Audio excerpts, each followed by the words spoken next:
for the joining us today. How is everybody? Hope you're having a great weekend. A lot of fun. Are we, we're done with soccer, right? Right? Are we just done with it? Every few years, they try to make it like people really care here in this country. It can be entertaining. I went out to a couple of the local bars in my area with some friends and watched the games, but it's just never gonna take off and be one of those huge sports in the United States. Maybe after the demographic shift, when the white people in this country become the minority, then maybe. But right now, I don't think a lot of people really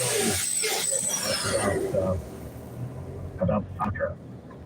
It's fun, like I said, go out and maybe watch a game at the bar or something, but it just doesn't have, it's not baseball. That's our sport: baseball, football, hockey. I can't stand basketball personally, but people seem to like it. I don't know. So Spain won. Spain scored a 1 goal against Argentina. And that really is the problem, isn't it? It's just not a very exciting game. There are moments, but it's not a very exciting game to watch when, a couple hours goes by and it's 1-0 or nothing. It just doesn't thrill me. I think scoring is a big part of what makes the sport entertaining, don't you? Mm-hmm. That's also why I don't think basketball is a very exciting sport, because they score too much. You're sitting there, and every couple of seconds they score, and that's supposed to be a big thing. When someone scores in hockey, you get that horn goes off, and everybody goes crazy. It's exciting. A touchdown in football, a home run in baseball, very exciting. Soccer, if you don't score at all, what are you doing? You're watching a bunch of men kick a ball around a giant field. And basketball, oh wow, another 2 points. Oh wow, there's 3 points. Oh, another two. What's the score? 105 to 108. It kind of takes the thrill of scoring out of the sport. But that's just me. I know some people really do enjoy basketball, soccer, football. They tried to do that too for a while. They were trying to get us to call it football. And you could go screw. We have our football, and we will continue calling that city. So that's it. The trophy for Spain over Argentina, and that is the name of the shark on F1. Well, Spain is the entire state. Celebrating platform, they have a trophy, The car is not for under beautiful, just because it was made to make you beautiful. And I told him, Trump's always got to make it about him. They loved me, loved that I was up there with them. But it's over. And I say, thank goodness. There's a few people that get turned on to it, I guess, and they'll start watching games, but it's kind of faded. Especially once football kicks off and now you won't hear about soccer anymore. You go to some bar occasionally and there'll be a soccer game on. Usually it's potatoes or some Spanish or European restaurant. You'll see the game on, and but for the most part, people don't care. But congrats to Anya for their thrilling 1-0 victory over Argentina. It's thrilling. hey, you want to get involved with this very program, 800-848-9222, 800-848-9222, talking about a few things this evening, as we usually do. We cover a lot of area on this show, and Hunter Biden has been doing interviews. The balls on this show. You know, if there's a person who should have hid under a rock or just counted his blessings he wasn't either in prison or dead of an overdose or whatever, it's Hunter Biden. Count your blessings and go away. Figure out what you want to do with your life without trying to talk to the American people like you're a good guy. This guy's a piece of garbage. Just utter and complete garbage. The laptop that came out and all the photos we saw, the drug, the girls, just a degenerate. And I don't want to hear drugs or booze being an excuse. Just stop it. Just stop it. You're a grown man. You know, and I know people do drugs. They're addicted to drugs. I get it. But I honestly believe that is a personal choice that you make to be such a degenerate while you're doing your drugs. What, you can't do a little coke and act like a normal human being? I knew a few people in the 80s. You know, bump or two, and I don't know.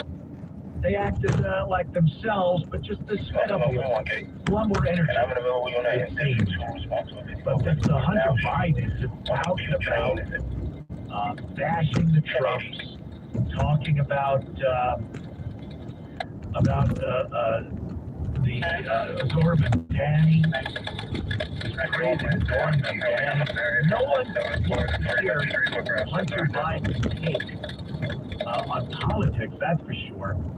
Considering his dad goes down as one of the worst presidents this country has ever seen. Here's Hunter breaking things. Zoran and Danny. Let's listen to him on. They are, you know, they look at people like Zoran and Mamdani and they go, oh my God, it's the end of the.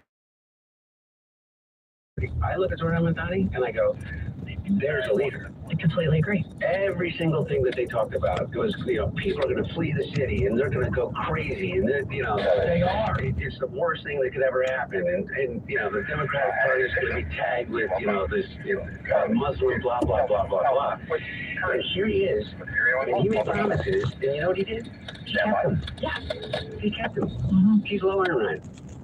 He's building co-op grocery stores. He's doing something about it. I mean,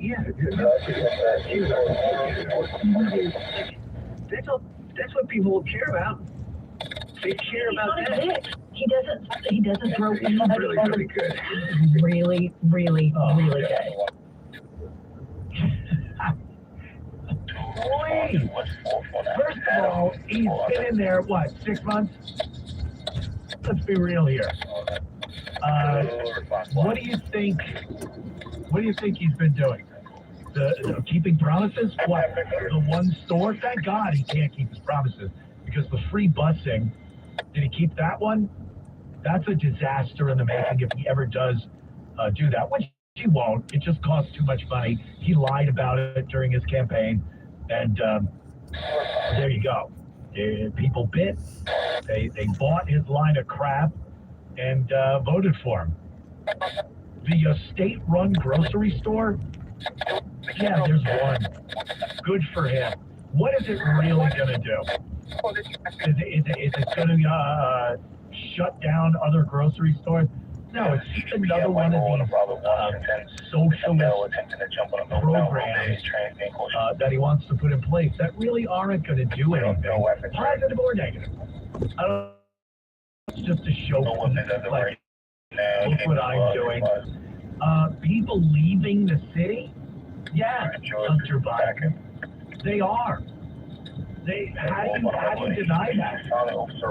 At the rate people are being taxed, the prospect of more taxes and rent freezes. He froze the rent for certain people in New York City. That's at the cost of the landlord. Now, you might not like the New York City landlord that much, but they do have to make enough money to keep their buildings running and functional without it coming out of their pocket. So again, this what do they call it? Democrat, socialist, communist. And to hear this Hunter Biden out and about on the interview circuit, it's disgusting. No one wants to hear from this guy. And like I said, how does he show his face with those pictures that were all over that laptop? Does anyone ask him questions about that? And does he just use drugs and booze as an excuse? Because I don't think it works, quite frankly. I think people are disgusted by this guy, as they should be. And he ought to, like I said, hide, count his blessings, and go back to painting. Go squirt paint out of a straw on a canvas and then sell it for hundreds of thousands of dollars to foreign dignitaries who wanted access to your dad. We all saw that money laundering scheme. Let's be real here. No one cares about Hunter Biden's artwork. Unbelievable. All right, we are just getting started. 800-848-9222. And we will return with more of the Anthony Cookie Show in moments. This is the Anthony Cookie Show.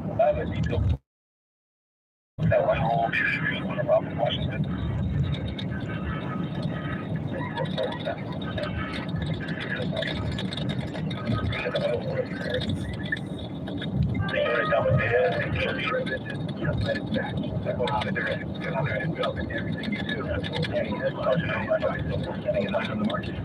Robin Hood, your money, all on one platform. You expect more from yourself. You expect more from your money. Get started today at Robinhood.com/yourmoney. Again, that's Robinhood.com/yourmoney. Your money, your move.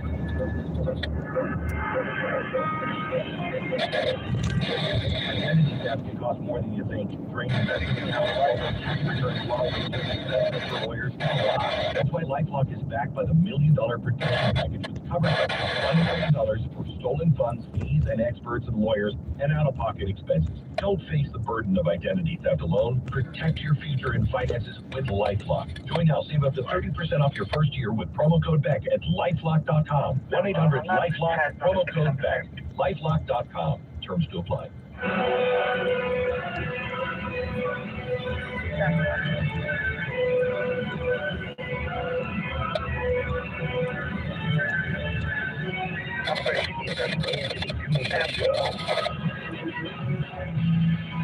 It is the Anthony Cookie Show. And a lot of, I was just talking about the degenerate, disgusting degenerate that is Hunter Biden. It's just become commonplace and accepted. And if you don't accept these ridiculous degenerates, you're the problem. You're the bigoted person. You know? You're the one that is intolerant. And I think it's terrible that we've got to that point where we don't look at some of these people and just go, get away. Just leave, shut up. We don't want you as part of our society. And we're seeing a lot of this in the transgender community. I'm certain there are some transgender people that are just wonderful people. But it just seems like everyone I see on the news or on social media, in politics, they're all crazy. They're just crazy men dressed like women, male pattern baldness, color. And we're supposed to go, oh no, that's right, that's a woman. That is as much a woman as your wife or your daughter or a woman co-worker, just as much of a woman. We're currently outside of And that's Webster right insane. now by Noy. That You guys is 83. You guys so coming up from Noy crazy. 83 or Noy 80. That has been beaten into When I'm people's coming heads. up, Sergeant wants you guys And to come down. so many people have been forced to accept that Coming down. and recite it back like it's fact. And if you have a difference of opinion, you are a terrible bigot, transphobic, whatever you want to call it. So there's this Ashley Webb. This, it was like something from either SNL or even a horror movie. A lot of these transgender women, again, they look like men because they're men with dresses on. A lot of these transgender women, they look nuts. And if they were to, in a movie, let's say, open up the door and like a jump scare just kind of come out, the audience would jump. You go, oh my God, what is that? You know, look at Buffalo Bill. You know, Silence of the Lambs. Oh.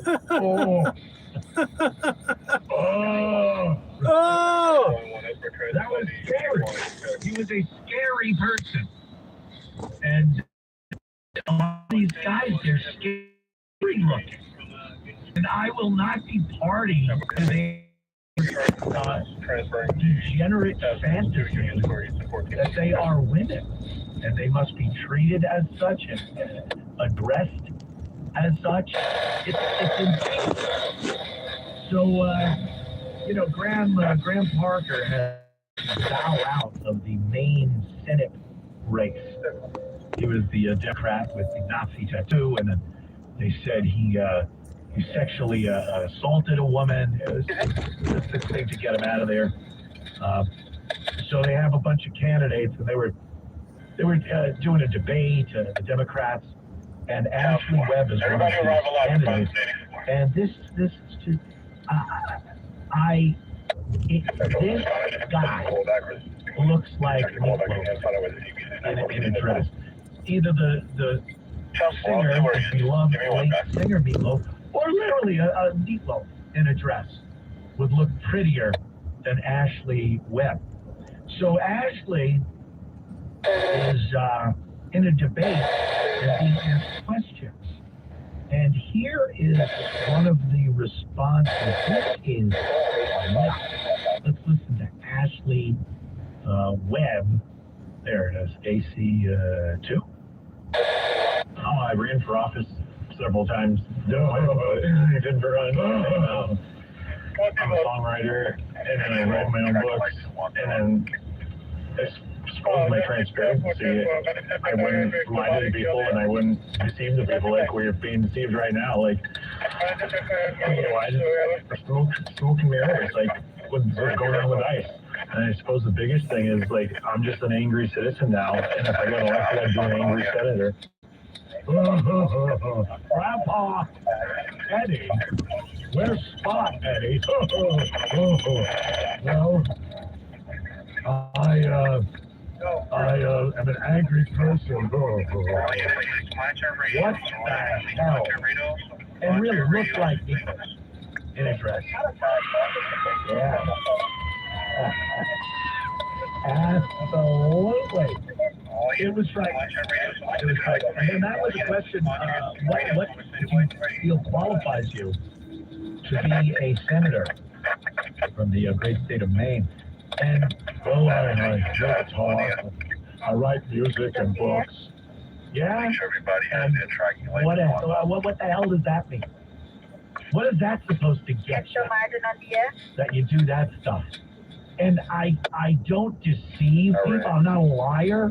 I don't deceive people. Your entire life is a lie and a deception.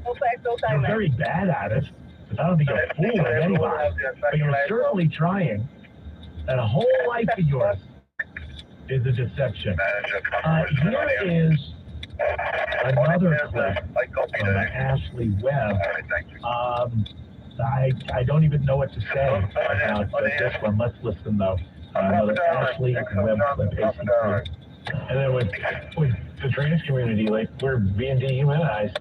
They say that we want to hurt people. I don't want to hurt anybody. I just want to use the bathroom. If they want me to use the men's room, I will, but I don't want to be assaulted.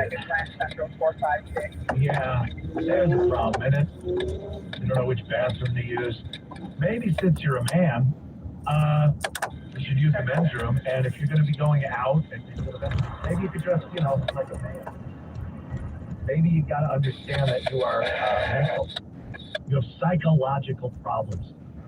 I can't play along with this anymore. I'm not playing along with this farce that these are women and should be treated as such. Yeah, you're a guy, use the men's room. If you want to go into the men's room with your wig and your dress and your high heels, look, I don't advocate violence against anybody, that's for sure. I would never say that anyone deserves to be thrown a beating. What I'm saying is you're probably going to feel uncomfortable in there. People will say things, make jokes, laugh. You can hope no one physically assaults anybody. But this is the life you chose. And you chose a lifestyle where people are going to look at you and laugh. Drag, men dressing as women, has been a staple in comedy for years.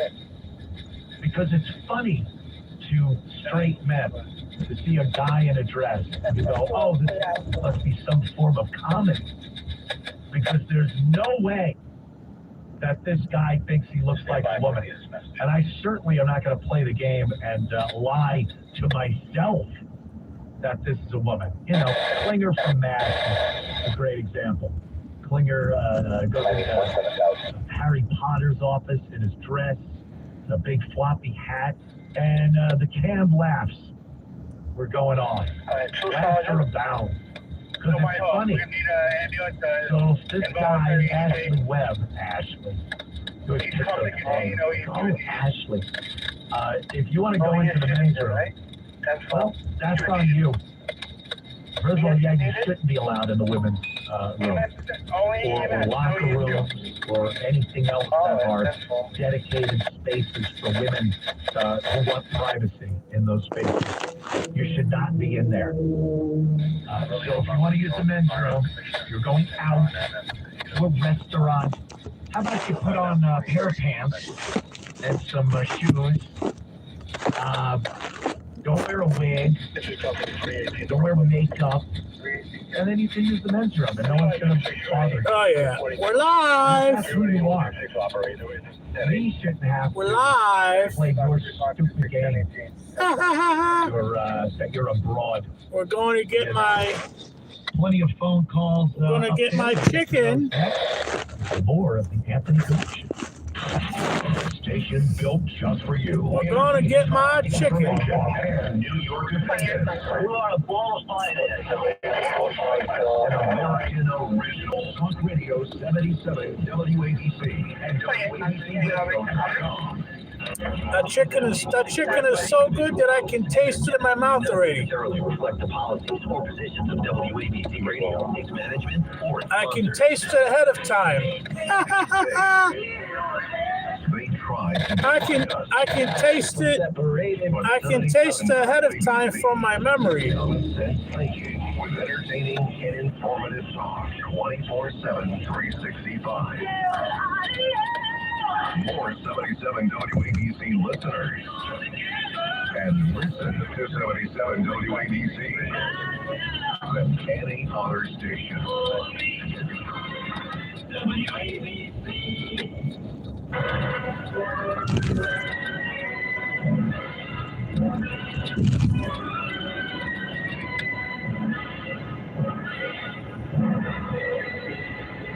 Giving out free speech. It's the Anthony Cumia Show. It's the Anthony Cumia Show. We're talking about the mental patients. Running or trying to become the Democrat candidate for Senate in the state of Maine. What a proud moment for the state of Maine. Long shot Maine Senate candidate Ashley Webb is how the media is running this. Not just the voice, not just the delusion. Walking around dressed like a woman that people have to address this guy as a woman. He's even nuttier. This Ashley Webb is even nuttier than we have had imagined. I don't even know how to do this story on traditional over-the-air radio, FCC compliant radio. I'm going to do it. I'm a professional. I will rise to the occasion. The only thing is, this place closes at 10 p.m. Ashley Webb. I forgot to tell you, on Sunday, this place closes at 10 p.m. I'll let you go for a moment. The other nights, it's an hour later, but only on Sundays it closes at 10. So hopefully I can make it there before they close. I have an hour and a half, roughly. Male genitalia. So hopefully I can make it there with some time to spare. That insists that because of the hormone that he has taken over the course of the years, that monthly. Central, do we know if the youth has any cell phones with or any? I'll try to find out from the wire. 20 station out, be advised, the train was spotted at 7:05, and the crew stayed unfounded, but it's going to be 2 stops away from you if you can check and advise. That train was checked at 7:05 at 2032. And it's not Central, 20 red. Something on the right side about where my appendix is located. And something above Cheryl Lynn, female Asian, 12 years old, wearing a white shirt and a black skirt. I'm feeling something in both my right and left side above my bladder. All right. When you don't have the proper bodily exits that women have, it finds one of 2 other exits. Yeah, I'm sorry. I apologize profusely. But if I had to read it, you got to hear it. That's my job. Because when I get this monthly pain, that is where the blood comes out. I don't know how much further I could go. I don't think I want to go much further. I have a But this is child, a black Ashley, male in diapers. There's that a man has a menstrual period once a month. And that's the result of that. Comes out. Are you hearing this shit? A man has a menstrual period once a month. Are you hearing this shit? What kind of bullshit am I listening to? What is going on with my radio? It's a biological thing. Women have wombs. 3 months they are fertile before menopause kicks in. A woman's body gets the uterus prepared for a baby. It prepares it with all the proper food and nutrients that would be needed if one of her eggs are fertilized. For that to anchor itself to the wall of the uterus and grow into a beautiful little baby. If that is not fertilized, none of that is necessary for that month, and the body expels it through the female genitalia. That's what that is. There's no way a guy can have that. And I'll tell you, if you are having a bleeding issue, and I also have the as a guy, you best get yourself the medical attention pronto. Because something is seriously really wrong. You're not having a period. Yep, guys having periods. Guys having periods. Guys have menstrual flow License revoked once a month. from the radio station.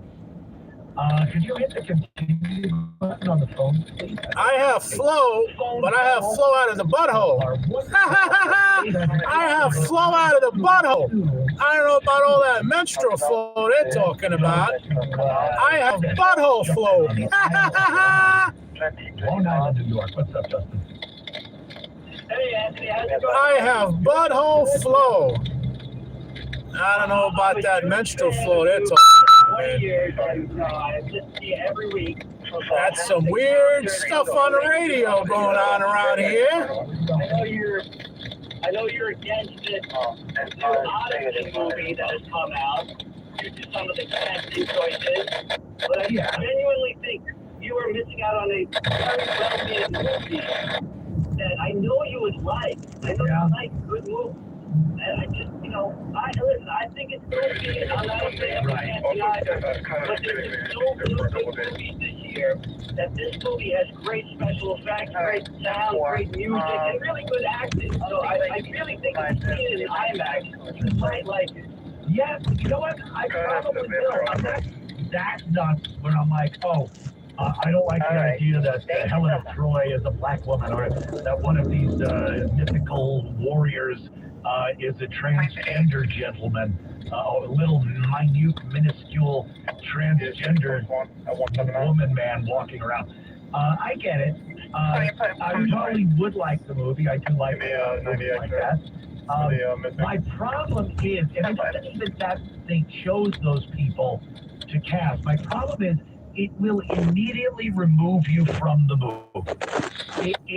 I could be watching a movie, you want to be immersed in it, a good movie, you forget you're watching a movie, and you feel for the characters, you feel like you're in the movie. The second Helen of Troy pops up, you're out of the movie for a second or two, and it's a distraction.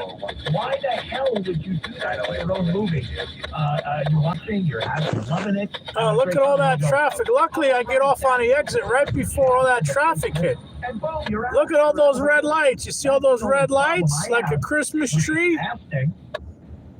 Luckily, I get off on this exit here. Oh, yeah. I think with the movie, I skip all that traffic. Bing, bing, bing, bing, bing. More than those someone like Zendaya in every movie, and to me, she gets the same performance in everything that she does, the same facial features.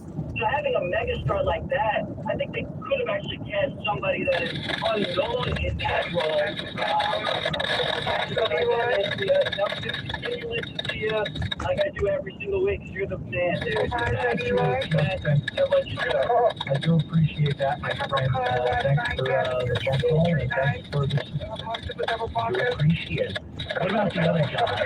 The guy that's the Punisher, barrel, Barenthal. Yeah. What about him? The mean, nasty guy, kind of emotionless. Boy, what a one-trick pony that guy is. I mean, every single thing he's in, he is the same exact character. Walking Dead, he was that guy. Punisher, he's that guy. Fury, he's that guy.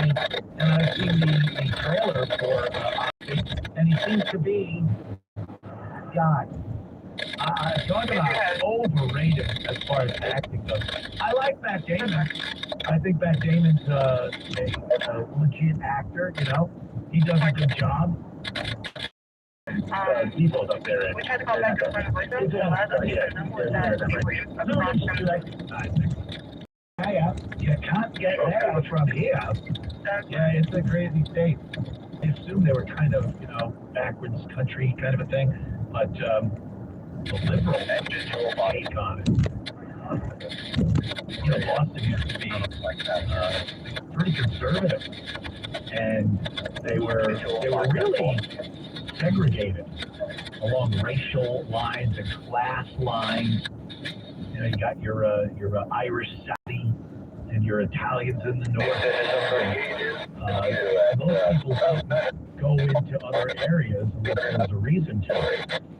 Now they got that mayor woman, and her name, and they cannot be more horribly liberal. And Boston just isn't Boston old. I don't know. Well, also talking about transgender thing,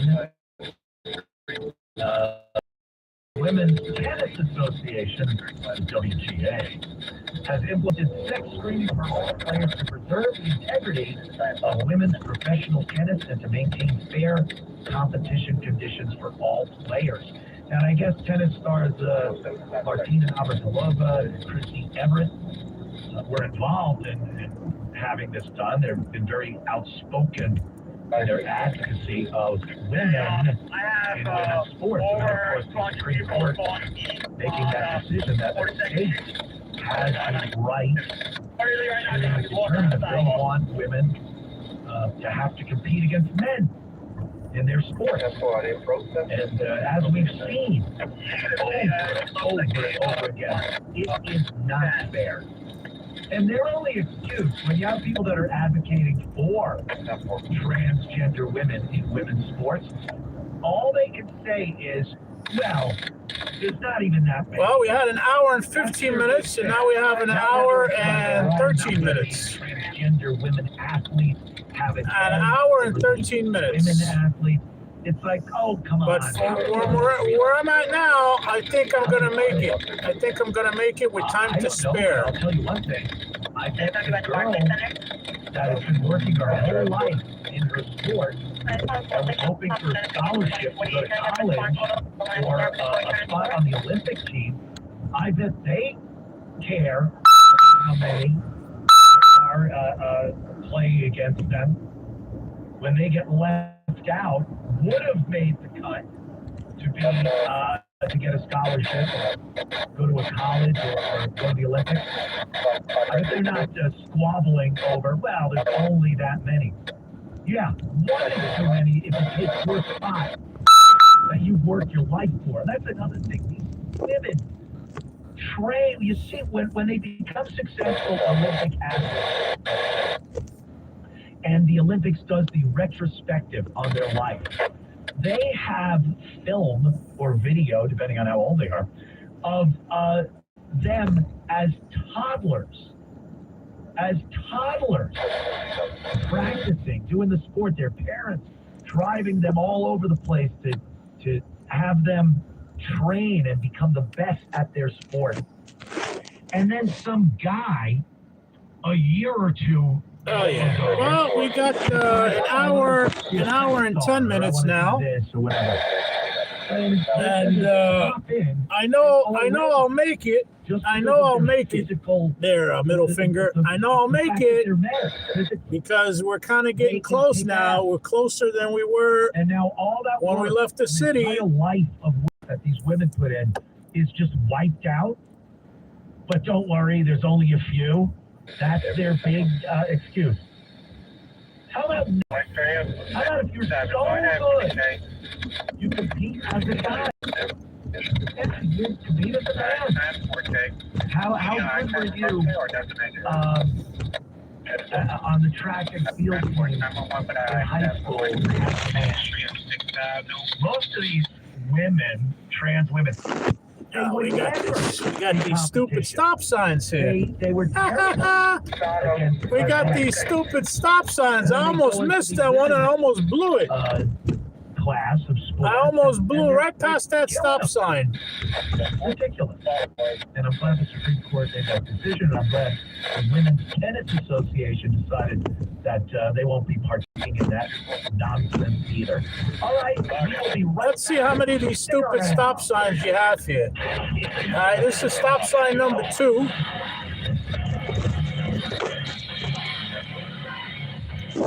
This one is number 2. Stupid stop sign number 2.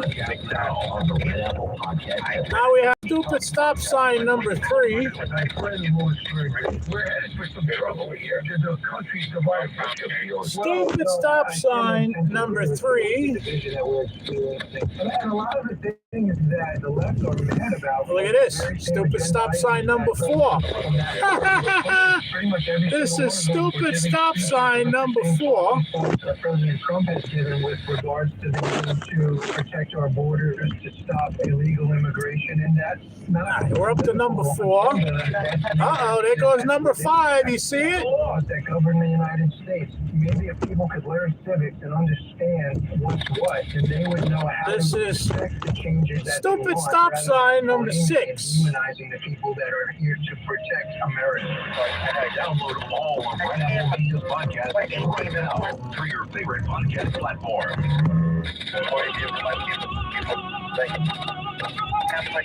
Yeah, we got 6 of them here. Let's see if there's another one here. Oh, goody. There's none until we get to the red light. Six stop signs. Thank you so much for tuning in on this fine Sunday evening. We do appreciate it. Every block from that exit until here. Up there in New York, at the other Hunter Biden clip. We were talking about. Hey, there's that earlier Rose's in the program. Pizza. You see that Rose's Pizza down there? That, he's doing these interviews, and he should be in hiding after what a piece of crap this guy's been. You know, your dad. You see that Rose's was Pizza one of the down worst there? presidents we've ever had. You are a degenerate. I think you still is. And he's out there now doing interviews and trashing people. Like the Trump. Yeah, look at that Rose's Pizza down there. That's supposed to be a good pizza shop. There, so let's hear from Hunter Biden. That's supposed to be a good pizza shop out here. That's what I was telling him. And please leave. But we ain't getting pizza right now. We're getting chicken. I can be civil and I can tell you. We're getting orange chicken. We're getting hot spicy chicken. It's President of the United States. We're getting that General Cho's chicken, Bad. This man is trying which to is torture spicy me as for all hell. 10 years. That he says about my dad. Man, this is the red light from hell. His obsession with tormenting Look how my long dad. these red lights are over An here. auto pen. They're like 2 minutes long. Meeting him and all the things that he said about him. In the city, they're only 30 seconds. Out here, they're like 3 minutes. On average, they're like 3 minutes, 2 minutes. What kind of man would I be if I didn't tell him to go so? You would start to think that the light's broken. To all of you UFC fans, I'm a UFC fan too. You know, I've challenged Don Jr. to a cage match 3 times now. Never heard back from him. That's how I'm going to pay all my debt.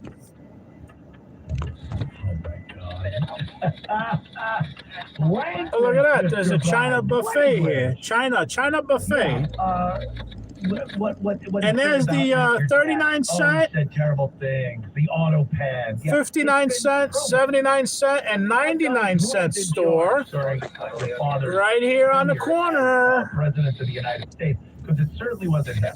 39 cents. What could they possibly have in there for 39 cents? And yeah, he called it out. If they say 39 cents, so they have to have something in there for 39 cents. Oh, here we go with the stop signs again. What he was capable of. This is stop sign number 7. Hunter Biden lied. Your mother lied. All the Democrats lied. This is stop sign number And now they're all like, well, number 8. Boy, we just didn't know. There wasn't a clue that Joe Biden had any issues. Not a clue. Oh, can we make this green light? Can we make the green light? Don't get stuck at the red light. That before Joe Biden was even. Oh, yeah. Well, we made the green light. Let's see here. That was 8 stop signs.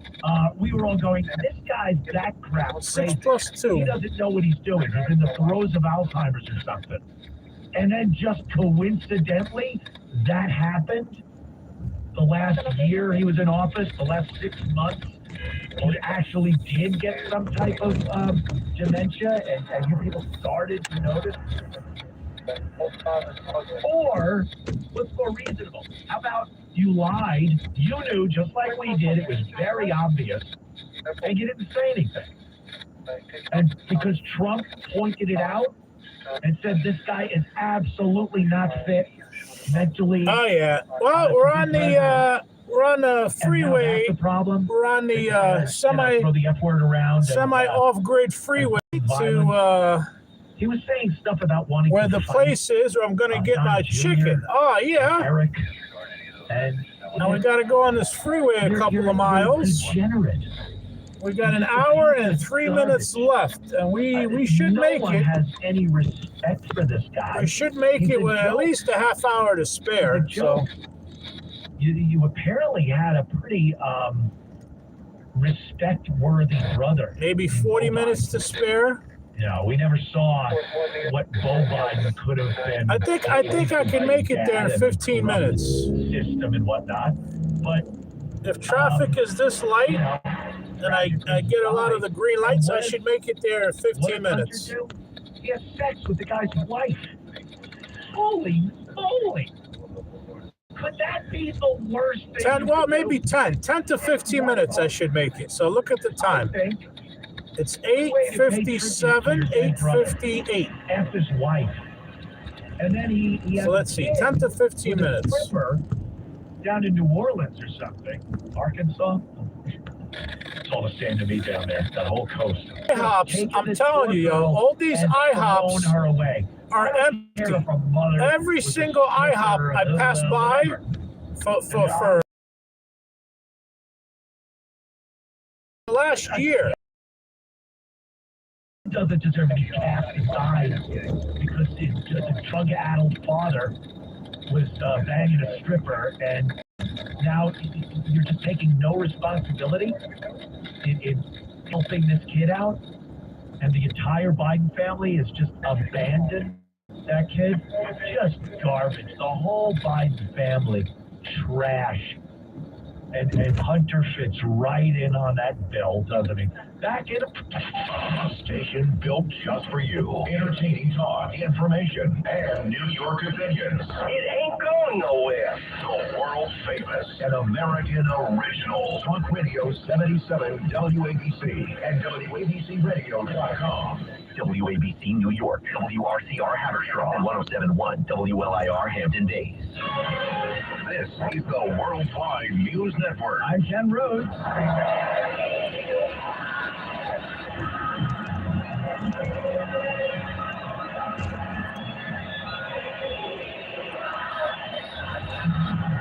All cheers throughout Spain as millions of soccer fans there, or football fans as they Oh yeah, there's the world famous White Castle. 2026 FIFA See the world famous White Castle there on the left side? Champs Argentina and their superstar Lionel Messi.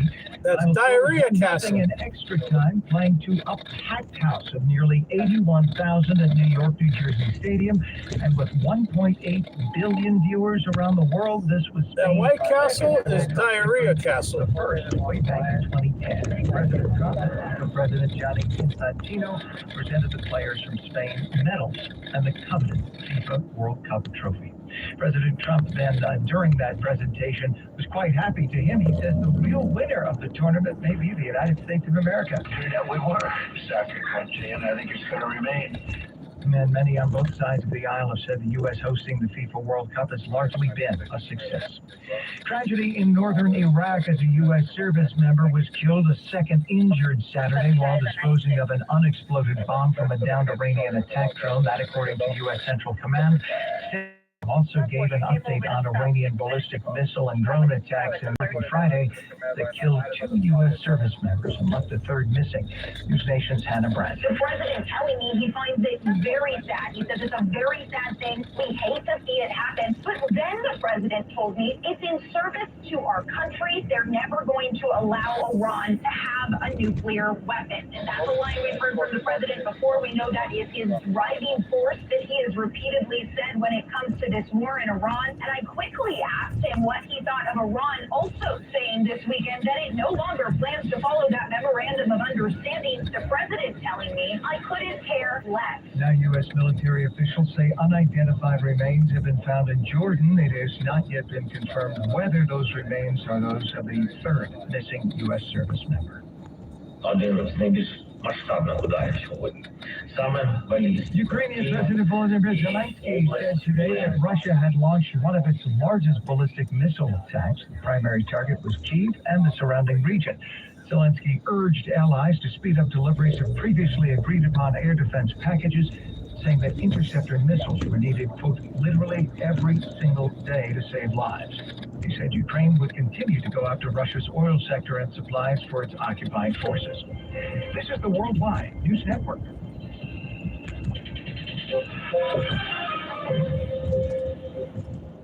77 WABC News. Mostly clear and comfortable tonight from near 64. Good evening. I'm Anita Bonita. The Meadowlands played host to the first ever FIFA World Cup final halftime show this afternoon, featuring Madonna, BTS, Justin Bieber, Shakira, Coldplay, and even the Muppets. At one point, Jason Sudeikis and Brendan Hunt popped up on field as their characters from Ted Lasso. The halftime programming was curated by Coldplay's Chris Martin and produced by Global Citizen.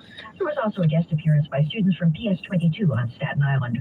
Suffolk County Police Commissioner Kevin Catalina will swear in 75 new recruits tomorrow morning at the Suffolk County Community College Grant Campus in Brentwood. More than a third of the class has prior law enforcement experience, including service in the Suffolk County Sheriff's Office, and 8 of them are fluent in Spanish as well as English. A second person has died of Legionnaire's disease as part of the cluster on the Upper East Side. The news came one day after the announcement of the first death connected to the outbreak.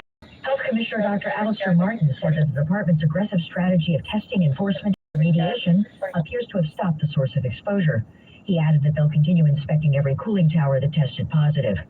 The owners of Madison Square Garden have filed suit against Wired magazine, claiming an article it published earlier this month made up a false narrative indicating Madison Entertainment Corporation was tracking the LGBTQ community for the purposes of discrimination.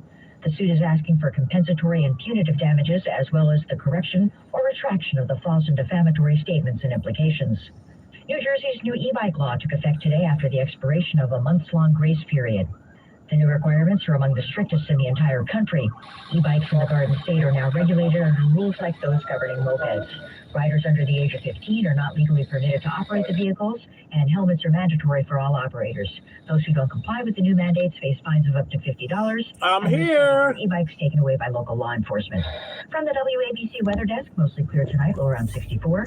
Sunny tomorrow, high near 81. I'm Anita Bonita, 77 WABC News. I'm here. Lazarus from the Greek Orthodox Cathedral in Southampton. I am here. They are incredible, real deal gyro, pastillo, baklava, and so much more. We have a huge corner for the kids, live Greek music, opium performances, a Greek import shop, and world-class vendors. There really is something for everyone. I made it with 55 minutes to spare. Can't wait to see you there. Opa.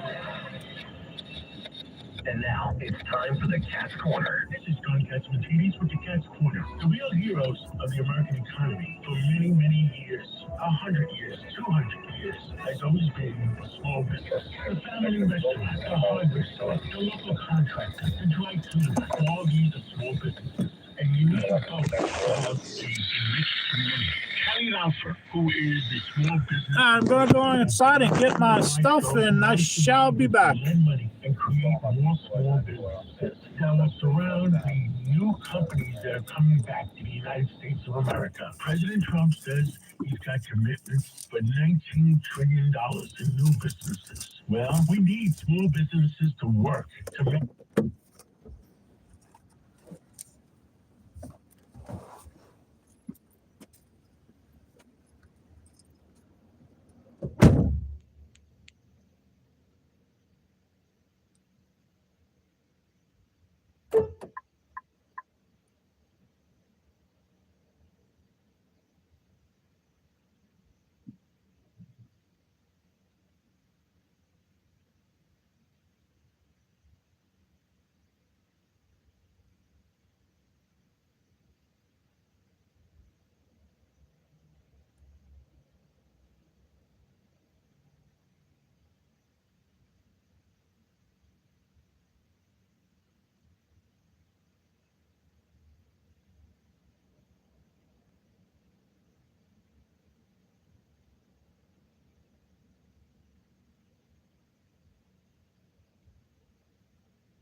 Well, I finished my shopping. A horrible death trap that awaits them from where they came. Not true. Not true at all. And by being monsters, murdering people.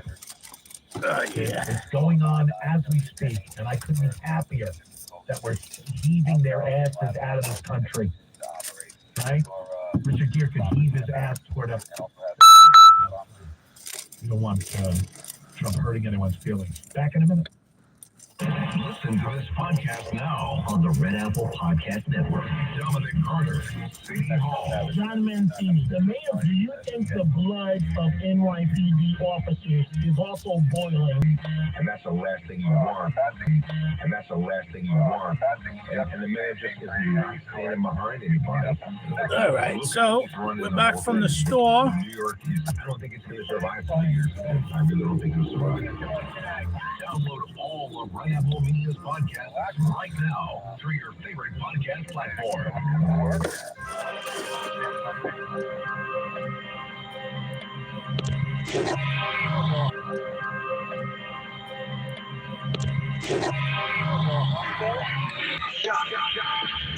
It's the Anthony Cody Show. Let's go to Nate in the Bronx. Nate, what's up, man?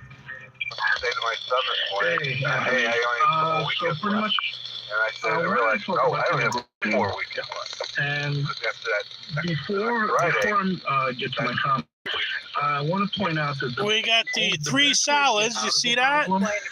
is to understand how you got in that. We got the 3 salads. We got Sure. 1, So that being said, 2, and 3. In order to understand the genesis Got of 3 the salads. immigration mess, at least through legislation, I recommend, again, We I've got done it the, before, The Culture Critique by Dr. Kevin McDonald. Orange chicken. It talks about the 1965 We got Immigration Act. the That is the act that opened the borders to the third world. Right. we got and the then we General had Tso's chicken with the hot white peppers. European immigration before And that. we got the borders of core water. were opened up, and we opened their doors to them, and it has Yeah, we got the been good for the United States. Right. And we got the Napoleons. See the Napoleons? is that when it was advertised, it was not advertised as a law that would overturn the ethics That's the of- Napoleons. No, far from that. Because if Lyndon Johnson and And then we got the Emmanuel Seller, the guy who's look at this thing. in the Congress, if they had told the American people the truth, We got there the would have been a revolution in this country, carrot cake. and they'd all be hanging from lampposts. Look how much that costs. They Let's see. hadn't told them the truth. They told them that, again, it would only be a small percentage of the population that would be admitted as That's refugees. 1 pound. You see that? Fast forward 16 ounces, which is 1 pound for $12 plus tax. Become a minority in this country, and that is entirely due to our open borders. $12 plus over tax. the last 60 years. $12 Now, it's a mistake. This is a law that was aimed for at white Americans. some carrot cake. Look at that. I should say. And like so much. It's a left-wing carrot cake propaganda, like so much left-wing policy. strip. There's You a see that? Do you see that nothing clear? short Of genocide against people of Do European you see that descent. clear? And what's really tragic is that not only are leftists doing that in this country, they're doing it in every white country on earth. White countries on earth.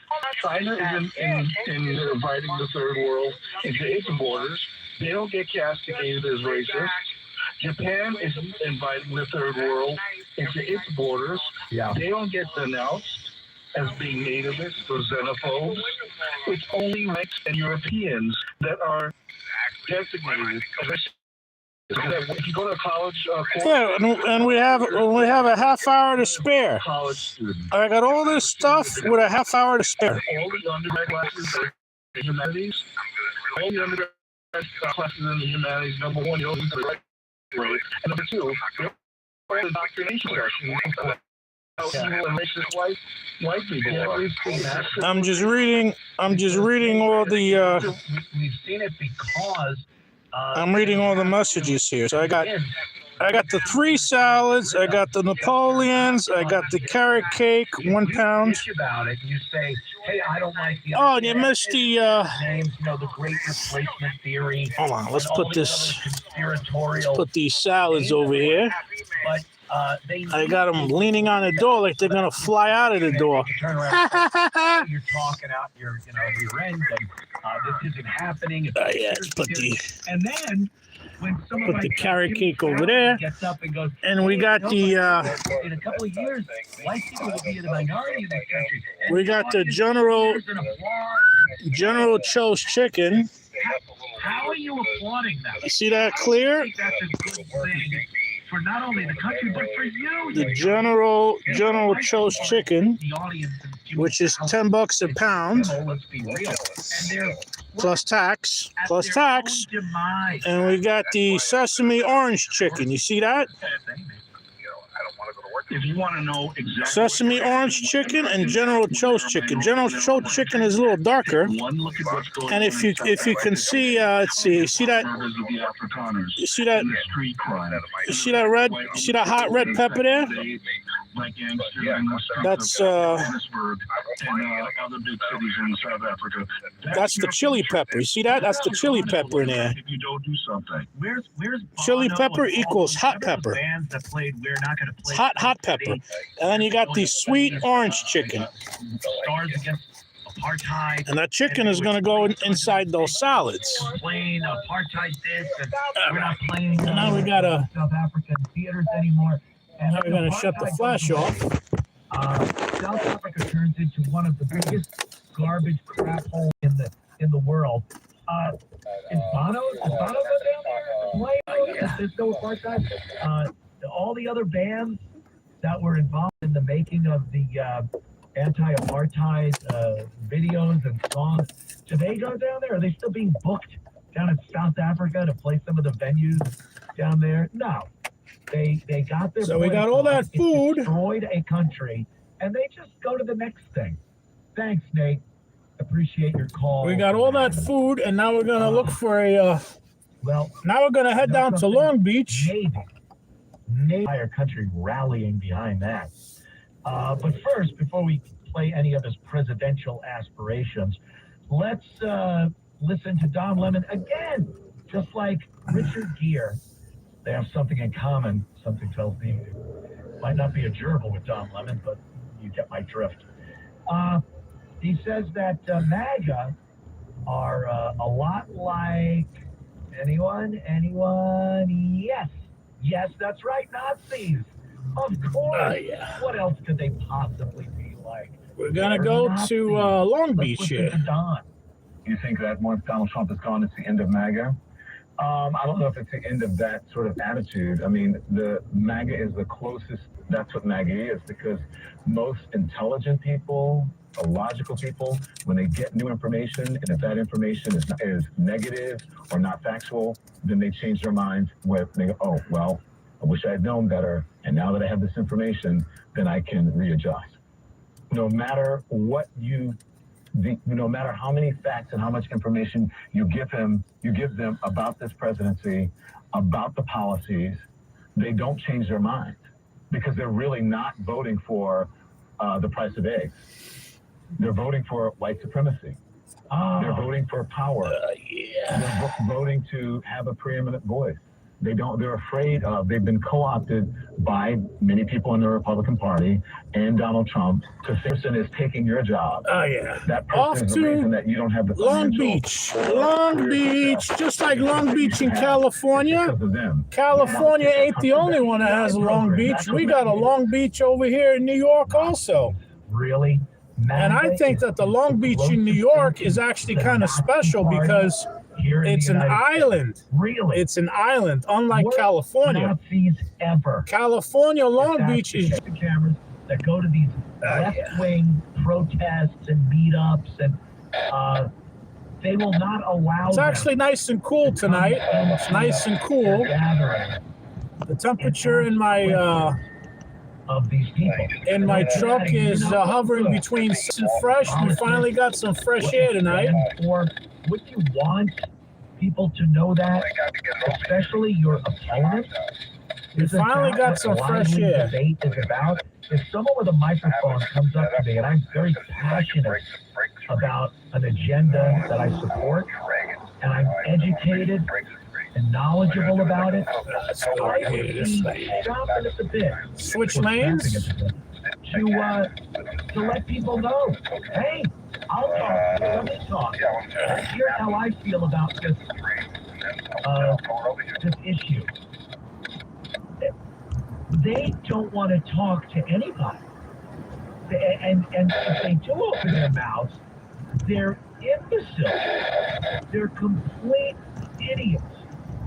It's all about emotion and violence and threat. Get out of here. And they have their burly friends that push the people with the cameras and microphones and tell them to leave. And these are public places. That's another thing that's great. We don't want you here. Get out. Well, the guy goes, yes, it's a public place. I'm allowed to be here. I'm just asking questions. Yeah, well, you got allowed. We don't want you here. And you don't have our permission to video. They don't know some of the simplest of rights that Americans have in this country. They certainly don't want to allow you to exercise your God-given rights. That's the issue. And we're fascist ever. If you see a group of right-wing people, a good example are anti-abortion. Long Beach, here we go to Long Beach. I personally, as far as abortion goes, I'm very wishy-washy one way or the other. Sometimes I'm like, yeah, fine, I don't care. Other times it's like, look, there's no denying that is a life that you're taking. But I don't even want to get into the actual abortion. I'm just talking about people that are abortion activists, anti-abortion. They will stand there with signs. They'll be harassed to no end by Antifa and liberals who apparently love abortion. And they are really educated about abortion, what it is. They're also, they have a spiritual angle, fine, but they are met with violence so many times.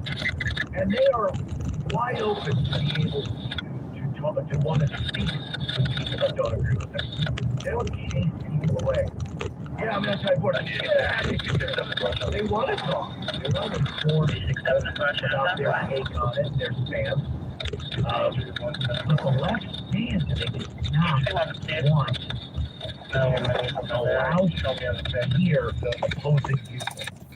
And their people are so brainwashed. When you're brainwashed, you don't have to know why you support the cause. You just support it blindly. And that's what they do. They are incapable of conveying why they are there. Why are you here today? What are you protesting? What are you supporting? What are you against? Nothing. Well, they buy it. They probably buy it in bulk. President of the United States. But it's most likely cold. Some people get excited. They have delusions of grandeur. And I think Don Lemon is falling into this category. He says he wants to run for president because so many people wants to run for president because so many people have said to him, you should run for president. Really? How then? Let's just say I'm going to go crazy and say it was a dozen. We just called it. Oh, look at that. There's a Taco Bell. There's your favorite Taco Bell. Ha ha ha. Diarrhea Bell. That was a surprise, but It's not a Taco Bell. It's Diarrhea he Bell. had an agenda. He had this. People were ready for a business guy.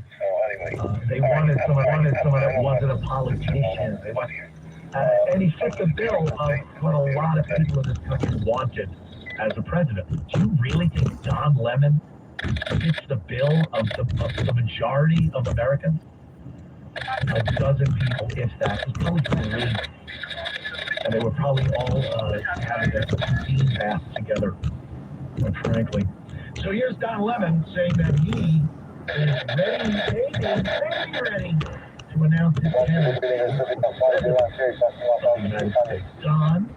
You want to go on the show? Is that serious? No, but people keep asking me if I'm running for president, and I don't know. I'm serious. I don't know. I might because people keep asking me to do it. 7-Eleven. If I'm going to do it, and I walk around, and I see the Oh, the ice cream place is still there. in the running, It's going by a different name, but that ice cream place is still there. and it seems in this day and age you don't have to have a ton of political experience because our current president has none. That's very obvious. I think that he could have done a better job. Yeah, we're on our way to Long Beach. We're on our way to Long Beach. Nope, now it dropped down from 78 to 77 degrees. The closer we get to the beach, the cooler the temperature seems to be. It's 77.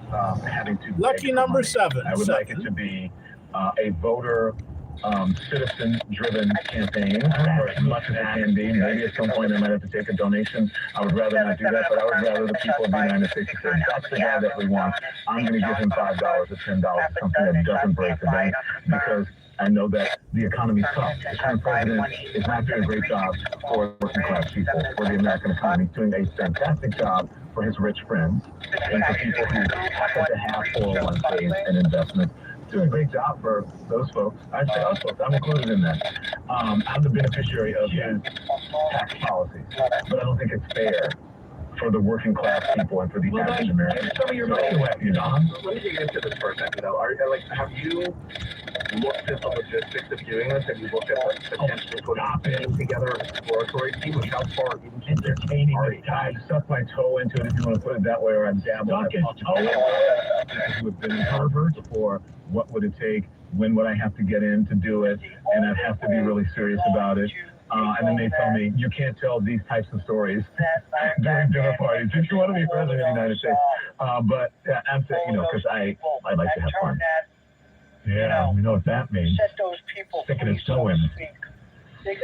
Richard Gere sticks German in it, but he sticks his toe in it. What are you entertaining this guy? Have you checked out the logistics of what it would take for Don Lemon to run for president? Get out of here. I want the people. That's what it is. The people have to want it. Don Lemon presidency. Yeah. You got thrown out of Hogan has a much better chance of being president than Don Lemon does. Oh, but the people want me. That's the only way I'd run. And I'd want to run with no money. Oh, really? Considering it takes about $1 billion to win the presidency? Yeah, I want to run with that, no, $5 for it. Put my toe in it. All right, don't go anywhere. Back with more of the Anthony Cumia Show in moments. It's the Anthony Cumia Show.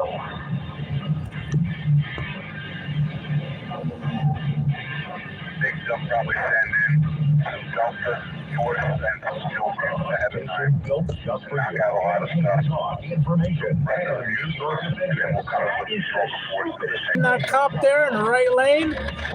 There's a cop that was hiding out there in the right lane on the right side.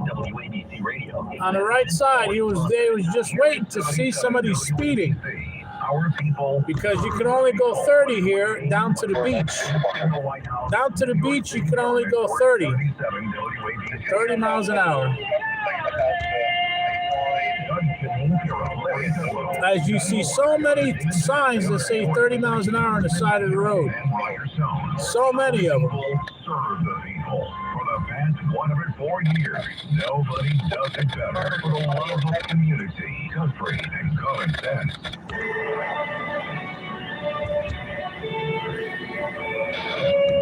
Oh, there's a food truck there. Whipping out free speech. It's the Anthony Cumia Show. There's a food truck that parked there. And, talking about stupid Don Lemon. President Don Lemon. That's all we need. Trump is very upset with Canada. I guess the fires in Canada, I don't remember this being a yearly occurrence or even a couple of years. You know, when I was living up in New York, last time, I think it was probably, 2022, around there, and we had these Canadian fires, and you leave the house, the sky was red, orange, reddish. You could smell like there was a fire a block away, that strong. And it's something, you know, you think, how the hell is that possible? I understand upper atmospheric conditions can bring debris and whatnot, great distances. And that's what happens. It's up in that jet stream area where weather frontal systems and pushes it into New York. And Trump is now going to raise tariffs again on Canada because they don't know how to deal with their forests. I heard Trump say this out in California, too. He gave Gavin Newsom guff during the fires that they had in California, not allocating money and resources to cutting back the dried brush in a lot of these areas of Southern California that get so dry. And when they catch on fire, there's no stopping it. Especially when you get the Santa Ana winds involved. And so now he's been to Canada for that. And oh yeah, now we're going over the bridge. See this? This is a bridge that goes over the water to Long Beach Island. Canada. This bridge goes over the water to Long Beach Island. We better get the rakes and shovels out. Now we're over the Atlantic Ocean. We're over the Atlantic Ocean into Long Beach Island. Now we're on Long Beach. Look at that. See that? Now we're on Long Beach Island. But now, of course, that happens. so is it this climate change that has the environment changed the way they're forests? I'm one of those guys. They hate me. I am a climate change denier. I just can't imagine that we have the capability of really damaging the environment enough that it can't heal itself. We've done some damage. I'd say This used to be a movie theater here on the corner. Now it's a Chipotle.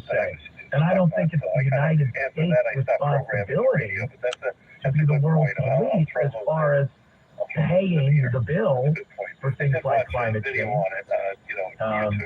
You got countries like are just that. Their technology and the way they do things are like the United States had in the early 1900s. They're just billowing smoke into the atmosphere. But then, again, guilt-ridden, stupid America has our factories and this, that, and that. We have done more to combat pollution in our country by using technology invented here to make sure that our factories are cleaner, emissions on cars are cleaner. And then We're on Long Beach Island. that don't give a crap. Well, they give a crap. Plenty of it. Filling their rivers and any water. Just disgusting. But why should we be the ones that have to say, well, I guess it's our responsibility. We got to get in there and make sure we shovel over a bunch of money to some climate, the Paris Accord. I have 2 antennas on my house. And all that nonsense. They are both the same I am antenna. not in One that is a dual camp. band, and the That's other for one sure. is So you want to bitch about the fires in Canada or the ones in California or Yeah, would you believe it that I never ate a Chipotle? I never ate inside a Chipotle earthquake. because Chipotle reminds me of the ghetto bowls. They give you a little plastic bowl and they slop all that slop in there. All that slop is in separate containers. That's pre-made, pre-prepared. So who knows how many days that's been sitting there in their refrigerators and whatnot. That shit's been sitting in there for days. And then they charge you so much money when they slap that shit into the bowl. They take the scoop. They take the scoop and they slap it right into the bowl. Level is exactly the same. So I don't know where this flooding is coming from and melting of the ice caps and all the other catastrophes that Al Gore and company have told us is happening. Now we have 5 years left before everything's underwater. It's a bunch of crap. But raise the tariff. I'm not friends with Canada anyway. All right, we will be back in moments. Stick around for more of the Anthony Cumia Show. You know, I smell a rather unnatural odor. I smell shit. On this whole island, I smell shit. Which means that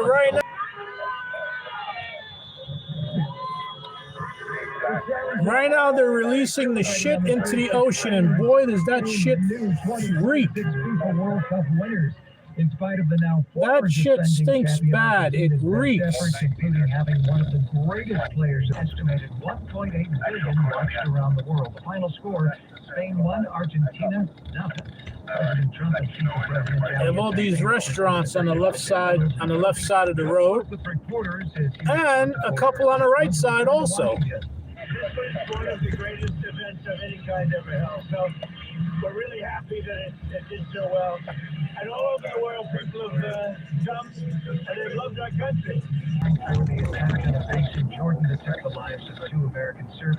Next time I'm going to go inside, I'm going to see if I can get that. If they give me that. If they give me that deal that they have, because you said you got to go inside to get that deal, and I remember the last time they had that deal, they told me that I have to get it online. I have to buy it online to get that deal for that food. So they told me the opposite of what you're telling me. Get it on the outside. If you've never heard of the Alien Terrorist Removal Court, you're probably not alone. The Trump administration. So the next time I come out here, I'm going to come out here and I'm going to specifically go to that Domino's, specifically the court was established in 1990 out in Long Beach. Until this past Wednesday. The Justice Department took action to try to deport someone whose name is not on the document posted on the court's website. At a hearing Thursday, the chief judge of the court questioned the connection the government was trying to make. Released the shit from the sewers. The sewer department released it into the ocean. Carter Show. Hope you had a great weekend. Remind Mom Donnie that rather than watching the World Cup with teammates and Rikers, they want to spend that time instead supporting the NYPD.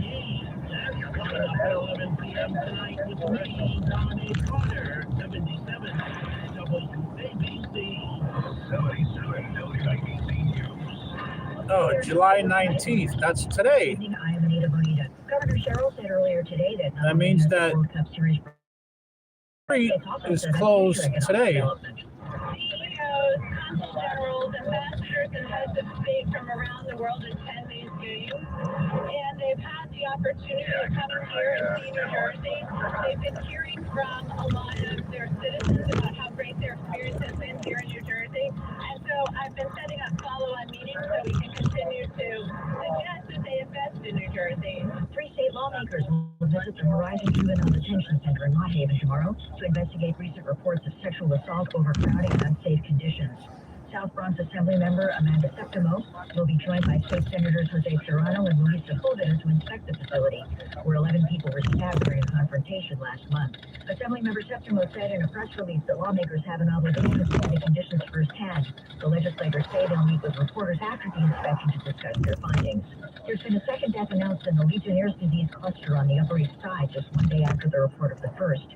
Despite that, Mayor The outbreak is slowing down. I think we're already seeing that the growth it's a much smaller level of growth than where this began, which was around July 4th holiday weekend, as the cluster was at about 2. But we're not slowing down in our response because, as you said, this is New Yorkers' health that we're talking about. They deserve everything. The city's goal is not only to take care of the present situation, but also the future. We are looking to see every single tool at our disposal to not only better address these kinds of outbreaks, but to do the work of prevention. Samsung Electronics announced today that 739 jobs in Inglewood Cliffs have been affected by plans to move corporate headquarters to Texas.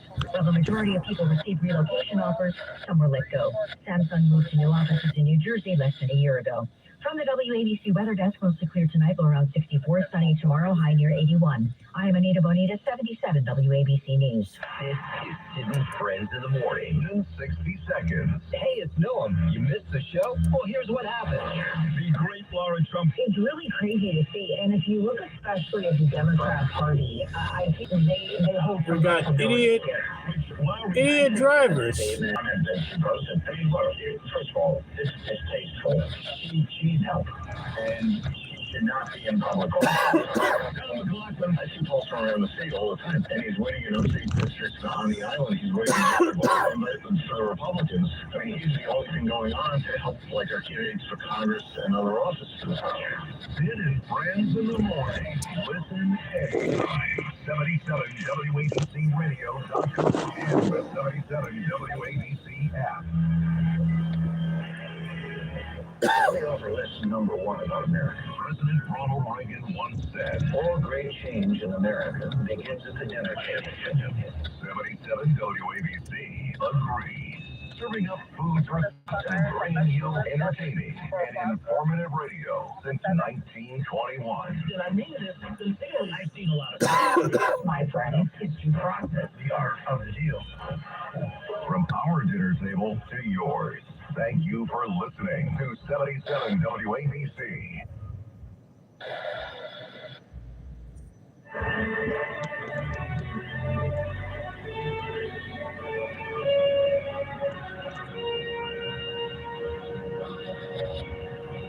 Whipping out free speech. It's the Anthony Cumia. About Zoran Mamdani and some of his great ideas and things he's doing and things he's done. And the World Cup, a lot of foreigners, a lot of people from Europe coming over and Australia and just loving the hell out of this country. It gives you a little perspective. You start thinking, hey, maybe I'm being a little harsh. Maybe I'm black-pilled a little too much, and I'm just all about doom and gloom. Maybe it's better than I think. Maybe I'm in a bubble. Maybe. And these people are having a great time. You go to Buc-ee's, a truck stop, and they're loving life. You go to a gun store, forget about it. I saw some guy, he must have been from Japan, and they put an AR-15 in this guy's hand. Almost went up the wrong way street. Love it. People love shooting guns, especially when you're not allowed to. If you're from a place that they don't have a Second Amendment like we have here, the enjoyment on their face when they're rattling off a few rounds, at first shot especially, they always they take the shot and then they'll turn to the camera and go like, whoa, and start laughing. It's an amazing, fun experience. So yeah, it was kind of nice to see people that aren't jaded and don't have some of the amazing things that we have in this country. It couldn't take me long to get right back into the whole, oh my God, we're doomed phase of things. But Zoran Mamdani was enjoying the World Cup and watching it with some fellow soccer enthusiasts at Rikers Island. Yes, that's right. Zoran thought it would be a great idea to spend the day watching the World Cup, not with the guards or the corrections officers or anything, with the convicts. You know, the murderers and rapists. Because that's who you want to sit down with and talk about the game.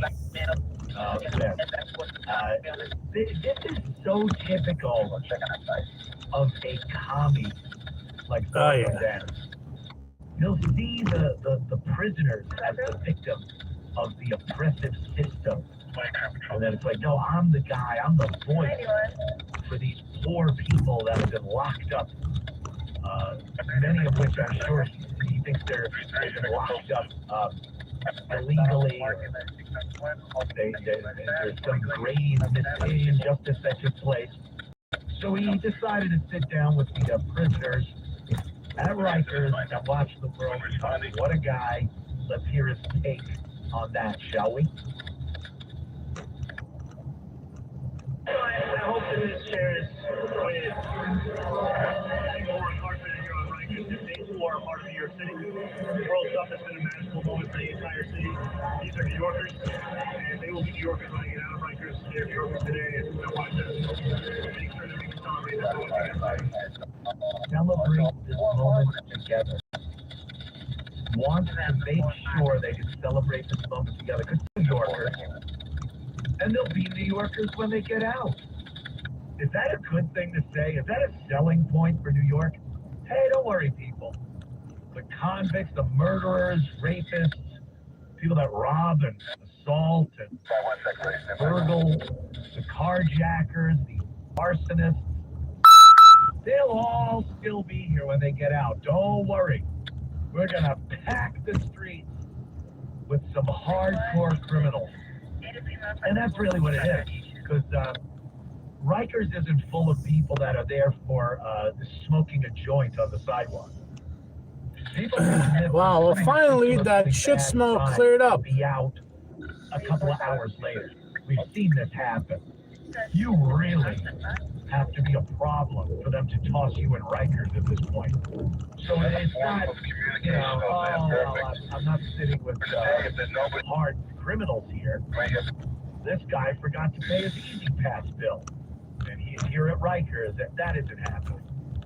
These are some real criminals. As a matter of fact, the one guy that was featured in the story that Zoran was buddying up to at the seat to watch the game was he was accused.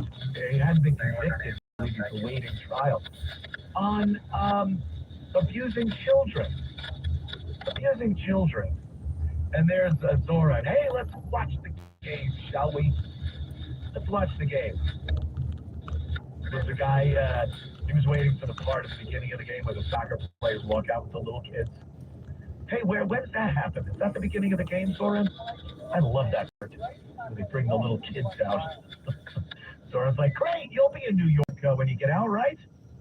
We can expect you to stay? All those pesky billionaires, I'm glad they're leaving for greener pastures, but you prisoners, you convicts, we sure want you to stick around in our fair city. Oh, this guy is just a problem. Zoran Memdani. He's got something else going on, which is fascinating. Babysitting. Oh, yeah. Memdani offers free babysitting for parents who want to have like a night out. I think this is so far. I think it's kind of a one night thing that he's doing. The 16th of August, I think it was. Looking for the story here. There it is. This is so crazy. He wants to let people, get him out of the house. So I guess it's first come, first serve. You make arrangements. There's a website or his staff. I don't know who you're telling. Hey, I need a babysitter. Me and the little woman want to go out, and we have a couple of kids. They're 6 and 7 years old, and we want to just deposit them with city workers. Can we just drop them off at what amounts to a homeless shelter for kids while we go out on the town and celebrate? Would you trust your child with the city of New York? I know you have to trust them in schools. I get that part. And that's bad enough. But you assume that the teachers and staff at a school have some type of training to deal with kids. There's got to be a certain amount of responsibility for taking on that. Yeah, so training. Who are the people that are going to be watching? So the price of that Domino's. You really got to be a crappy parent. The price of that The Domino's. city of New York, so you could grab a few beverages and dance the night away with your wife. That is a scary prospect. Who am I to say? Who am I to say? Maybe it's me. I don't have kids. So maybe if I was a parent, I'd be like, oh, that doesn't sound fishy at all. Of course you could take my young child and do what you please. Because New York Eve in Toronto, Canada, put your fires out, Steve. You're ruining it down here.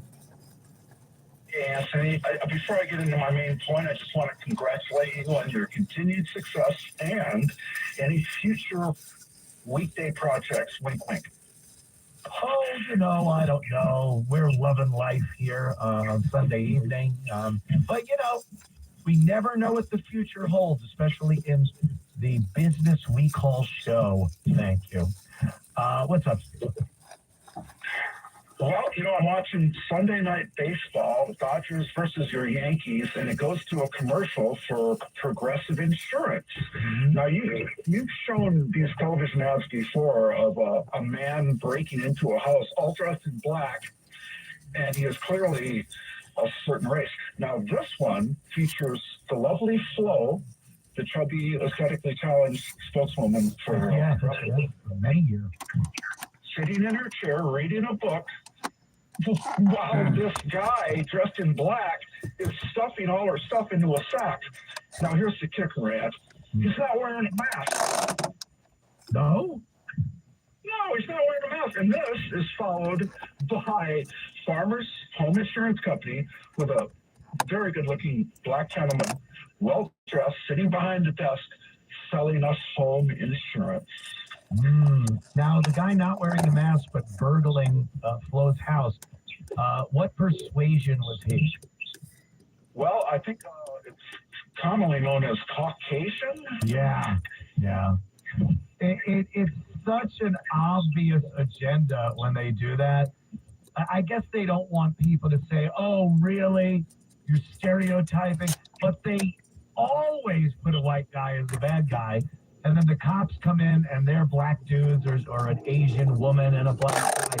And then, the responsible person at the desk saying, hey, there's you got to get insurance.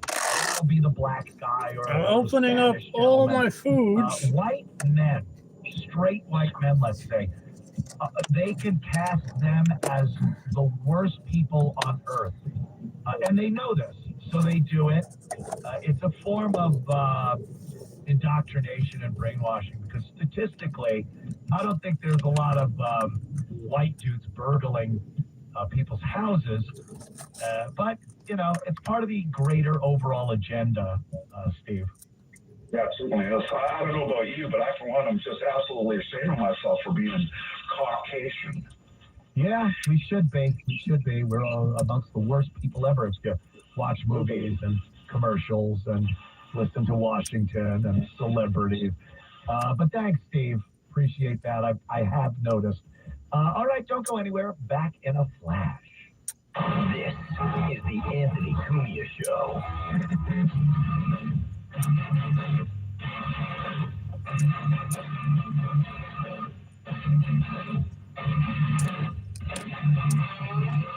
Nassau County could save a life. Hello, this is John Katz-Peters. Advertising here on WABC is just... Yeah, so you can order it online and you can get it delivered to your house. AM stations in the country. I believe. What we can help you with, increase your business at reasonable rates cross-country. Email me at cats@wabcradio.com and I will get back to you and tell you the great deal that you can get on WABC. Email me at cats@wabcradio.com. Anthony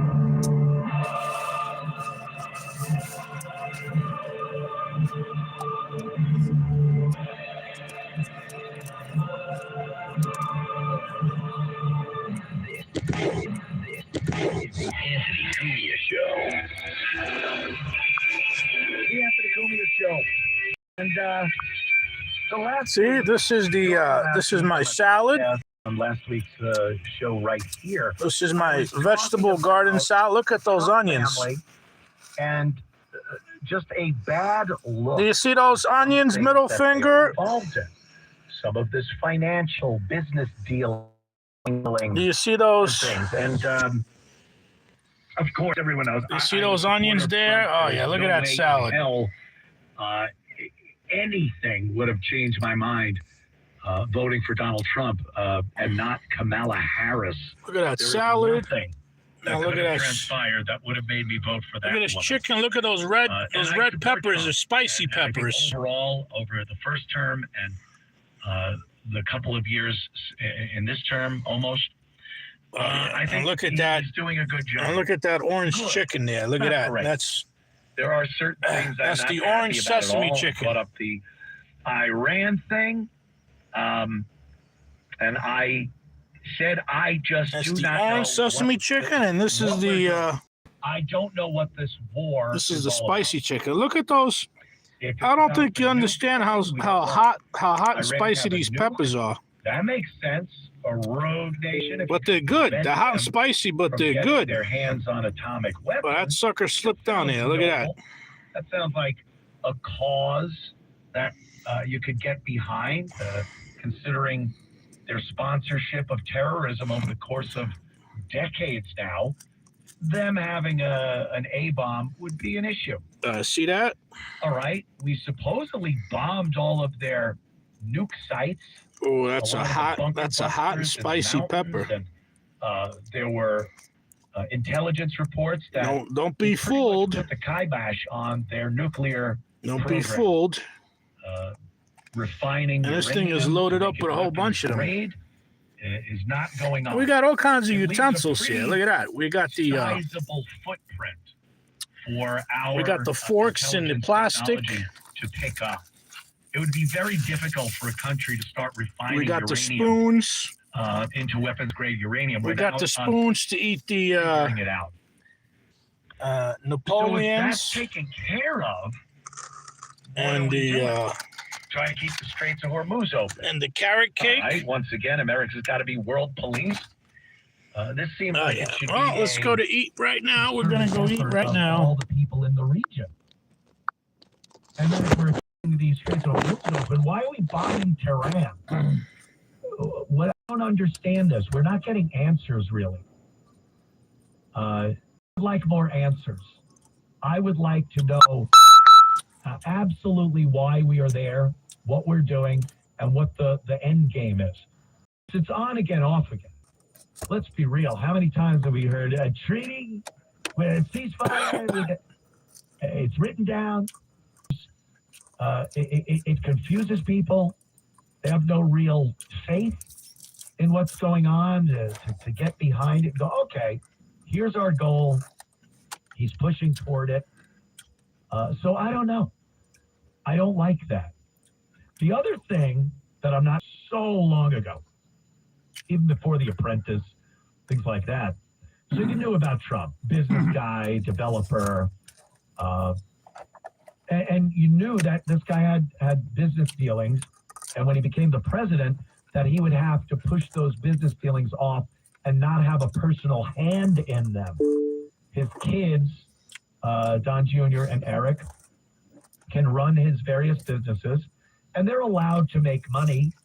I don't know where this illusion comes from that they shouldn't be able to make money while he is the president. This is a business. He has businesses. They need to continue and move forward. You can't just halt a business and then 4 years later blow the dust off the door, open it up and go, well, we're open again. Businesses need to continue moving forward. So I don't fault anybody for doing business. When I see, though, I see some of these dealings, Trump Jr. and Eric involved in Department of Defense contract work. They're part of these entities, these businesses that are doing work with the government, getting grants, getting contracts, and they sit on the board or are somehow involved with these companies. That does not look good. I don't care if it's legal. I don't care if you're technically allowed to do it. It's a terrible look because they're making a hell of a lot of money apparently. And I don't like having to say this stuff. Like I said, I support Trump. When I first heard this, it was out of stupid Hunter Biden's mouth. And I heard it and said, no way. I am going to do a little research here and find out how big a lie this is. And then I start looking into it, and I'm like, holy moly. They are doing exactly what dumb Hunter Biden said they're doing. They're capitalizing, making money as members of these entities that are getting government contracts. It's a grave conflict of interest, at the least. It could be more than that. Look, again, I don't fault anyone for doing business, making a buck. It's our right as Americans. But you can't look at a situation like that and go, oh, no, that's fine. This is a good look. This is great. They're making a hell of a lot of money, and Trump is the president, and this is his sons, and they're getting government contracts on things like drones, drone companies, military contracts. So I don't like that at all. The other thing that we see recently, another horrible look, Trump or the Trump organization. When I say Trump, I mean his kids, his businesses. I don't think his hands are directly on it, but he sure as hell knows about it. And I don't know how involved he is with this thing, but this seems insane. Trump Media is going to sell faster access to Truth Social posts. Truth Social is like X, like a lot of these social media platforms where you can ramble on about things and whatnot. And Donald Trump is the number one aspect of selling instant access before everyone else can get it, of posts from prominent people that are posting on Truth Social for a price, is insane. This really resembles faster access to the president's take, views, policies on things that affect the market by Trump's policy or a speech or dropping a name of a company, whatever it might be. Now, look, I don't care how big a supporter of Donald Trump you are. That looks terrible. That is not something you look at and go, oh, wow, this at least went through to the point where they're talking about it. I don't know if it comes to fruition, but it shouldn't even. This should have been something someone said as a joke in the back room. Hey, why don't we sell these access to these posts? So not a good look for the Trump family. Back in a minute. Listen to this podcast now On the Red Apple Podcast Network. Cop Talk, hosted by Kevin Schroeder. World famous Colonel Timothy Dolan. There's always seemed to be a natural alliance between priests and the police, and I savor that. Well, you stated that even in the past, that there's some similarity in like a priestly calling and also the call to service for police. I think certainly everybody in this room, we felt that it was a calling from early on. There's a call to service. Yeah. There's an inbred respect for what you might call law and order. We sort of think, other than this, no one has to lay down his life for another. And the police are willing to do that. They're ready to do that. And I'd like to think a priest would be as well. Download all of Red Apple Media's podcasts right now through your favorite podcast platform.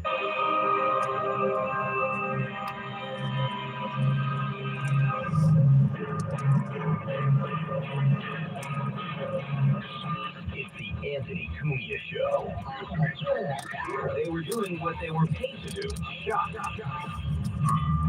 The Anthony Cumia Show. And, I said earlier, I'm not a big fan of basketball.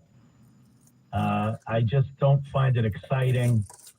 But boy, this WNBA, isn't that exciting? I don't mean with basketball.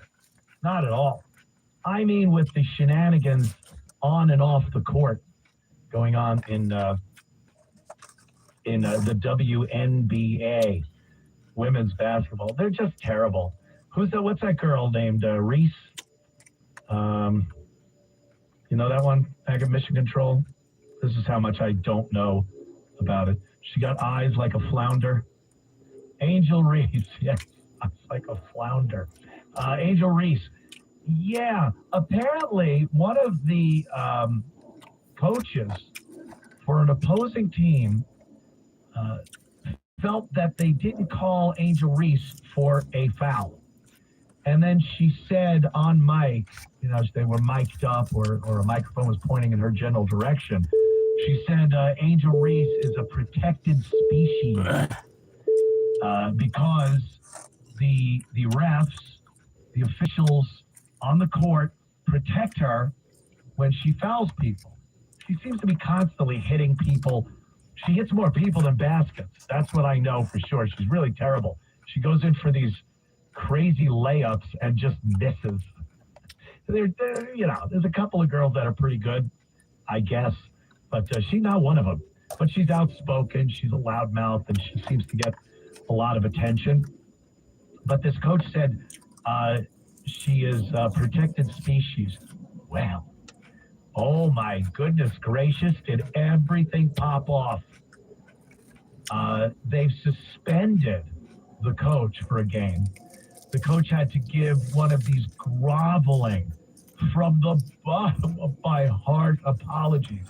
And she's from Australia, the coach. So, the whole different vernacular. Things mean something else. I don't know. But the take that a sane person would have is, yeah, she's not a protected species. Don't bring race into it. Most of the girls out there are black girls. They're lesbians. If you say a protected species, well then, if you mean color-wise, if you mean race-wise, doesn't that mean every girl that's playing pretty much? But you're singling out Angel Reese because she gets preferential treatment as an individual to play that card and be that victim. So Angel Reese gave a little speech. She accepted the apology and then goes on with the whole thing of, racial hatred and bigotry have no place in this sport or any other sport. You're like, any opportunity to try to throw race into it. And again, this poor woman having to grovel, having to be suspended. It's just ludicrous. It's one of those ridiculous things that you see and go, why are we still doing things like this? Why is this still a thing that people have to go, see, we're still a horribly racist country. We're really not. We really aren't. People aren't just blatantly doing and saying racist things in many places. It happens.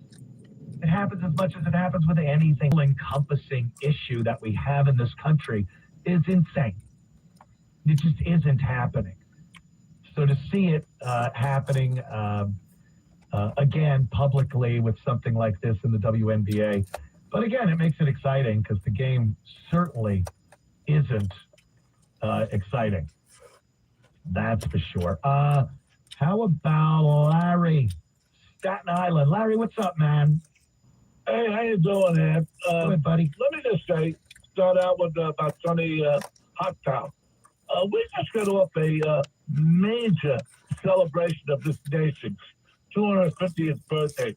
Yep. Festivities all over the country. People were proud. And here comes Sonny Hostile, who has the gall the gall to say she gets nervous when she goes to neighborhoods and sees numerous American flags. Yeah. Because the flag reminds her of white supremacy. Yeah. I would challenge her to bring apart on that show, the view, whatever you call it, a group of a mosaic of men and women who fought for this country. Sit them down and ask them how they feel about the American flag. If it was a flag of white racism. And I have a little bit of concern for Whoopi. I would give her a little suggestion. Be very careful, Whoopi. Get her out of the seat for a little while. Oh, Larry. Thanks for the call, buddy. Yeah, Sunny Hostin, when she said she sees American flags in neighborhoods, she gets nervous. Can you imagine a safer place? Is there a safer community than one you can ride your bike, drive, or walk through, where you see nicely manicured lawns, clean walkways and streets, and American flags on the sides of the houses, celebrating and showing people your pride in nation? They have turned the American flag into some horrible symbol of hate and racism and tyranny, oppression, and it's all par for the course. All par for the course. That's what they want.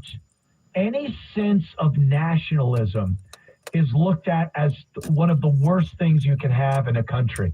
Pride in your nation is a terrible thing, because they know that they could say whatever they want, these interest groups and people that just hate history, real history. They could say what they want, but they know how, when, and why this country was built and the ideology it was built upon, and they don't like it. They don't like it. They want to make it seem like it was a diverse melting pot all over the country and everyone had a hand in building. It's not really the case. This country was built on settlers, refugees from England, of course, and settlers from other European nations that came here with unbelievable courage and gumption and went west and continued. Many of them didn't make it. It was a very hostile environment. And that's who built this country. And it is something to this day to be proud of. And if you're contributing to that lineage of people that built this country, if you're working, doing something good for the country, you pay your taxes, fair taxes, not the nonsense they want you to pay. But if you're doing everything you're supposed to do as a citizen of this country, you're part of that lineage, and you can be proud of this country. They don't want that. You have to be guilt-ridden. You have to hate our ancestors and hate yourself for your horrible racism and your horrible, you're on stolen land. We hear that one all the time. And there's plenty of people that fall right in line, and they'll self-flagellate. They'll just beat themselves and hate themselves. You see it all the time. It's disgusting. It's disgusting.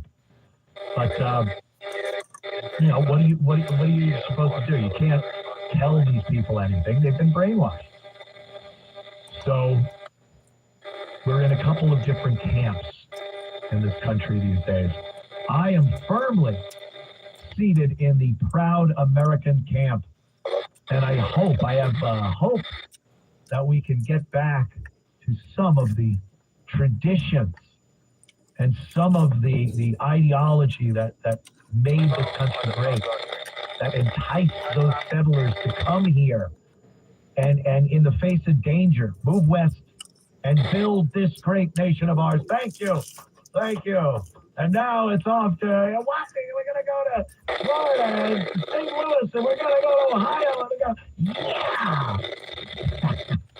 One of my favorite presidential F-ups ever. Some guys, boy, they tripped on their own shoelaces on the way to the White House. And that was one of my favorites. Yeah! Oof,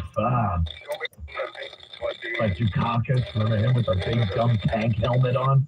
Looked like a bobblehead doll. Right then and there, it was like, well, you're done. Your presidential run is done. And then there was it Gary Hart? He was photographed on a boat called Monkey Business with a stripper on his lap. Goodbye. There goes your presidential run. Been some fun ones over the course of the years. That's for sure. Let's go to young William. Oh dear. What's up? Anthony, great to hear from you, man. You're the greatest. Hey, real quick, I wish there would be more USA rallies in stadiums, and Mr. Trump would make an appearance. I like that charge, and also I hope that you were talking about American flags. I love it when I see those 4x4 pickups that are out there, and they got a flag flying. I'm like, yes. We are living in this country. I go through neighborhoods and they're like, and in parts of central Jersey, and you see all kinds of other flags. I'm like, no, you're in America, man. Yeah. And people fought and died, and freedom is not free. And everybody in the world wants to come here, and yet they still hate us. And every time I see the flag, I'm like, my uncle, was in WW2, and he was hit, out on a ship, and suffered from PTSD. My father was in the Navy. My brother was in the Army. I mean, I love my vets, man. And every time I see them, I have and people should, and it's. Like I said, a lot of the people that came here for the World Cup looked around and appreciated this country and loved seeing. I saw some woman, I think she was from the UK, and she was walking around saying, one of the things I really love about America is the amount of American flags you see everywhere. People are proud of their country. And just to think, people like Sunny Hostin, and she's not alone, that look at the American flag and see a symbol of hate, division, the Ku Klux Klan, white supremacy. It's agenda driven. I think it's done on purpose. They have a mission to try to degrade everything we hold dear in this country, and they're doing it. They're doing it, William. Thanks for the call, buddy. From Central Jersey. They're doing it on purpose. They're doing it on purpose. This is an agenda from the liberal left wing to undermine everything we hold dear. Every tradition. Traditional family. Mom and dad and kids living in a nice neighborhood where you might fly an American flag, backyard barbecues, like-minded people, a neighborhood that you can we ate some of that and they understand hot spicy General Cho's chicken. Literally through a common language. We ate some of that orange chicken. Understanding of what it was like for them growing up, maybe even in that same neighborhood. Riding bikes. We had one salad. Friends, we got the Napoleons there. In a ball game. And now we got the... there's a common interest because we got the carrot cake here. With common values, ideology, environment. See the carrot cake? That's important. That's why you can't just have people that have been here a couple of years who then decide to run for office. Oh, that's interesting. Does that just happen? Yeah, look at this carrot cake. Or is it another agenda-driven thing financed by the likes of Soros and company? And then they get these seats, and the first thing they do in this wonderful new country that they escaped their oppression and tyranny and risk their lives to come here is sit down in the seat of power and try to change every damn thing that we hold dear. Every tradition that was handed down that is exclusively American. They want to destroy it. They want to set up little camps, little enclaves of their foreign countries, a little offshoot, satellite Somalia, or a little satellite South America, or what have you. and completely undermine everything that made America America over the course of its history. I don't think anybody that was not born here in this country should be allowed to hold a seat of power. I think it should be just like the presidency. You are not allowed to hold office if you are a citizen that you came here from another country, you immigrated here, you got your citizenship, whatever it may be. Sorry, you don't have the experience of being an American.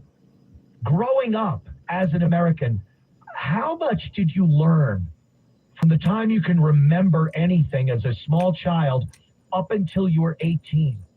There is so much in there that you learned about America, how we operate as a people, how we speak to each other, how we treat each other. It's an important part of your life and your American experience. So you just cut all that out, plop someone here and say, yeah, you run things for a while, even though you have no as a kid, and realize how important that was. How do you have somebody sitting now making decisions on how other people should live their lives when they have no understanding of that very important time in people's lives? So no, they come here like that Indian guy, oh my God, whatever his name is, and he gets up there and goes, yeah, guns, no, we want to try to curtail anyone's Second Amendment right. Who are you? Who are you to come here and get elected somehow? Again, I don't know how that's done. And then just try to change some of the most important rights that we have, to infringe on some of the most important rights we have as American citizens. No, sorry, not allowed. I don't know how that was ever a thing. And you probably look back, and it probably made sense when they penciled it in, like we needed a lot of immigrants. They came here, but they assimilated. They had kids. The kids grew up, but I don't know how that was ever a thing. It should be changed. You know, they were trying to get it, the birthright citizenship thing changed, and then we had some turncoats in the Supreme Court. But that's something that really should be changed. If you are not born in this country, I don't want you as the dog catcher in East Alabama. You're done. Thank you. Back in a minute. Tunia Show.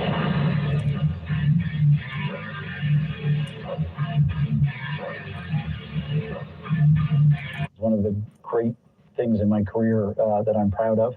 But we don't need the capital that would come with an IPO, which is, a lot of the reason why people do IPOs. We just finished the recapitalization in December. We have a very happy set of shareholders, old and new. They invested knowing that the best way to continue to build this business is for the long run. And I think they're comfortable with the company being private in the long run. That's the preferred route. For most of your, many conversations, people coming to us, opportunities, the name carries well. The Rockefellers, the footprint is not just in this country, it's in Europe.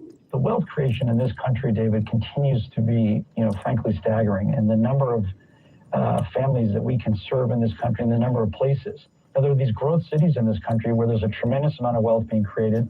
And we like to be on the ground in these cities with our private advisor teams, close to the families, close to the clients.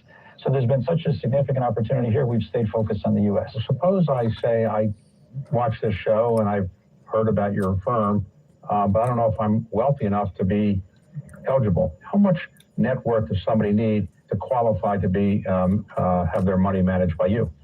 We don't dictate to the private advisor teams a minimum. The sweet spot is probably 20 to 25 on up to 250, 500 million, and we take care of many families that have more than $1 billion. Let's suppose I say I've got $50 million, I inherited $50 million. I don't know anything about money. I'm something in the non-financial world, but I want to not lose my $50 million. If I give it to you and you manage it, what kind of rate of return can somebody realistically expect from a money manager like Rockefeller?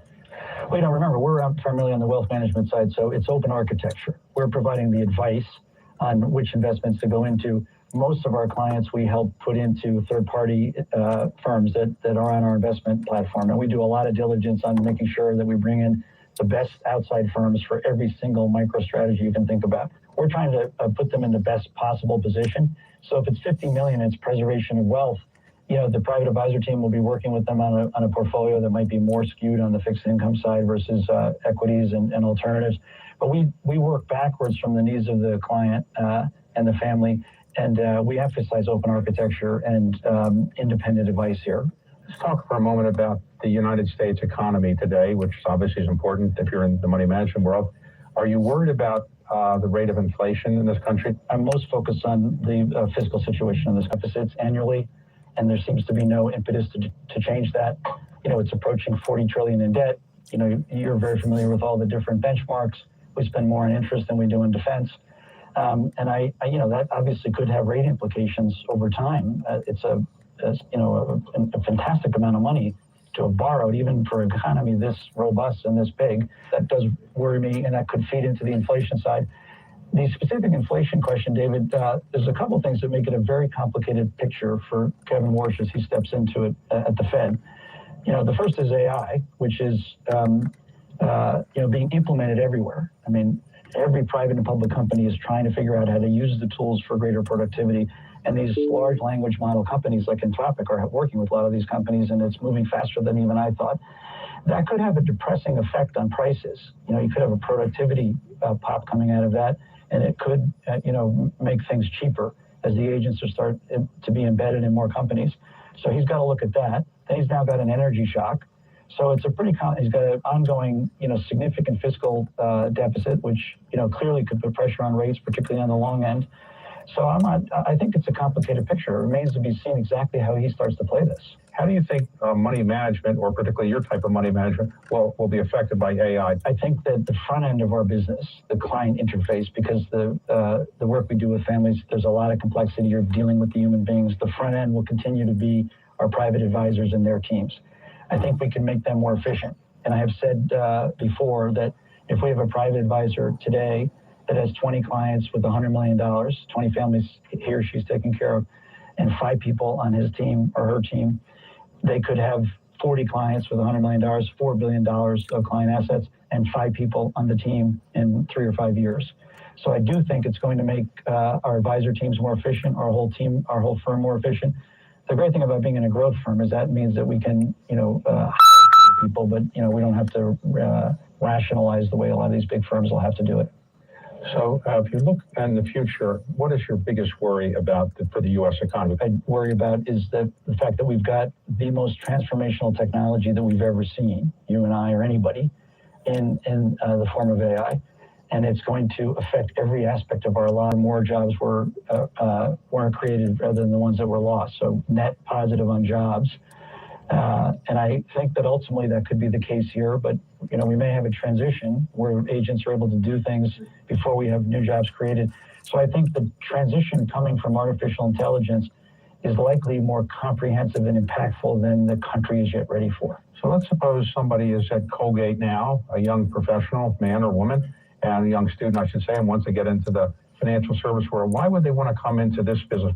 And what are the skill sets that you look for when you're hiring young people? I think it's a great business for a young person to get into because I think the client interface is fascinating. It's obviously about helping them take care of their wealth, and there's a analytical side to that, but there's the human side to helping take care of a family. And you get to, in our firm, you get to work with these wonderful families that are really some of the most successful American families. You get to know the story. You're helping them through something they're less familiar with, what to do with the wealth. The skill sets I always look for, David, I want the people who have the passion to go for excellence. But I also want to find the people that want to do that in a way where they work well with others. Well, suppose somebody comes along, they're very smart, and they're a history major, or they're an English literature major. Do you just don't hire them, or do you take a look at them? I always love liberal arts. I did major in economics, but I was at Colgate and I studied a lot of things. And actually had an anthropology professor at Colgate who I am still in touch with to this day. He just recently retired. He had a big impact on me and opened my mind in so many different kinds of ways. I think liberal arts training is going to be more valuable in the world that we're moving into because I think the AI tools and agents are going to do a lot of the specific things that you could teach in a more technical manner to human beings. or as the liberal arts skills, which are a lot about. You've had an incredible career, but you must have made some mistakes somewhere. What's your regret? Do you have any regret about anything you did in your career? I regret having to sell Merrill Lynch. It was a great firm. The mix of businesses should have enabled it to survive that credit crisis, because we sometimes think back to, could I have done things differently? I wasn't yet president when that position was put on. It didn't report to me, but could I have done more to try to have that company still be around today? Because it was a 94-year-old company when I sold it. What are you most proud of having achieved in your career so far? There's from great people that were here in the. How many employees you have now? Close to 1,700. We have a great culture. We talk about excellence in everything here, and there's a high bar. People reach for excellence. My favorite quotations is Lombardi, who you'll remember, said in the 1960s when he was paraphrasing Aristotle, "Perfection is not attainable, but if we chase it, we might just catch excellence." We're trying to catch excellence here, but we focus on collaborative, collegial culture. We want it to be a place where people love to work with others. Thanks for listening to my conversation with RCM President and CEO Greg Fleming. To hear more conversations like this, head to Bloomberg.com or YouTube for the latest episodes of Bloomberg Wealth. I'm David Rubenstein, and this is Bloomberg. From the former reigning champs, Argentina, and their superstar Lionel Messi, final score 1-0 in extra time. Not to be outdone, fans in New York's Times Square also had some celebrating to do.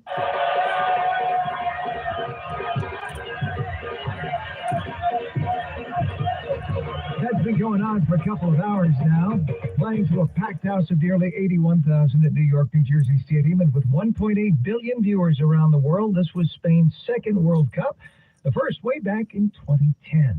President Trump and FIFA President Gianni Infantino presented the players from Spain medals and the coveted FIFA World Cup trophy. The United States has announced another death of a service member as it launches more airstrikes at Iran. It is targeting the Revolutionary Guard in response to the killing of U.S. troops. The military says the latest death on Saturday was in Iraq during the controlled detonation, and Jordan and Bahrain all activated defenses against Iranian drones and missiles. The U.S. and Iran have returned closer to all-out war as last month's interim deal meant to permanently end the fighting seemingly has crumbled. Tragedy in Peru Saturday as a 5.5 magnitude earthquake struck the Andes region, killing 5. More than 20 people were hurt. At least 300 have been displaced. Peru's National Civil Defense Institute says the total number of people missing still unknown. Peru is no stranger to earthquakes. The last 2 major quakes happened in 1970 and 2007. A mass shooting outside a Minneapolis nightclub has left 9 people injured, 2 of them seriously.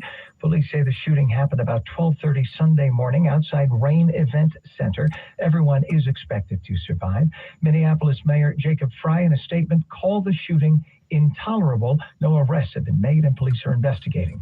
Christopher Nolan's latest epic is making box office history. The Odyssey debuted at #1 with $124.5 million in North America.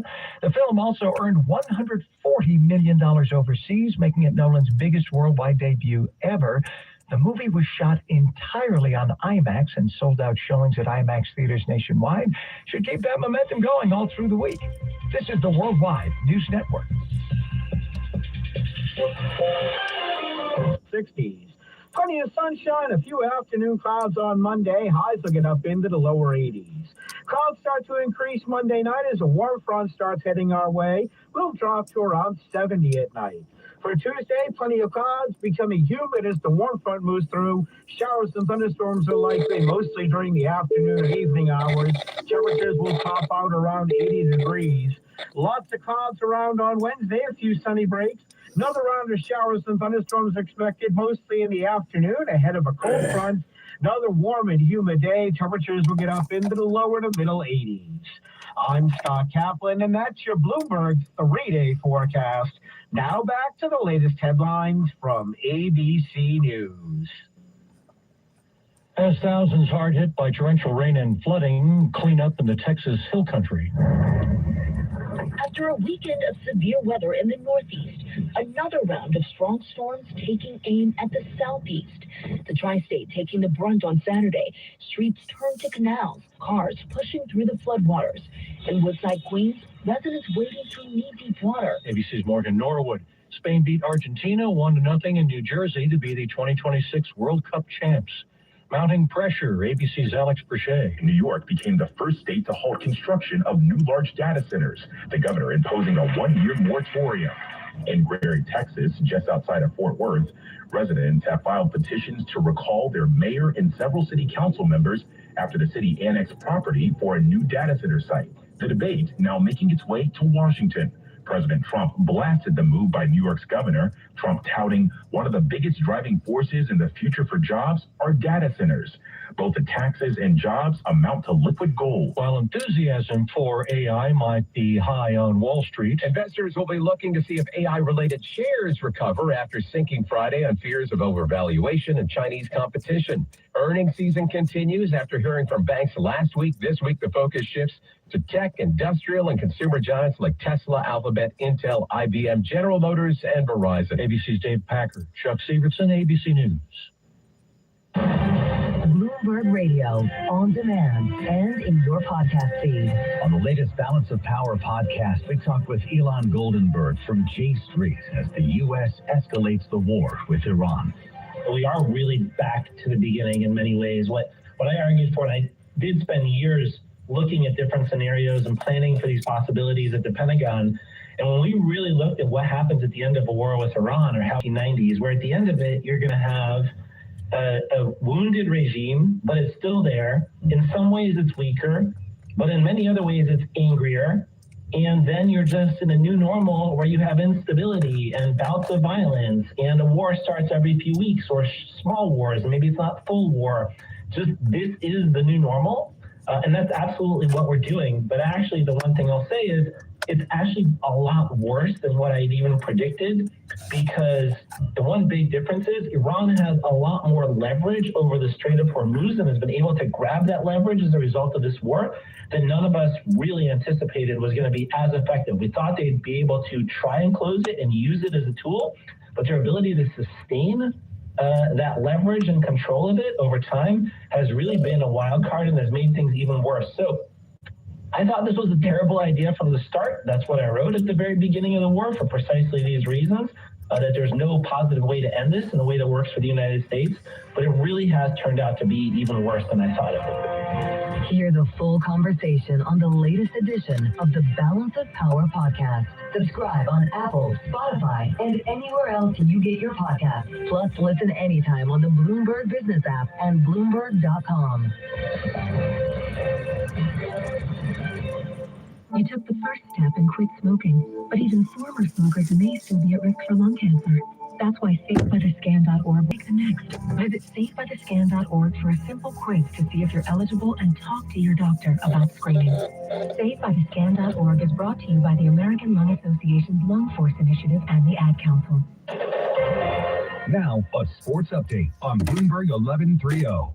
Ryan Fox birdies the final hole to win the Open at Royal Brookdale by stroke over Cameron Young at 10 under.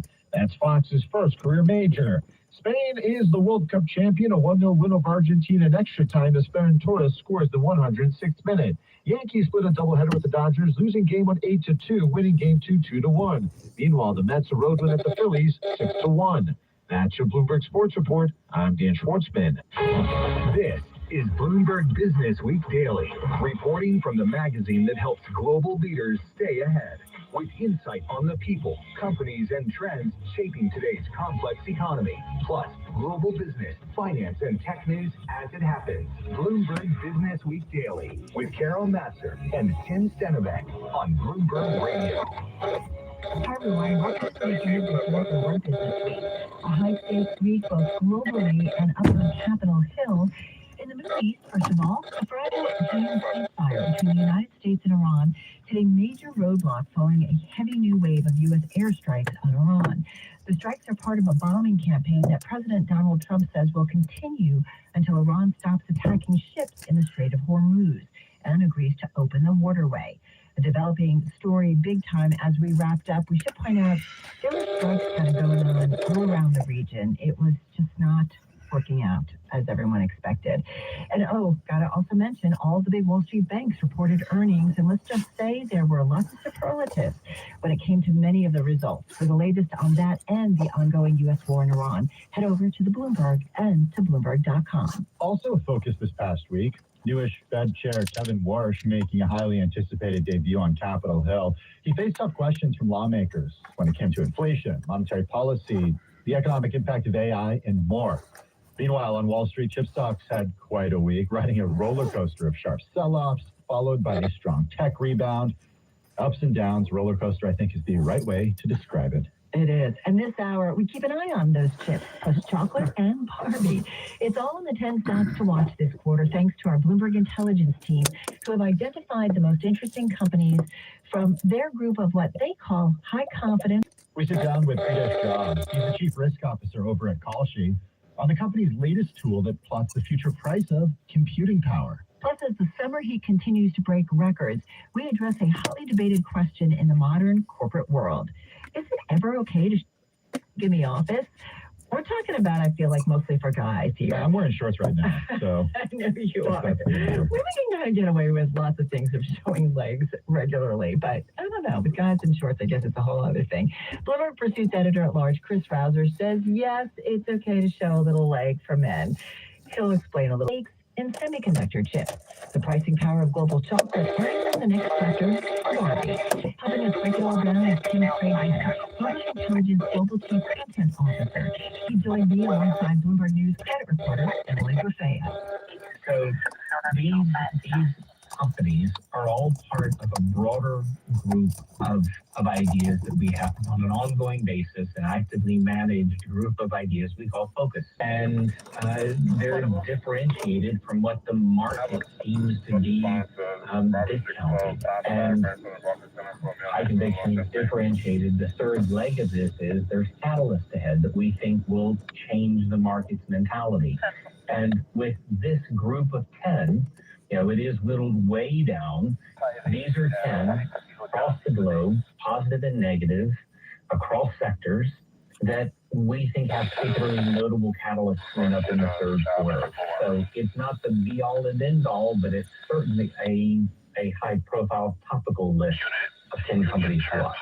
Okay, well, we have to start with Microsoft. That's the largest company on the list here. What is the market getting wrong about Microsoft? And I love how the story is laid out because you have a picture, you have a data sheet, and then you also have a trigger, which is a note about, what could trigger any movement. But I'll let you explain it. Yeah, so the crux of the idea with Microsoft is that the market seems to have put Microsoft in the bucket of broad software that could be disrupted by AI. There's that theme of the SaaS apocalypse where AI is going to take over everything that's software. It seems to be forgetting that Microsoft is one of the large hyperscalers. It has, through its ongoing work, arguably the leading cloud platform for large language models. And they also have a new Microsoft 360 Office suite that's coming out in the second half. We think revenue is set to surprise on the upside, and the market seems to be discounting quite the opposite. I get it. I feel like we've been talking about Microsoft and watching it a lot, so I can see why you guys included that in the list.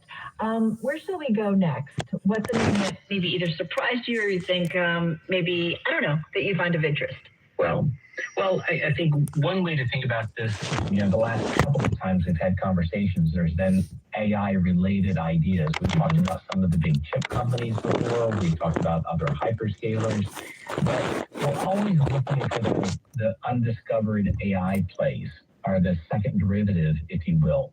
And there's two on the list this time that I think fit that bill. One is a UK company called Halma, which is, it falls in the industrial category. They do a lot of health and safety equipment. But they've got a business embedded in their divisions that makes photonics. Photonics are an optical device that essentially helps replace copper into data center infrastructure to reduce legacy, increase bandwidth, speed, etc. And it's a big business. It's ramping aggressively. They are the supplier for one of the big hyperscalers.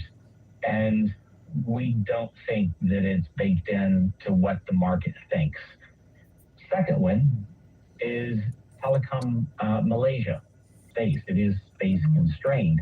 More and more data center build out is moving across the channel into southern Malaysia, and Telecom Malaysia is the digital infrastructure provider. So they're providing fiber backhaul and other services that will allow this data center build out. So two interesting sort of second derivative plays on the AI theme. What about Solar Edge? I know that's a company on the global energy sources are going to play into global energy sources are going to play into data center energy demand, and there's a great story to be told along those lines. That said, the real reason why we're focused on Solar Edge at this point is actually the European business, and that's not so much an AI-driven issue. It's energy security. We've been through the story of Russia invading Ukraine and disrupting the gas supply.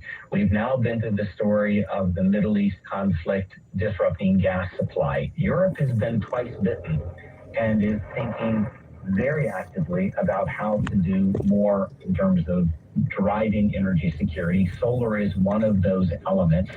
And Solar Edge has seen its European business, which is about 30% of revenue, accelerate. And we think that has further legs, long legs. Yeah, it's interesting. I feel like Craig keeps having these comments so vulnerable when it comes to global energy supplies, like in brought to their need. And China in particular, I think, is certainly looking at that. This is a stock, though, that's been on a tear, up almost 100% year to date, although about 18% of the float is short. So you get a little bit of feel in terms of what the street is thinking. I got to go to Mattel. We talked Barbie. Let's go there. they were on fire, and then they weren't. Well, enough is enough, right? So, sorry. No. Had to go. Had to throw that in sometime. So, Mattel business in the doll business, a big chunk of that is Barbie. And it did get a big boost by the Barbie movie back a couple of years ago. But the toy business has been moving, at least from our analysts' perspective, more towards building sets and in particular trading cards more recently. The sort of focus is off of the dolls. And with that in mind, we think that they're set for further disappointment in terms of growth. It is really as simple as that. It's a product cycle sort of story, and the product cycle is right now not in their favor. All right, you got to finish up with what? What's the matter? I just feel bad for Barbie. Maybe they could have her build something like Barbie the Builder, and then maybe she could build centers. Yeah, like an AI player or something. Carol, go ahead. I don't know. It's that lame, but hey, Barbie can do anything. We know that. I got to end up with chocolate. Got about a minute left here. It's not anything that I'm that familiar with, but I love me some good dark chocolate. So, Barry Callebaut is a European cocoa producer, and so they source cocoa, they process it, they sell it to the big chocolate makers, Nestle and others. A couple of things have been going on in the chocolate business. Number one, after cocoa spiked over the course of the last couple of years because of harvest issues, weather, what have you, chocolate makers have been actually reducing the content of chocolate, of cocoa in their chocolate, which is a negative on a structural basis for Barry Callebaut. We don't think is fully understood. You layer on top of that El Nino, which is increasingly looking to be more severe, and that could disrupt supply, which increases the cost of cocoa beans, which causes a cost squeeze for Barry Callebaut. And you end up, therefore, with a volume pressure, a cost pressure, and they're kind of stuck in the middle. We think that disappointment is ahead. All right, that makes sense. So it's not very sweet on that one, but you can get a chocolate bar. That was Tim Craighead, Bloomberg Intelligence Global Chief Content Officer. Check out the full list online at bloomberg.com/businessweek and on the Bloomberg Terminal. Our thanks too to Emily Graffeo, Bloomberg News credit reporter. She filled in while I was away. Still ahead on Bloomberg Business Week, we know about trading AI tech stocks, but how about trading the computing power behind them?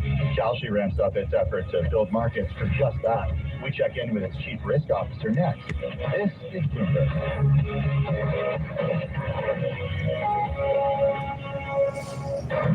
Now, your 3-day weather forecast on Bloomberg 1130. Clear skies tonight will drop into the middle 60s. Mostly sunny Monday, high in the lower 80s. Becoming partly to mostly cloudy Monday night, will only drop to around 70. Lots of clouds becoming humid Tuesday. Showers and thunderstorms develop in the afternoon, high near 80. Scattered showers and thunderstorms Wednesday, highs in the lower to middle 80s. I'm Scott Kaplan with your 3-day forecast on Bloomberg 1130. Thursday, it's a Bloomberg News exclusive. The United Nations is crucial. This world of fragmentation is a world of tension. For the first time in 10 years, the United Nations is set for a leadership change. Trust in the organization is waning. The candidates for Secretary General debate live from UN headquarters. We are stronger when we stand together. UN Town Hall. The next Secretary General. Thursday afternoon at 5. Only on Bloomberg 1130, Bloomberg Television, and the Bloomberg Business app. Data storage used to be straightforward, but AI has rewritten the rules. The data it needs to thrive is trapped in aging infrastructure. Companies need a unified data platform, one intelligent layer that delivers data at the speed of AI, because good enough isn't good enough in the AI era. Learn more at everpuredata.com. Here it comes! Surprise! The people above your catering business are doing major construction, and the drilling is only during business hours. Small business owners usually don't like At business, most landlords, top real estate owners that struggle, rob Peter to pay Paul, they do it every month to make it work. And you're whining. So, in other words, for the average landlord, and these figures are low, very low. There's no guarantee that you're going to make a dime. There's no guarantee that you're going to even get your money back. You may lose money. Always going to be one, okay? 800-848-9222. Listen to this nut socialist on grocery stores. Inflation's great, but if you're the bodega owner, how would you feel if the government opened a big grocery store right next to your bodega? If one publicly owned grocery store that brings prices down in the neighborhood is enough to put someone out of business, then maybe they shouldn't have done business in the first place. Interesting. So, the bodega that's been there 30 years, holding it down for the community, they don't have a right to complain that taxpayer dollars are going to be used to run them out of business. Man does not know what he's talking about. But the Fox News interviewer, she got him good, right? Knowing things are so bad here, so why did your family come from Peru to be here in America?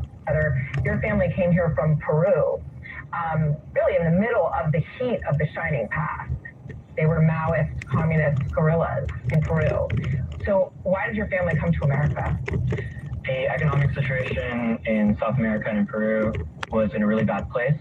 But I think that much of what we could say is responsible for that actually was the imposition of capitalism and American imperialism. In many cases, is actually what brings immigrants to the U.S. coming out of Latin America. And they come here because they don't like the imposition of American imperialism in the country that they're in? Yes, in many countries. So they come here. In many countries, there have been undemocratic coups that have destabilized countries, and that's pushed people out. Oh, well, you would think they would want to go somewhere that wasn't imposing that on them if that were the case. But it's interesting. So, in other words, cold busted. So everything is America's fault, but you phony, your family wants to come here to America. Why don't you and your ponytail and your straight hair go back to your country? How about that? Dominic Carter here with you, 800-84. The nerve. You want to come here and infiltrate the Democrat Party with your nut. I think they're so bad these days with the Democrat Party. Even Bill Maher says that he may vote Republican in the upcoming presidential election, and congratulations go out to the vice president and his wife. They've had a child that was delivered, a baby boy, I believe. Congratulations to our vice president. 800-848-9222. Let's see here. Let's start with Larry, line 1, Staten Island. Good evening, Larry. What's on your mind? Good morning, Dominic. I want to comment about the situation, the visit of Mr. Mandami to Rikers Island, sitting, breaking bread, watching a soccer game with a bunch of fellas. There is no way. No. Wait. No. We have to be factual. They're not felons. They're accused felons. Accused. In a handful of cases, they're waiting to go upstate. They've been convicted. But they haven't, for the most part, they haven't been convicted of anything. But go ahead, Larry. All right, whatever. There is no way that they could sit with a bunch of NYPD police officers and be invited by the PDA to sit down with them and watch this game. It's so hypocritical, Dominic. How can you sit like you're telling the public? I'm sitting with people from Rikers Island who are arrested in violent crime and are waiting trial or whatever. And it's just, this guy is way out of it, man. Way out of it. He's telling you what his priorities are. He's telling you, I'm sitting with my people. He's telling people like you and I, Larry, that he doesn't give a darn about us. Those are his people. Plain and simple. And Dominic, he wants to arrest Benjamin Netanyahu when he comes to New York City. Well, does this idiot know that the man has diplomatic immunity and is a diplomat, and you got to have hands off with the diplomatic people? This guy just doesn't understand what is going on here, Dominic. This guy is just political fodder, and that's all he's about. I'll do you one better, Larry. I've been covering politics a long time. I think I've heard mayors threaten, but I've never heard mayors threaten so directly that they're going to have someone arrested. A mayor technically should not be able to have someone arrested. It is the police commissioner. Now, and thank you for the call, Larry. We all know how it works. City Hall makes the quiet call to 1 pp. They turn up the heat on 1 pp. That's why I've been trying to tell you folks, when you ask where the horses and the dogs, the police department doesn't make those calls these days. Those calls are made from City Hall. If City Hall doesn't want horses on location, if they don't want police dogs on location, if they don't want to see the riot team on location, if they don't want the guys with the riot helmets and the things where they tap it's very intimidating. They tap the nightstick that they have up against the shield. If City Hall doesn't want the public to see that, believe me, you are not going to see that. And so I see something that's just moved with the New York Times. So much has been made about President Trump flying on that new aircraft. And apparently the president has announced there are going to be new and improved defense mechanisms. Take a break, and we are coming right back. And a career that does not always require a 4-year college degree. Solving for a steady stream of skilled laborers is not the only challenge. The industry also needs to address supply chain issues, on-time contracts, design. What we're doing is working through a backlog that was put in place under really difficult conditions and under a different economic environment. Our 2 largest contracts were executed in 2019. And you think about what was going on in 2019, no inflation, a more stable supply base, and those were put under contract and COVID hit.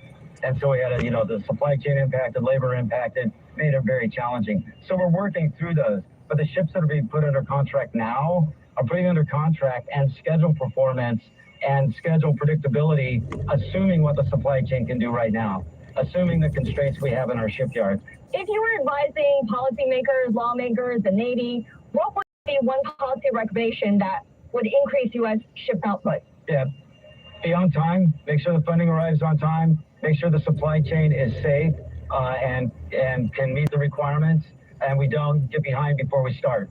That happens from time to time in shipbuilding, where you get late orders, they hold the schedule with what the initial contract said, you have no chance to meet it. Securing funding is just the beginning. There's also the sequence of how the money, contracts, and ship designs move through the system. Government shutdowns are a major hindrance to actual effective shipbuilding and making sure that contracts and programs themselves are getting started. But there's a broader issue beyond the appropriations and funding process that comes down to the way that the Navy designs its ships as well. And this is about the requirements process that the Navy goes through. The U.S. naval vessels are incredibly complex with combat systems, radar, and other technology. And so that means that the ships themselves and their designs are incredibly complex. But given the timelines it takes to design and build these, the requirements may evolve as the threat environment evolves over time. What that ultimately means is that the Navy may start constructing ships before the design is finalized. And that can be a major issue, especially when you're changing the design as you're building the ship. Every time we change a requirement, change a design, it costs us a lot, both in dollars as well as in schedule. So that's got to stop. There isn't a day that I go to work that I'm not thinking about what's going on here and other places around the world where you're serving. Retired Navy Admiral Mike Melendez served as Chief of Naval Operations under President George W. Bush and Chairman of the Joint Chiefs of Staff in the first few years of the Obama administration.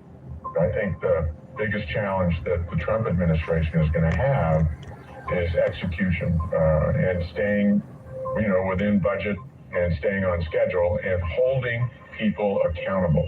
So I think all the pieces are there. Now the question is, can we execute? One solution, farm out the work. Today, only 1/10 of Navy shipbuilding is done at distributed sites. The Navy wants to increase. What's their home? Hiding under the bed.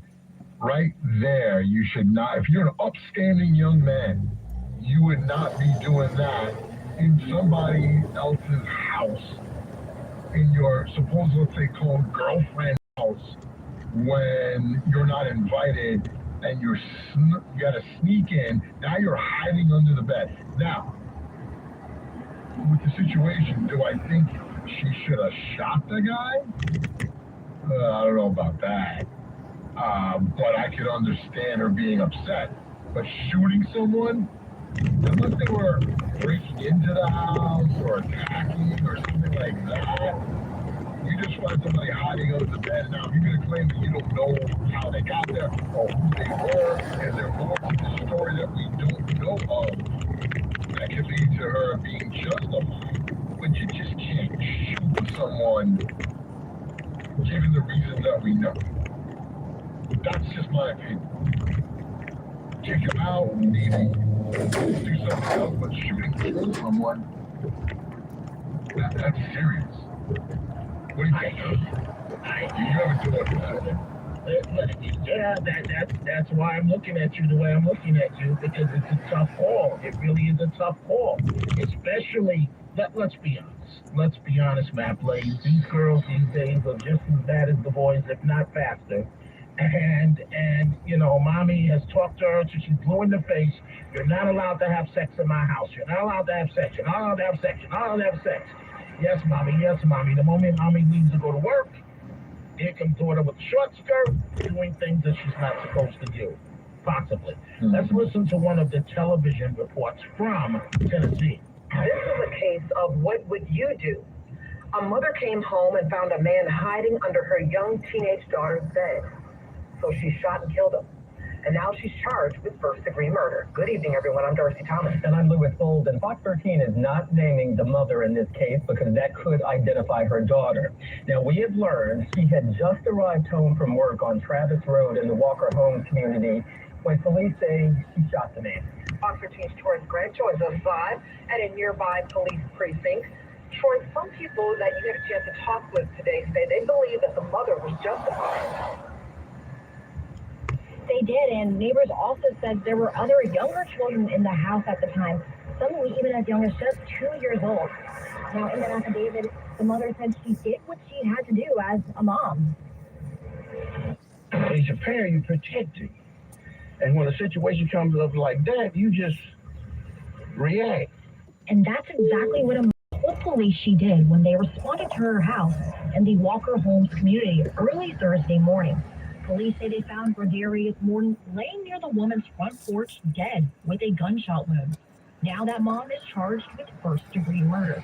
Even though parents Fox 13 spoke with said they'd probably have done the same thing.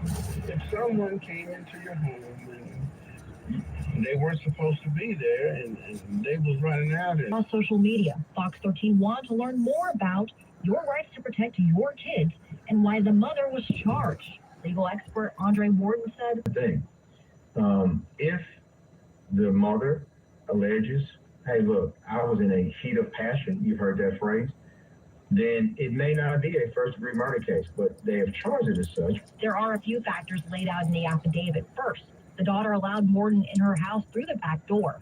When the mother came home, she knocked on her daughter's door asking, "Who's in my house?" The daughter also told police her mother has repeatedly threatened to shoot any boy she found in her home. Warden told me all of that would lead to the legal argument over whether this killing was premeditated and should be classified as first-degree murder. Again, not quite the same fact pattern that I gave you before in terms of days before or weeks or months, years, where she says, look, if a guy's ever in here, I'm going to kill him. That really gives you a strong indication potentially of an argument, at least strong argument for first-degree murder. But the closer in time, the more difficult that charge becomes. Now that mother is still in jail tonight, we do not know who is caring for her kids at this time. So what's horrible about this entire thing? Mommy's gonna need easy, $150,000 liquid. How many working moms to go to trial? How many working moms? You're gonna need a lot more than that to make bail. How many working moms you know can afford $150,000 liquid just for your attorney fees? That's number one.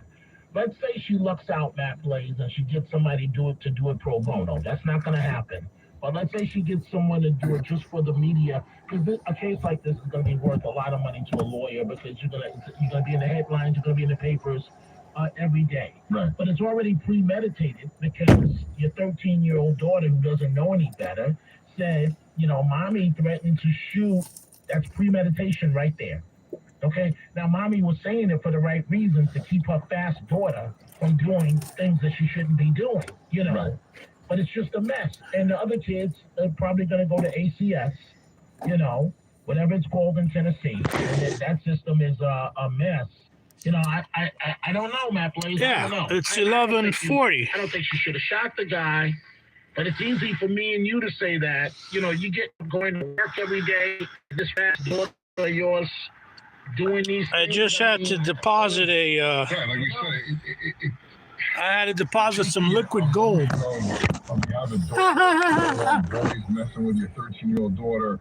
Then you look at the actual facts of the case. The daughter left the guy in the house. It doesn't. We're not hanging here. I just had to make a liquid gold deposit. But he was let into the house. Now, he was found dead on the porch, which means he was running out of the house when she shot him. So they're going to say, hey, did he pose a threat? He's running away. If you shot him in the back while he's running away, you're going to go to jail for murder. Oh, yeah. He was running in jail, in all likelihood, like horrible situation. Back to your telephone calls. Line 2, Sherman in Manhattan. Good evening, Sherman. What's on your mind?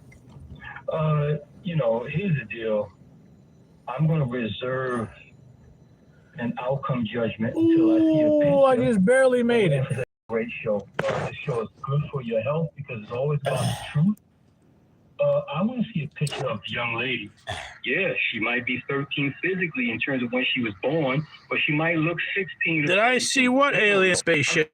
Huge country girls, okay? So let's keep it real here. Meaning, I'm not going to just... When I'm driving, I'm not looking up at the sky. When I see a picture of the young lady... I'm looking at the road when I'm driving. I can come to somewhat more of a conclusion. She might look 17 years old, right? I've grown up, too, around some... when I was a kid, there were some girls... There could be some aliens out here, because this is out in the middle of Pendejo Land. Pendejo Land. As soon as they step out that door, they take that breath in, and the next exhale is they want every attention from every guy they can get. We must be open-minded and be realistic. The mother sounds like a violent person threatening to shoot anybody in the house. Sorry, me, I'm trying to harm myself, steal from my house, or hurt my daughter. I'm not gonna shoot some dude because he's attracted to my daughter.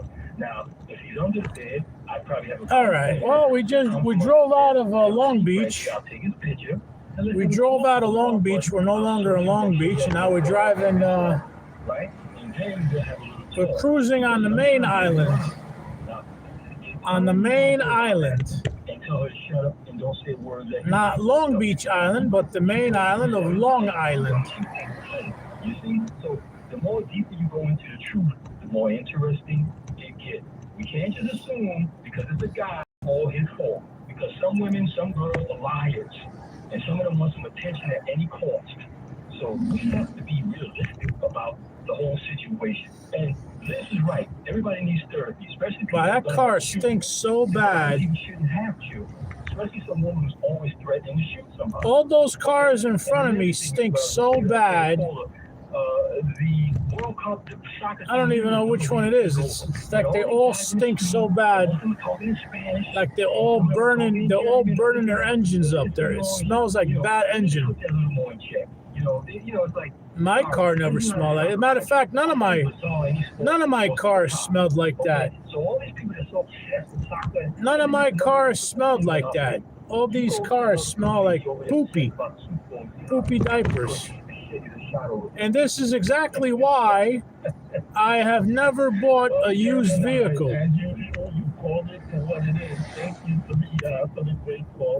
Because when you buy a used vehicle, you're taking your chance. It's the same as gambling. When you buy a used vehicle, it's like you're gambling with the world's worst, shittiest odds. The world's worst, shittiest odds. Oh, there's Outback Steakhouse. Outback Steakhouse, which is closed. This could go one of two ways. I'll make it very simple. One could go one of two ways. It's 1:45. This guy hiding under the bed, you see. We're putting, what is this show? This show is going on 3.5 hours here. It's going on 3 hours and 37 minutes. I believe I can't see it properly. Can't see it properly. Go ahead. No. And the second thing, the common sense smart thing that the woman should have done was 30 miles an hour here. So the parents and the cops got there. And this is the road that leads to Long Beach and leads back from Long Beach, but it's 30 miles an hour this whole way, all the way until the main road, the main highway. This is 30 miles an hour. Look at that, see? 30 miles an hour. Although I doubt anybody pays attention to that because all those cars that were in front of me, they just took off. All those cars in front of me sped away and took off. I'm asking Matt Blaine if he has, thank you for the call, Tom, if he understands your point. No. Oh, there's the Nike store. These are all common sense. But you don't have a There's daughter, the Nike store. I don't have a daughter. I can't put myself in those same shoes. I can try to say, yeah, I can understand it. But then, like I said, you got to look at the facts and how Sherman put it. Look, maybe she lied. There's T-Mobile. Same thing. There are girls that are 13 years old that look like they're 18 years old. And she could have told the guy that she's 18. Right. And then that's why I say, well, if he's an upstanding young man, you should go into the house in the first place. But maybe he thought that the girl was 18. The mother was at home. Trader Joe's. There's the Men's Warehouse that sells suits. Men's Warehouse. They sell suits and all kinds of clothes for the suit wearing guy. Morning, evening, whatever. When I was listening to the news report about this, I picked up that there were younger children in the house as well. Did you hear that? Yes. Okay, so the mother left younger children in the house with her 13-year-old daughter, who was obviously a minor. Susan, that happens a lot in single mother households where they gotta find a way to make a way out of nowhere. Oh, okay. And I had to read that. But anyway, go ahead. No, but the 13-year-old, okay, so that is an unfortunate situation. So that couldn't, as a mother, I think, overreacted because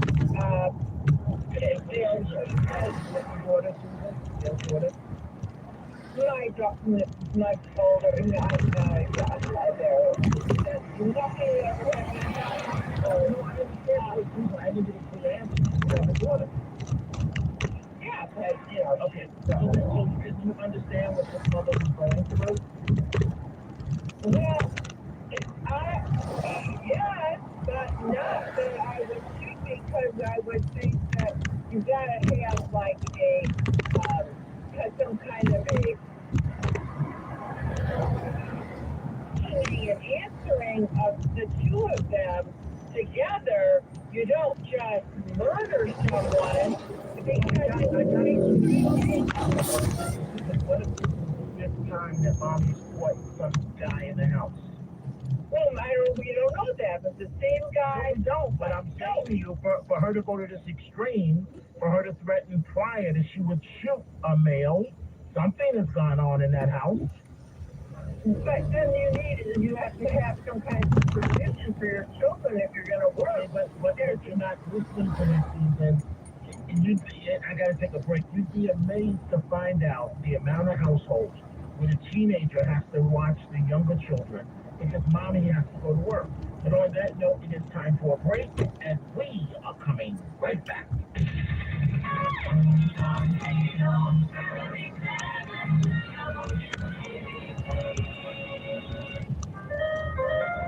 Your ambition, customized match with Robinhood. You push yourself in everything you do. Getting headlines for insights. Robinhood puts you in control of your money, all on one platform. You expect more from yourself. You expect more from your money. Get started today at Robinhood.com/yourmoney. Again, that's Robinhood.com/yourmoney. Your money, your move.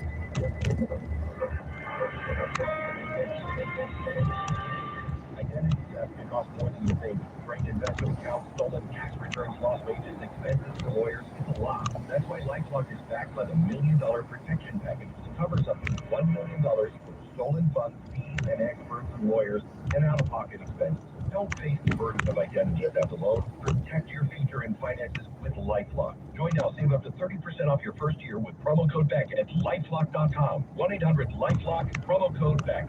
LifeLock.com. Terms will apply. Talk Radio 77 WABC.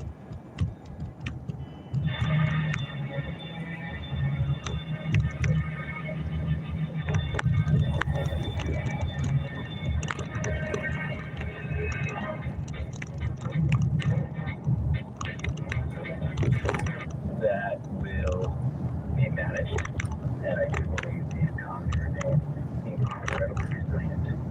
For all the reasons everybody's talking about for the past several years, I think that will help end up will win the day. Perhaps the most important job of a CEO is allocation of capital. And Eddie, what's on your mind? Oh, Dominic, how are you, sir? Dominic, like I said, I've left the Democratic Party. That's gone. But I'm still critical when I see it, and it's justified. Okay, Vance, I hope he doesn't get the nomination. Michael Goodwin wrote a great article in today's Post. I know you read it. Okay, Vance is like a Democrat. He acts like a Democrat. That's point number one. Point number two, and I'll make it quick, Tom, because you got a great program, and a lot of people are calling. Point number two, let Trump. We don't want to hear anymore. They want to make a deal. They want to make a deal. They want to make a deal. Okay? People are tired of that. It's enough, Doc. Let them go in and finish the job. Knock out every infrastructure unit or building or... Okay, hey, Teddy, that sounds wonderful, my friend. And then what happens if it starts a world war? Well, Dominic, what do we do then? He said Iran will not get a nuclear weapon. Iran will not get a nuclear weapon. He keeps on saying that. Dom, you can't have your cake and eat it too. And I respect you a lot. But you can't answer me with that type of question. What about a world war? Where is it the world war? Russia's going to get involved? Teddy, I think when one is a master, the way that President Trump is, one has to consider all alternatives. Everything has to be on the table at all times. You can't just say, I'm going to give the masses what they want and go in and drop a bomb on the whole country. That's just not realistic. So I still say, I know you don't like this, Teddy, but I still say that I'm waiting to see how this all plays out, and I'm giving President Trump the benefit of the doubt. That's just the way that I see it. I'll give you the final word, Teddy. Go ahead. Okay, when you say I'll give him all the time, does that mean all the time? No, that's not what I said. That's not our time. Because when it comes to time, I don't understand what the Great Rush is. Well, I mean, we don't want to see American soldiers lose their life. You know, what happened Friday? What happened Friday in Jordan? And that's rather sad and tragic. But President Trump has to have the big picture in front of him at all times. At all times. All right, General. I know General Keane wants to go in there and finish it off. But for every general that you could point out, Teddy, that says what you want them to say, I can give you another general that argues just the opposite. You know that, Teddy. You're a smart man. I know. And you are too, Teddy. But it seems like it's a tug of war then, you know, with pulling it is a tug of war with a bunch of nuts. The president's deal. Mine is a poor mother that is working to raise her children, to take care of her children. About Tennessee? In Tennessee. And what would happen if that 13-year-old girl got pregnant? Who would have to take care of the child, and who would have to take care of the girl? The mother would. So she's probably just so frustrated. Hey, Mary, maybe you can help me with this. I've been sitting here trying to figure this out, and of course I have a daughter. Why is it that us men, that we're much more concerned with the daughters? It seems like we always have a watchful eye on the little girl. Why is that? Because the daughters will give you the gray hairs. Tell me about it, Mary.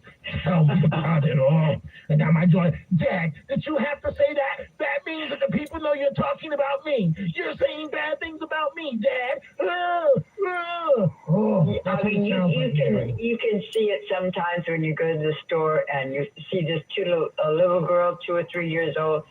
She runs the mother and the father. I'm talking from experience. You preaching right now, Mary. You serving as the pastor. You helping me. Because Lord knows, I'm sorry, Mary. I'm sorry. Oh, I'm going to be in trouble for this. I'd rather deal with my son than my daughter any day, every day. Oh. Have a wonderful night. Thank you. For my daughter, I'll be sitting down eating, and women, I don't even have to tell you what she'll say to me. But Madeline, she'll just be like, Dad, I'm menstruating.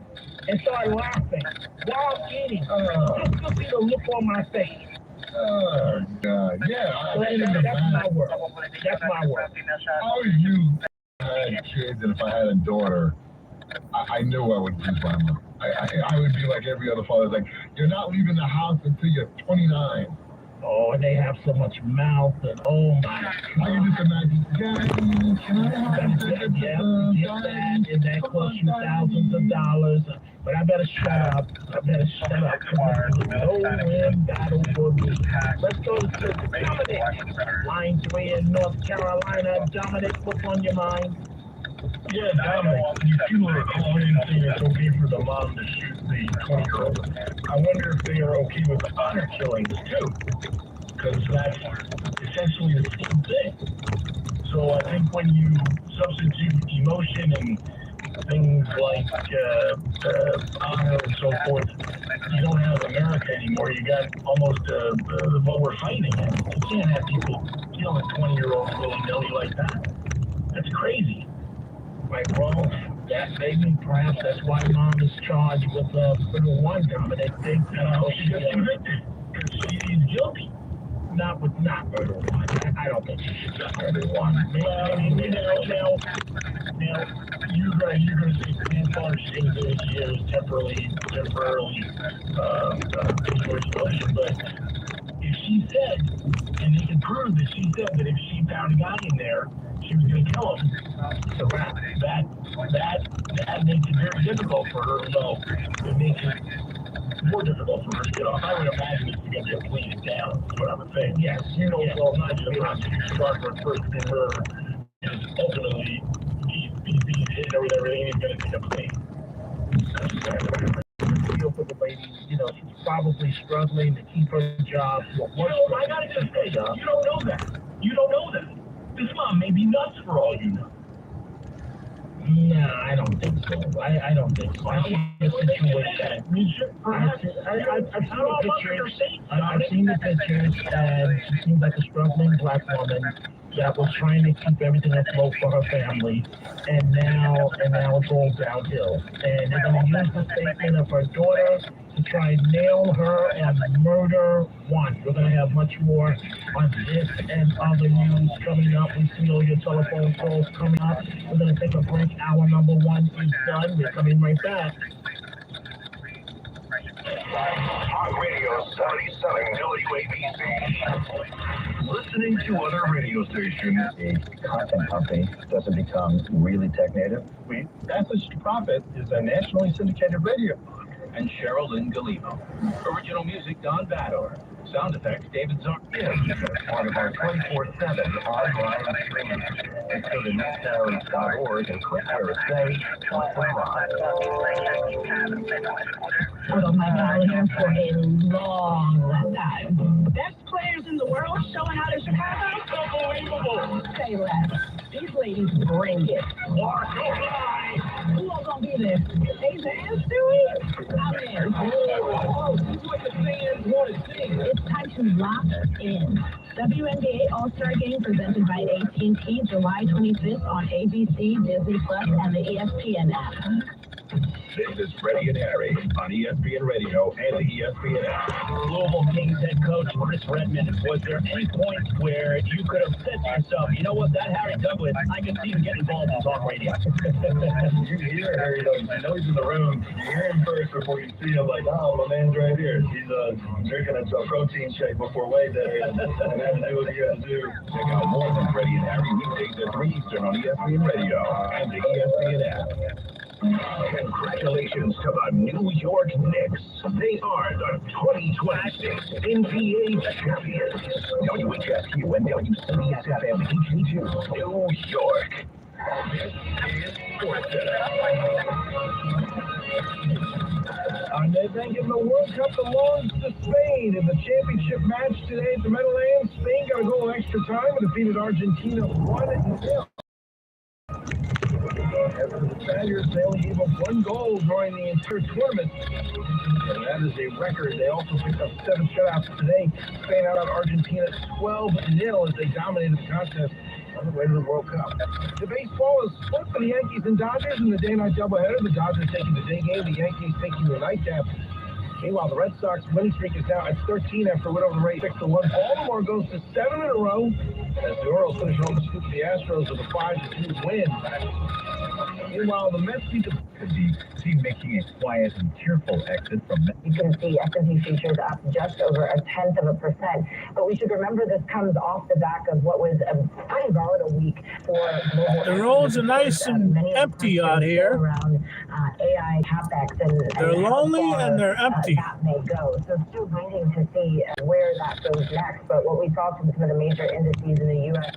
on Friday, closing in negative territory. And unlike previous AI-led sell-offs on Friday, we actually saw the weakness broadening out to some of the more, the larger tech names. So it's one to watch, especially as we get ahead and get going with earnings this week. A number of companies reporting earnings, including 2 of the Mag 7 companies that are due to report later this week. And especially, it's especially pertinent if we think about the news that we got over the weekend as far as what came from Moonshot as well as Alibaba's new AI model. So what does that mean for the future of AI spending and really where we're going from here? MSCI Asia Pacific Index marginally lower right now, a bit flat on the day, but still we're waiting to see how these developments play out throughout the week. We should note, though, that U.S.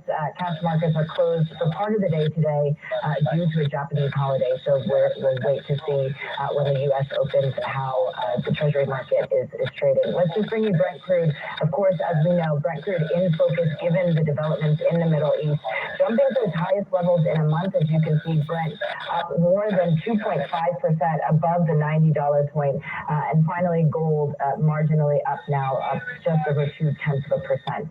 Let's just check in on how markets in Asia are faring. Now, Winnie Xu is in Hong Kong for us with more. Winnie, what are you watching?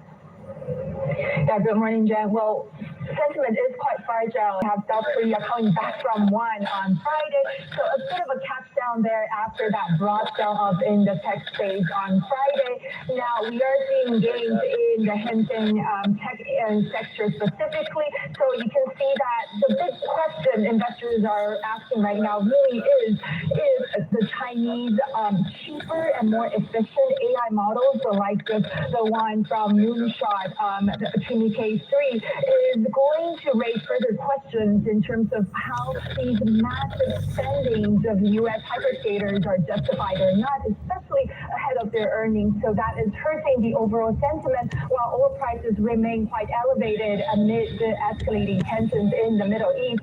Now, you put the board and take a closer look at the tech stocks in China, because leading gains today, we have Alibaba here up 5%, also on the back of that new model, which is said to be just second of Anthropic's Fable 5. So a lot of excitement in that area. While on the other hand, you have these independent AI labs, the likes of Zhipu and Minimax, really dragging here as the new AI models from the likes of Moonshot is raising the capability ceiling of the overall Chinese AI models and adding further pressure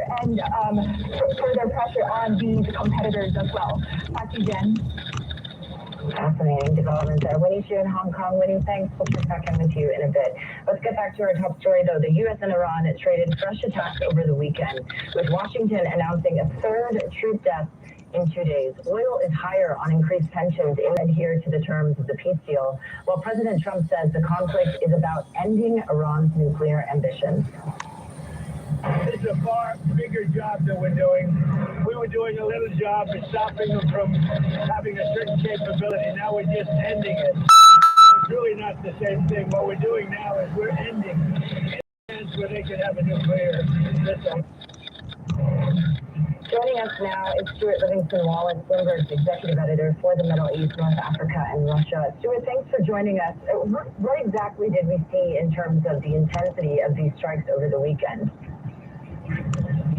Yeah, good morning, Jennifer. So I think there were some important developments. First and foremost, you had these attacks on what can only be described as civilian infrastructure in places like Kuwait, but specifically the power plant, desalination plant. Particularly concerning escalation in terms of what's going on the ground, because prior to that they'd largely seemed to restrict each other's military targets. Now that did happen as well, but that felt like a new departure there. Secondly, you had the death of US service personnel, both in Jordan and I believe in Kuwait. Again, that definitely ups the ante in terms of the escalation. Thirdly, you have what appeared to be an attack on Aqaba, which is right on that border with Israel. Now, Israel has largely kept itself out of the sort of most recent round of fighting, but that's quite alarming is that it strays into Israeli territory. They would presumably be obliged to respond, and then that drags lead back into the conflict, which is something I don't think any of them want. So all of that, some slightly worrying developments as we go in, as you say, we've got some nice day, and clearly we're anticipating a 10th day with no clear exit ramp for either side. And we're seeing oil reacting off the back of it, moving on that. What does this mean for the Strait of Hormuz and, of course, oil flows, which is something we've been watching for closely? Yeah, I would think very interesting market. And you can look at a few things. So let's take a look at the prediction markets. You know, the prediction market was saying the odds of Hormuz returning to normal in terms of traffic by September 1st was at 70% in mid-June. We're down to about 9%, 8%, something around there today. Basically, a complete collapse in sentiment as this ceasefire is completely unraveled. And then secondarily, looking at the oil market itself, and you look at the forward curve, that is the cost of barrels going out months into the future, that has moved up right across the curve. So in other words, what that reflecting is sentiment right now. It's not really a prediction about future prices, but it reflects sentiment right now. Increasingly bearish, I think, about that supply coming back on with any sort of speed. And as a consequence, we're sort of nowhere near the highs that we saw, say, in April or May, but we're definitely edging in that direction.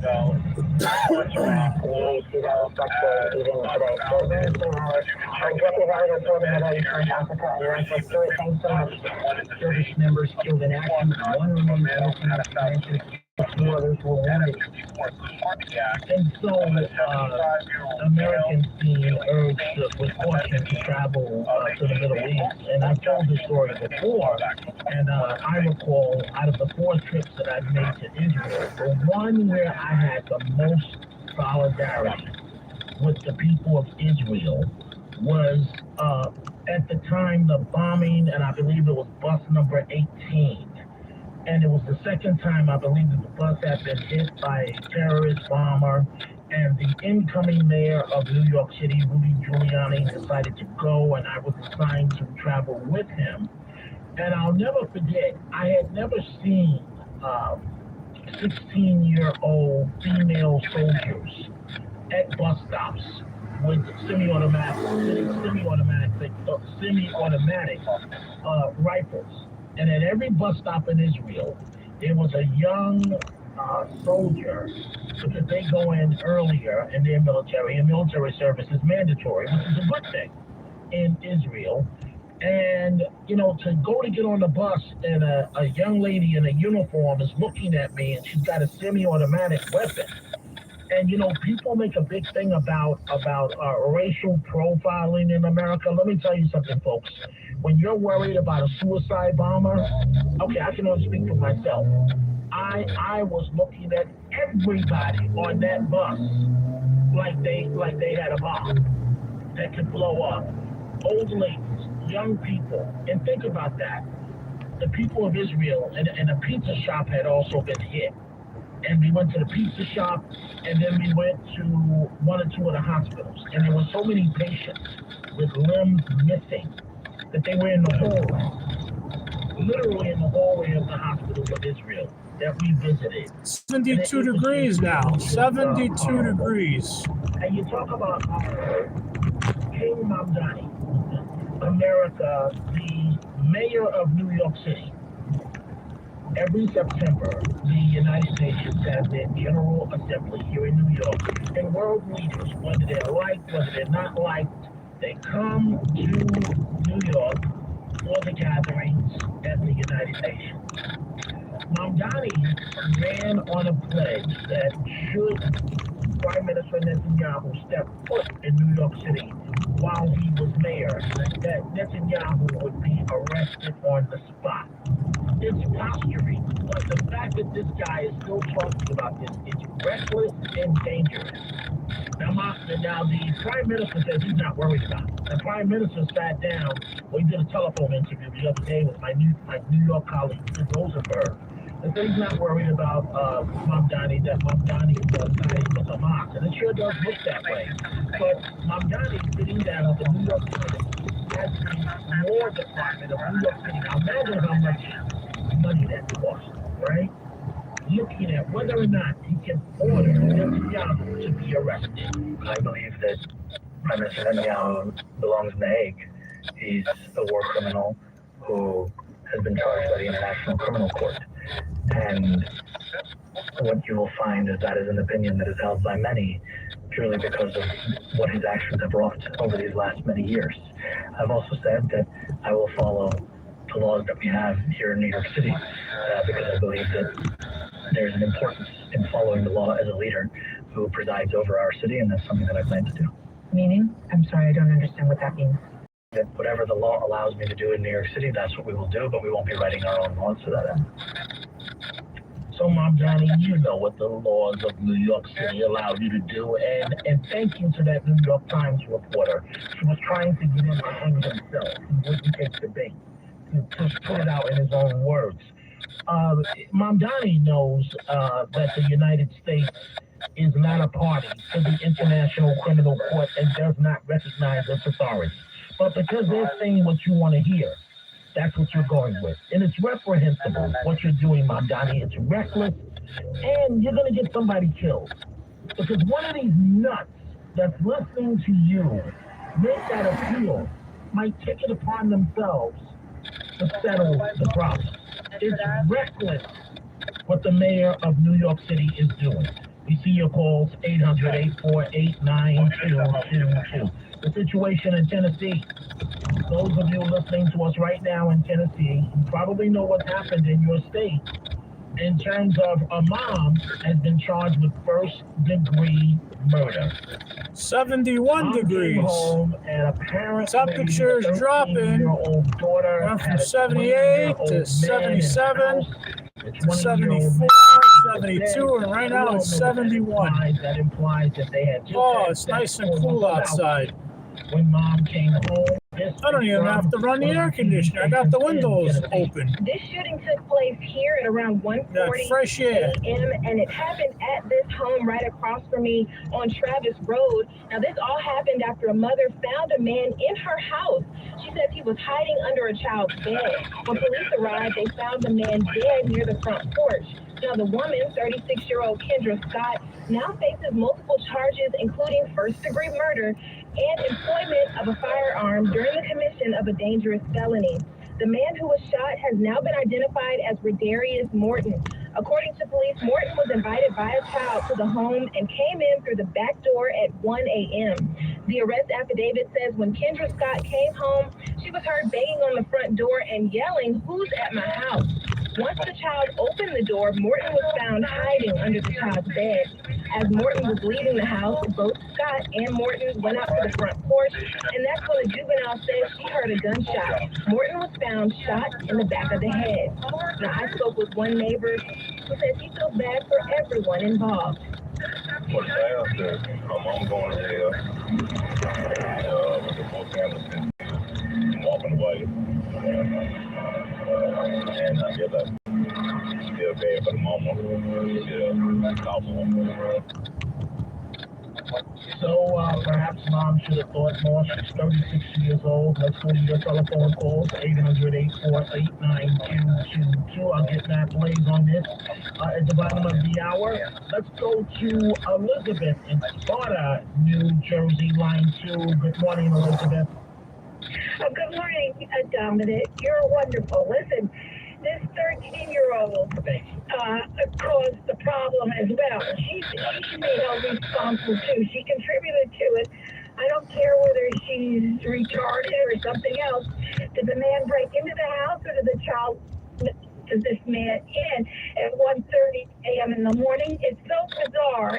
It's crazy. And I believe the mother is at fault, but it's so complicated and whatever. I don't think she should be put to death or anything, but I think she should be held for murder, and I think the 13-year-old should not get free either. She should be also held. Because what should happen to a 13-year-old that's a minor? Well, she shouldn't be considered a minor at that point. If she's having sex with a man, she shouldn't be considered a minor. If the child is not being raped, if she agreed to it, Elizabeth, you have good girls all across America that are underage, that are having Nope, sex it's 70. with men that are over It's age 70 18. now. And It's statutory 70 rape now. Stop what's going on. it's a bloody mess, but the 13-year-old shouldn't get it off scot-free either. She should also be held. I don't care what age. Right.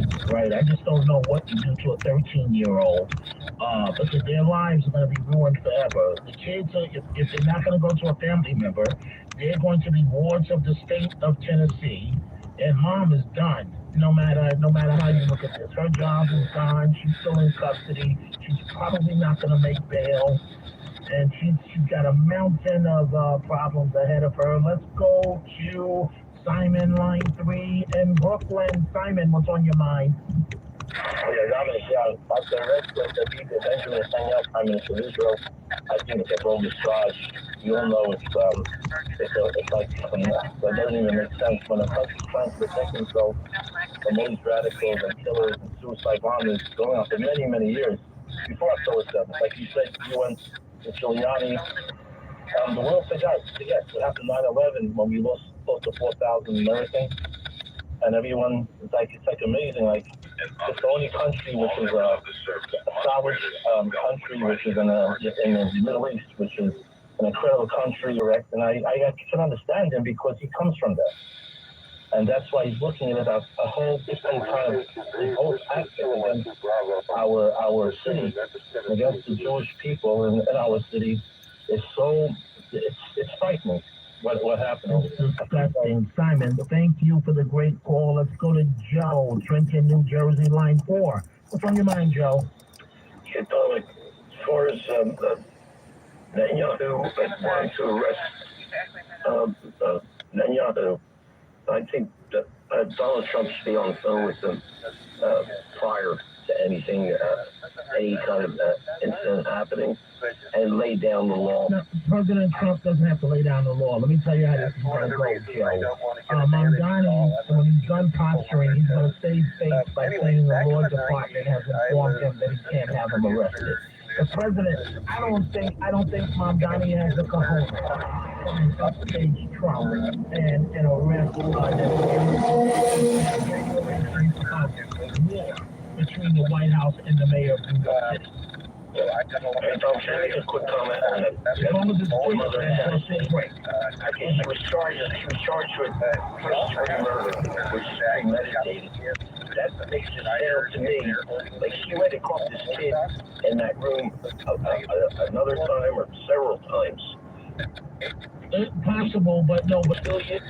You do that, I'll kill you. I can't. No, not I'll kill you. Not I'll kill you. I'll shoot the boy. That's premeditation. It's a big problem for mom. I'm late for a break, Joe. Thank you for the call. Time for a break. We are coming right back. It's Dominic Carter.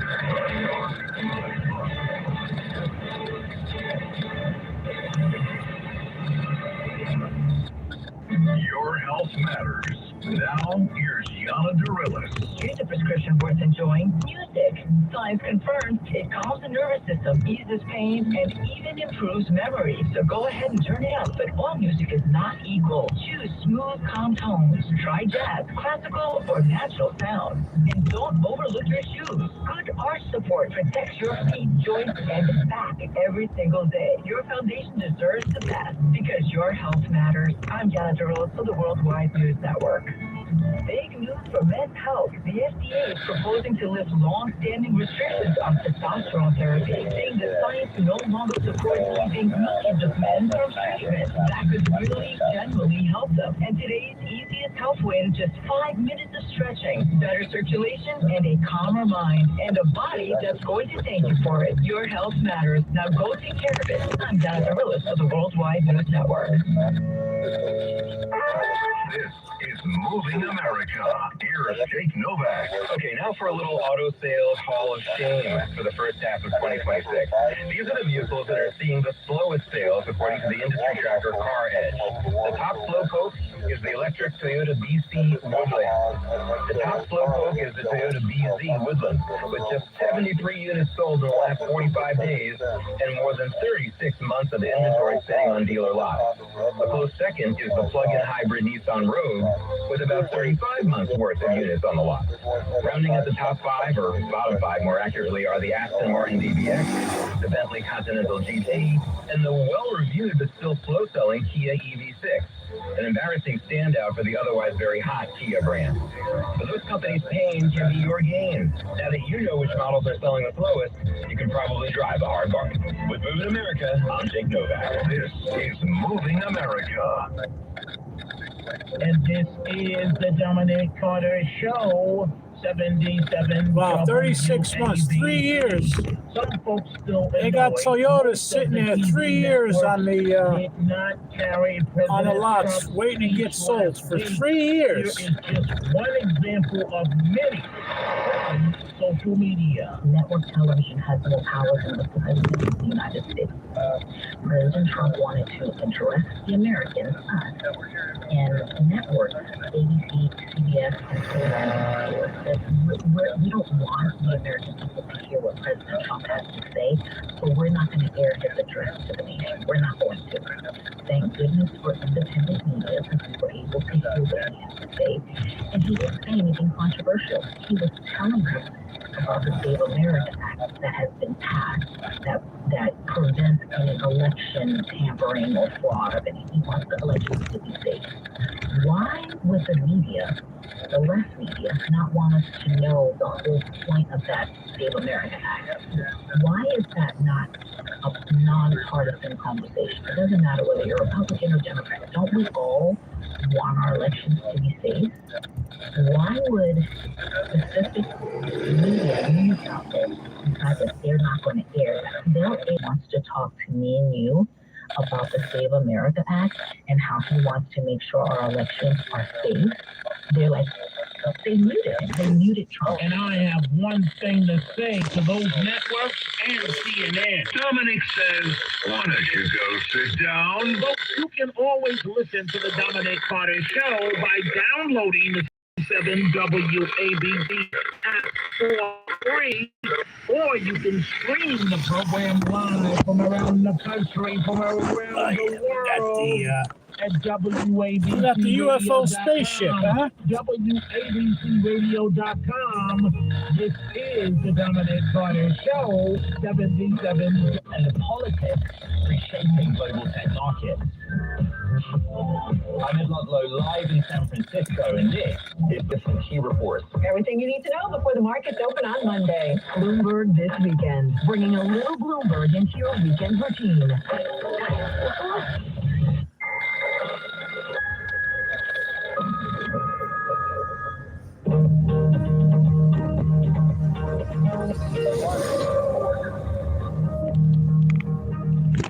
Startup Moonshot AI has told investors it plans to go public within 6 months after its latest model challenged perceptions of U.S. leadership in artificial intelligence. Bloomberg understands the company has officially distributed the shareholder resolution to its investors, seeking the blessing of its backers for a Hong Kong listing. The company is also wrapping a preview of its flagship AI model, saying it rivals top frontier models and trails Anthropic's Fable 5. Developers can now access Qwen at 3.8 max through Alibaba's coding platform, including Coder. Alibaba plans to make the model open weight soon, extending access beyond the preview release. And sources say the Trump administration is considering a new independent regulator to oversee AI safety. They say the proposal, developed with input from Treasury Secretary Scott Bessent, would create an agency that reports to the SEC and works with the industry on safety standards. The plan aims to appease both Wall Street and Silicon Valley companies by allowing them to play a larger role in jointly setting safety standards for AI. And coming up, investors will be watching as Middle Eastern banks deliver second quarter results and the challenges brought on by the escalating Iran war. We'll speak to Alvarez and Marcel Sam and get them all next. This is Bloomberg.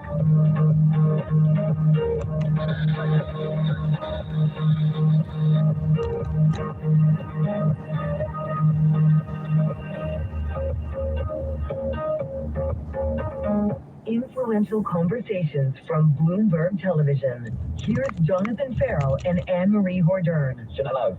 Bears Fatigas joins us now for more. For a moment, the relationship between China and the United States, I won't say was great, but I'll say things were stable. What's changed?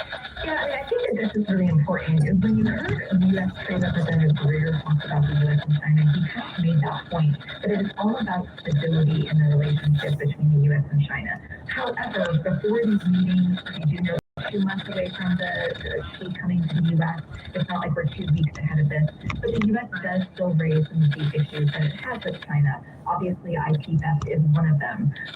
Doing the race with the AI is going to be a key focus for the Trump administration going forward. Do you think Congress has more work to do to look at some of these AI models coming out of China and seeing how exactly they were produced? Yeah, I mean, we definitely are seeing, at least among some factors within Congress, talking about really focusing more on China. Obviously, Chinese biotech has been a big focus for Congress as well, but the AI story, I think, is going to be important. I think that more of it's probably going to come from the administration than from Congress.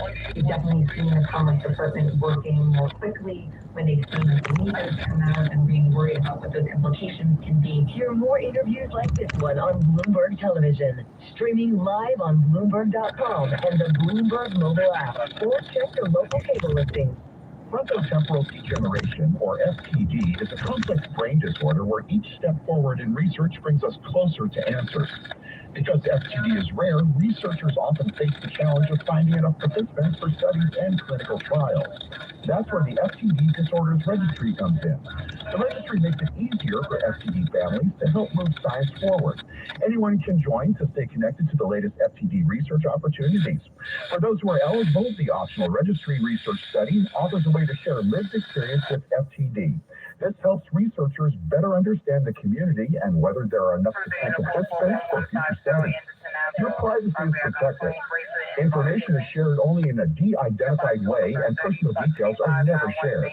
Every person who joins helps build a stronger, research-ready community. Because FTD is rare, every participant matters. Numbers have power, and together we can end FTD. Visit spdregistry.org today.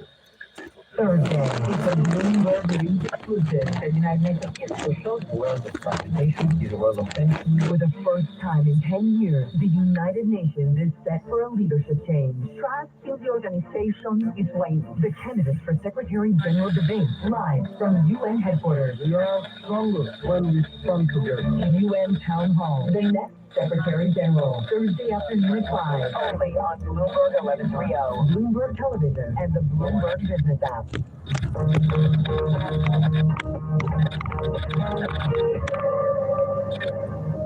This is Horizons Middle East and Africa. Our top stories this morning. Such strikes, the U.S.-Iran conflict deepens with the 9th straight night of retaliatory attacks after 3 American service members were killed over the past 2 days. Brent crude topped $90 on the unrest, climbing to its highest level in more than a month. Asia's AI trades remain mixed as traders digest news out of Alibaba and Moonshot after their latest AI releases. And it's a big week for bank earnings in the Middle East. We'll discuss how geopolitical risk and oil prices are reshaping the outlook. It's Cisco on 8:30 a.m. across the Emirates, 6:30 a.m. here in South Africa. I'm Jennifer Labasaja in Johannesburg. Before we get to the stories, let's just take a look at where markets are starting off the week on this Monday. A bit of a mixed picture.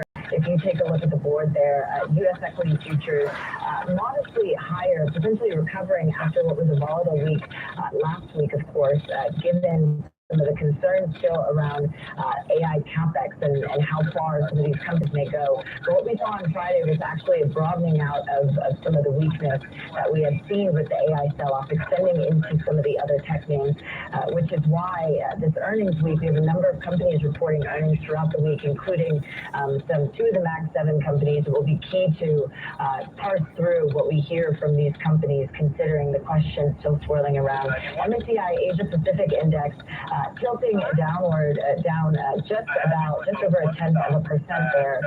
And of course, we know over the weekend we got a slew of news around AI models from Moonshot and Alibaba. So questions around still what the AI trade looks like moving forward. Elsewhere, we're watching Brent crude, of course, as the escalating tensions in the Middle East continue into a ninth day, as we just pointed out. Brent crude up just over 2.5%, its highest levels in a month, over that $90 a barrel mark. And gold, we also have on the board a touch higher there to trade at just over $4,000, $4,025.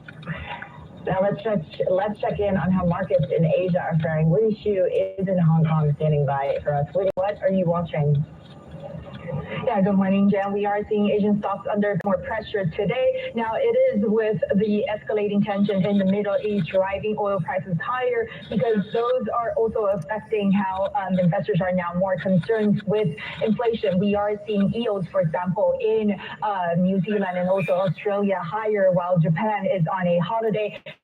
Now, when it comes to the stock space, we are seeing Australia's coffee index leading the climb here. A bit of a touchdown as it just returned from holiday on Friday after that broad sell-off in the tech space on Friday. Now, the concern is still on how these massive spendings of U.S. hyperscalers, they are justified with these new Chinese, cheaper and more efficient models coming through. Now, overall, that is why we are seeing stocks in Hong Kong a bit stronger. What are we in here? And take a closer look at those moves. In terms of the offshore stocks, we are seeing Alibaba 4 hours, leading gains 4 hours and 27 minutes. Hong Kong, and that is also coming after it into the broadcast of its new flagship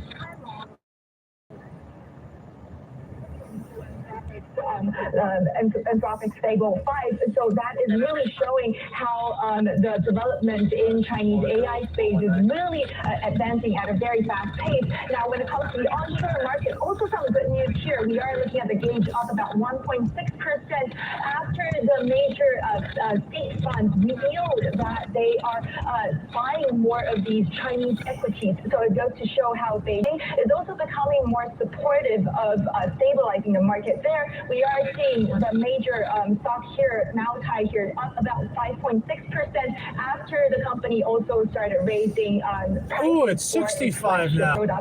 It's 65 degrees. It dropped all the way down to 65.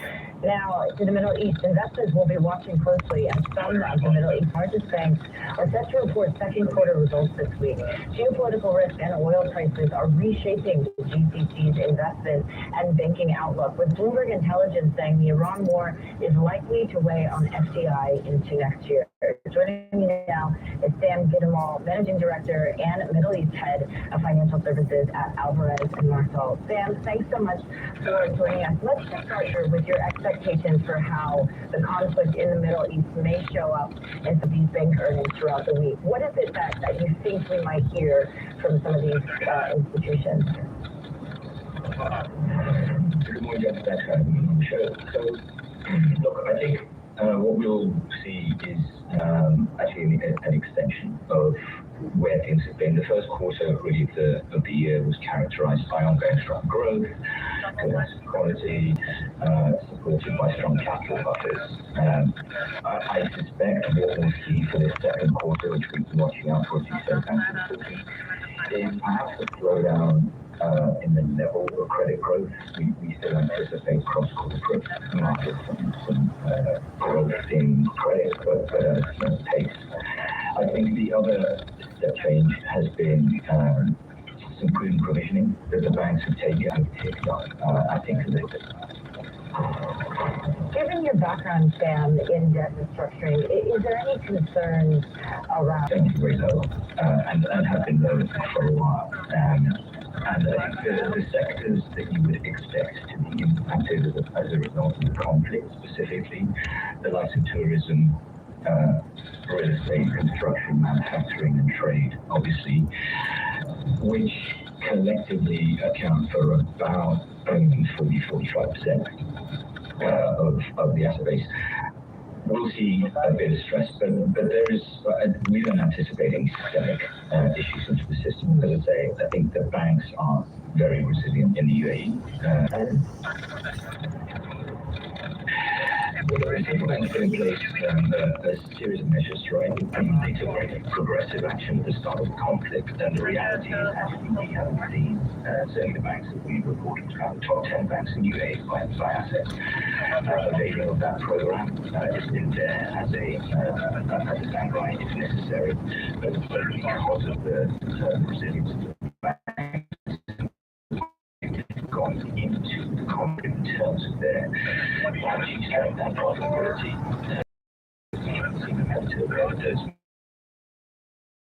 Is obviously going to continue to be Hey, let's just turn to Saudi Arabia because we do have three things that are reporting this week.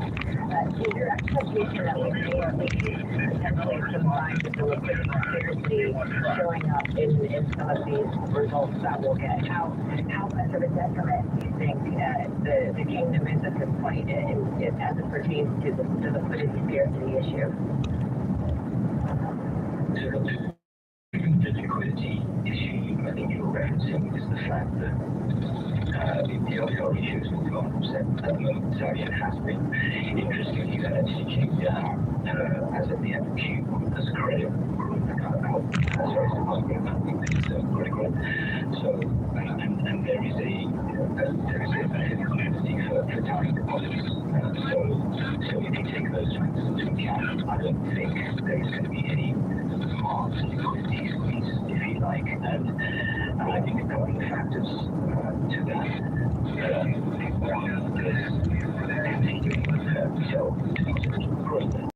There's access to capital markets, obviously, and really pricing spreads that haven't seen any significant kind of volatility around that. And three, long-term deposits have and can be mobilized to wear out any outflows because they haven't been able to.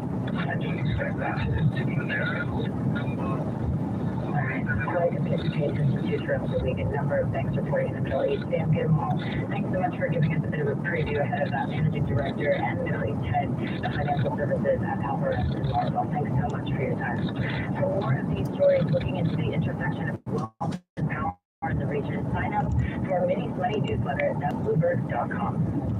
Now, TSMC will add $100 billion to its investments in Arizona to meet demand from U.S. customers and to ward off ambitious rivals. It's Vice President and CFO Wendell Huang spoke with our Chief North Asia correspondent, Steve Engel, about the timeline of the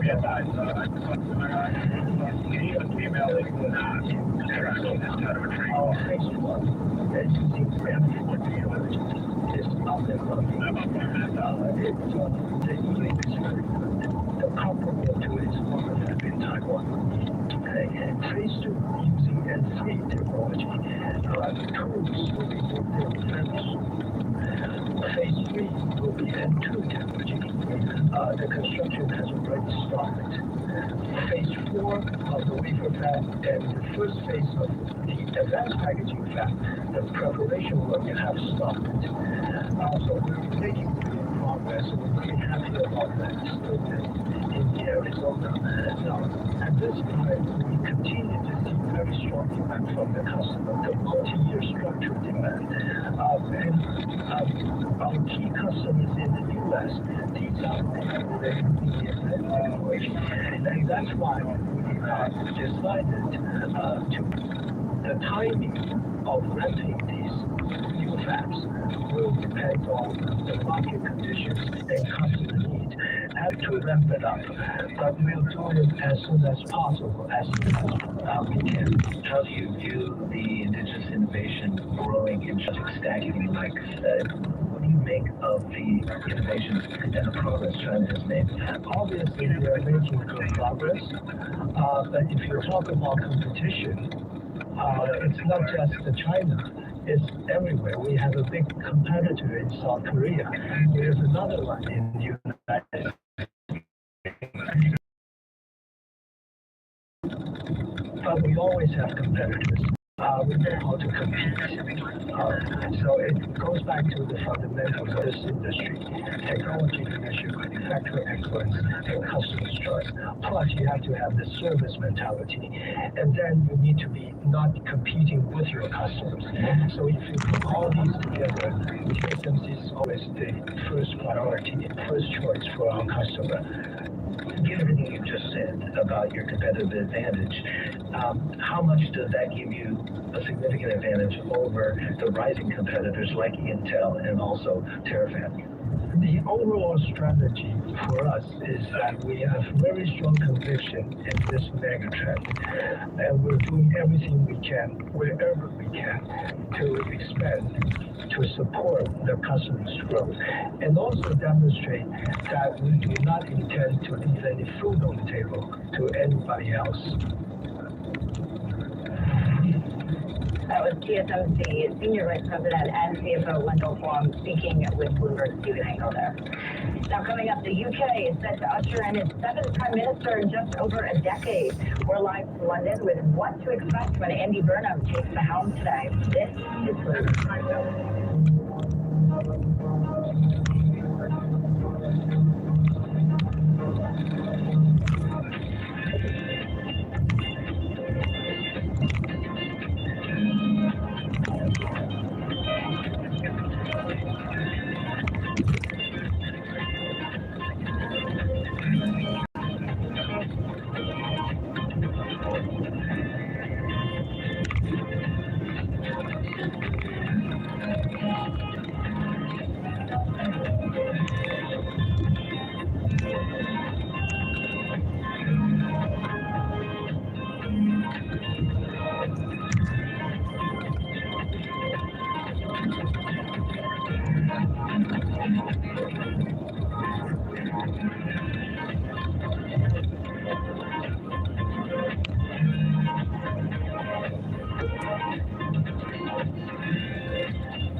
At 9:30 a.m., the market tells you it's really thinking. The opening bell.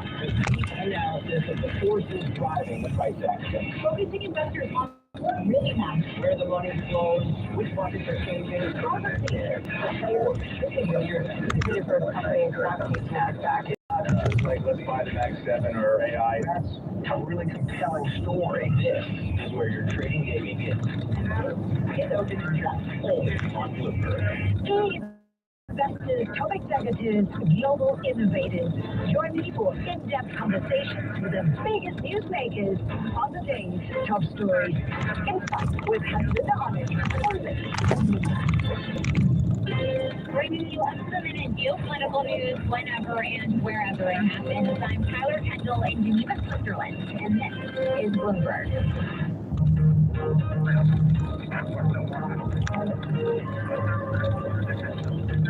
Welcome back to Horizons Middle East and Africa. Let's turn to the UK now, and Andy Burnham is set to become the country's 7th Prime Minister in just over a decade. The incoming leader will inherit a range of social and economic challenges as a number of questions about his cabinet and policy direction remain outstanding. Our Daybreak Europe anchor, Lady Burden, is now joining us from Downing Street. Lizzie, so this is familiar territory for the UK, but what can we expect today? It is that door behind me, Jen, feels like a revolving door at this point. It's today going to be Starmer out, Burnham in, and it has been an astounding journey for Burnham, the former mayor of Greater Manchester, now the Makerfield MP and leader of the Labour Party. Just to note, he is the first person to go straight from not in the House of Commons into Downing Street since Alex Douglas home in 1963. He's the 11th of the past 19 British Prime Ministers to take office without an election. Is going to enjoy a sizable work American majority of 166 MPs, and 90% of them actually backed him to be the Prime Minister. Now, today we're going to expect the choreography with which we've become all too familiar in recent years. Keir Starmer will be here to give his farewell speech before heading to Buckingham Palace to tender his resignation to King Charles. Then King Charles will ask Burnham to form a government, and then in brutally quick succession, Burnham will be back here with his own podium to set out his priorities, and ministers will start filing in for cabinet appointments. We'll find out who. Yeah, how much do we know about some of the policy direction, Lizzie, and of course, potentially who will be the next chancellor? I'm sure markets are keenly awaiting for some of that information. Yeah, of course, the focus will be on the economic policy for our audience, at least. And Burnham has committed to the 2024 election manifesto in the sense that he would pull the main levers of tax, income tax, national insurance, and VAT. So that keeps him in a fiscal bind, which his predecessors have found themselves in. And we're expecting him to be handed some forecasts today, because of the escalating tensions between the US and Iran, and therefore higher interest rates. But then it leaves the question of what does the Chancellor do and who will that be, as you suggest. At the moment, the front runner is going to be Siobhan Mahmood. The market do by that, but it isn't going to be the Energy Secretary Ed Miliband. Of course, we'll wait for confirmation. But Ed Miliband, in our Markets Live Pulse survey, was the least favoured candidate for the market. He only got 5% popularity, and he only got 11%. So actually, it's much better. Well, I know we know that you'll be out there all day covering this for us. Thanks so much for getting up early, though. Lizzie Burden, our Daybreak Europe anchor there in Westminster. Thanks. Now, coming up, Ghana's government prepares its first sweeping overhaul of mining legislation in 2 decades. That story next. This is Bloomberg.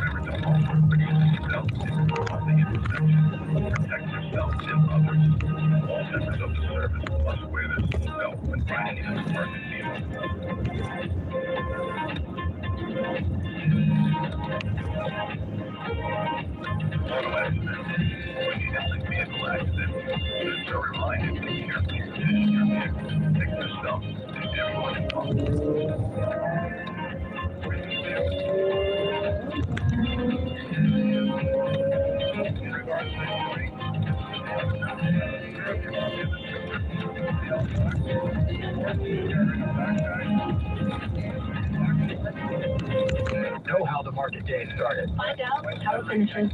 Public markets, private markets, From the micro to the macro. covering retail, entertainment, the business of sports. The supply chains, trade policy, how it all is impacting the U.S. equity market as we drive to the closing bell at 4 p.m. A holistic approach to covering financial markets. If it matters to your life, we're covering it. I'm Katie Greisfeld. And I'm Romain Bostic, and this is The Close. Every weekday from 3 to 5 Eastern. Only on Bloomberg. Context changes everything. This is Bloomberg Savannah. Welcome back to the opening trade. It's Bloomberg Money. This is the Asia Trade. This is Wall Street Week. Welcome to Balance of Power. We're watching Bloomberg Deal. Welcome to Bloomberg this weekend. This is Bloomberg Television. Up-to-the-minute space news whenever and wherever it happens. I'm Ed Ludlow at the Kennedy Space Center in Florida, and this is Bloomberg. Every weekday, Bloomberg puts a spotlight on a different aspect of global finance. Flows, funds, and forces shaping markets on ETF IQ. The future of money with Bloomberg Crypto. The players behind major transactions on Bloomberg Deals. Rates, risk, and the cost of capital on Bloomberg Real Yield. And personal finance, retirement, and wealth management on Bloomberg Money. A different topic every weekday, only on Bloomberg Television.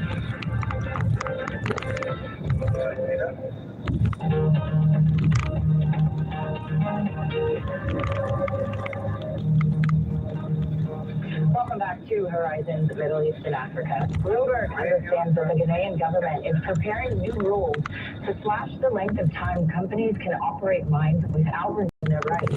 The sweeping overhaul in legislation is the nation's first in 2 decades, and if approved, could stymie plans for some of the world's largest mining companies that operate in Ghana. Let's get more from Bloomberg's Echo Donto, who is in Accra and is joining us now.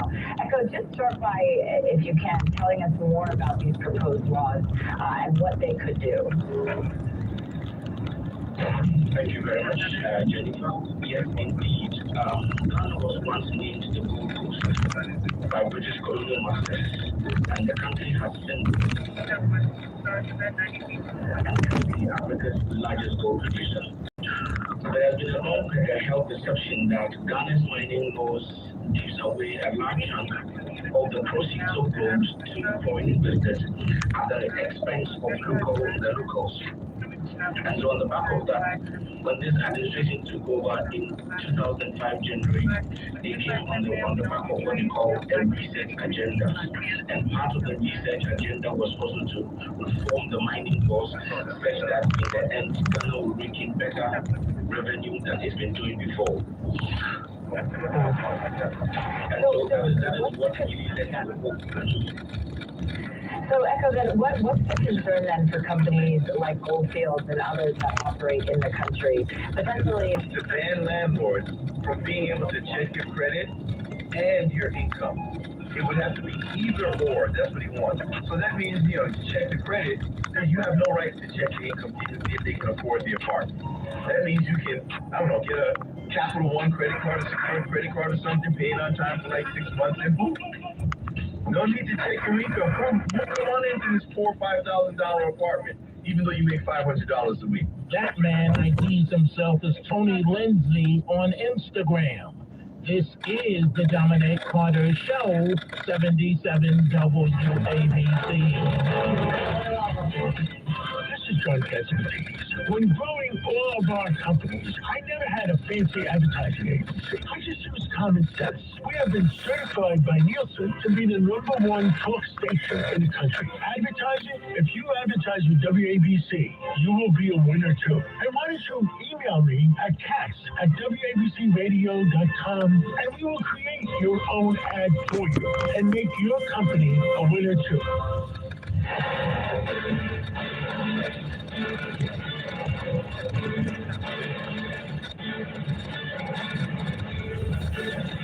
Now, for the government. all right. We'll wait to see how this develops. Bloomberg's Echo Donto joining us there in Accra. Echo, thanks so much for your reporting. Now, new U.S. and Congolese travel restrictions. But, there was one time where my daughter snuck a guy into the house. There was another time in high school up in Rockland County, one of the high schools is still there now, Albertus Magnus.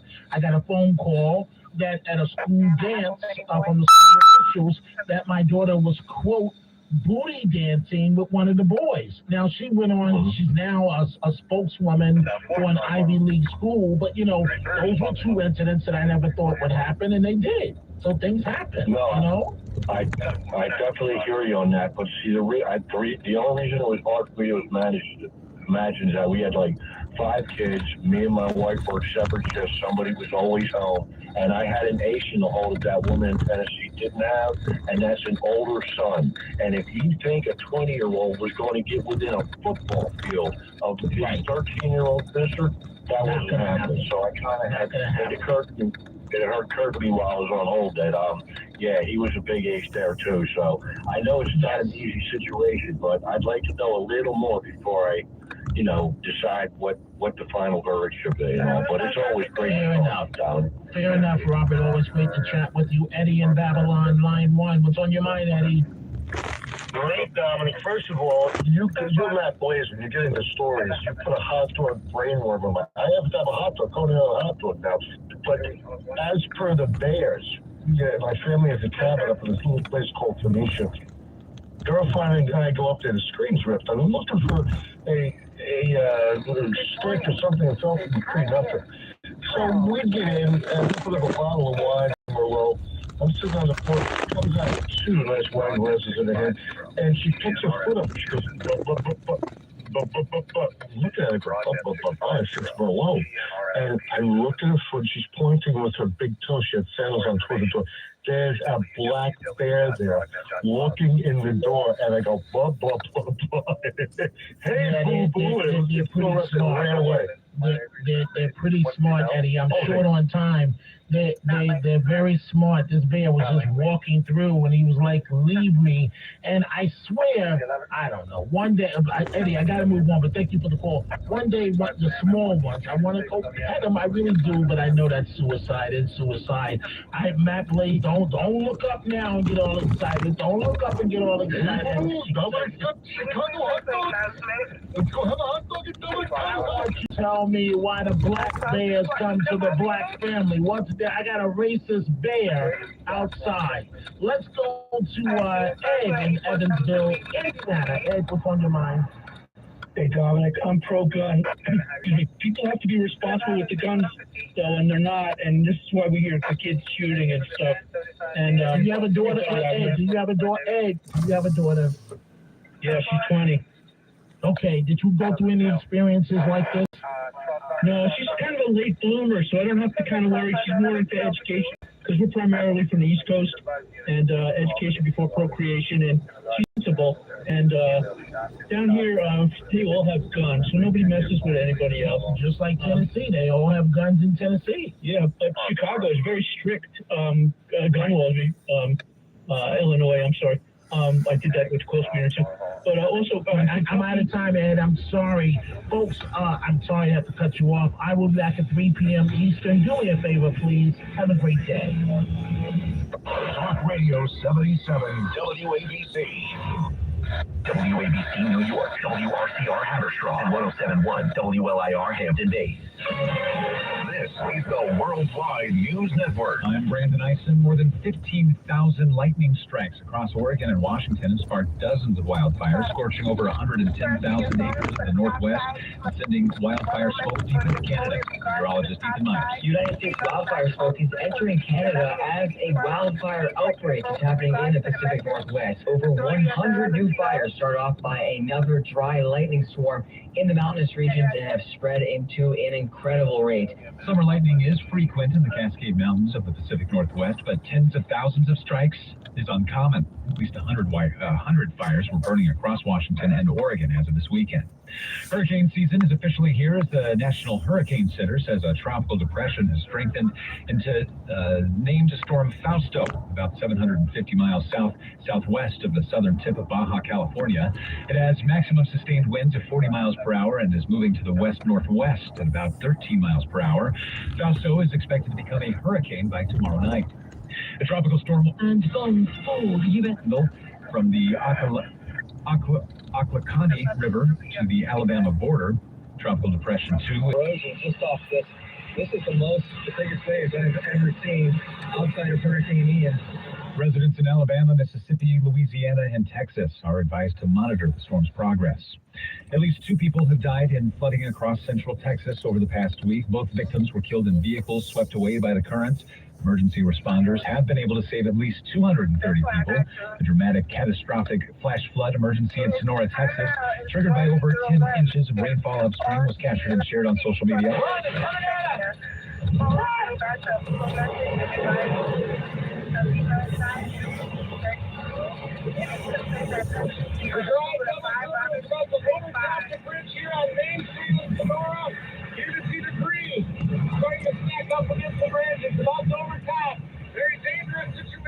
More than 130 people died in South Texas floods last July, including 20 years. Cheers throughout Spain as millions of soccer fans there celebrated a major victory. Spain defeating the now former reigning champs Argentina 1-0 in extra time in New Jersey to win the 2026 FIFA World Cup.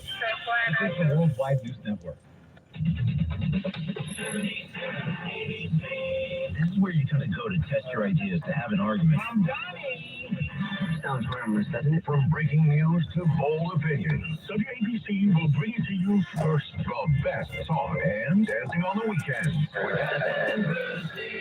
Right song, right time, right now.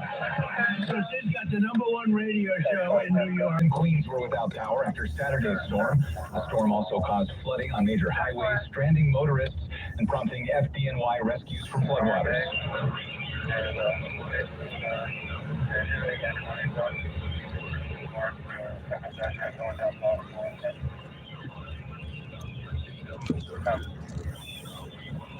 JFK and LaGuardia airports saw hundreds of flight cancellations on Saturday, with conditions improving Sunday. The severe weather postponed the Yankees-Dodgers game at the stadium, which was rescheduled as a Sunday doubleheader. The death toll has risen in the Legionnaire's disease outbreak on Manhattan's Upper East Side, with a third person now dead. The first two deaths reported on Friday and Saturday. Officials have not released the identities.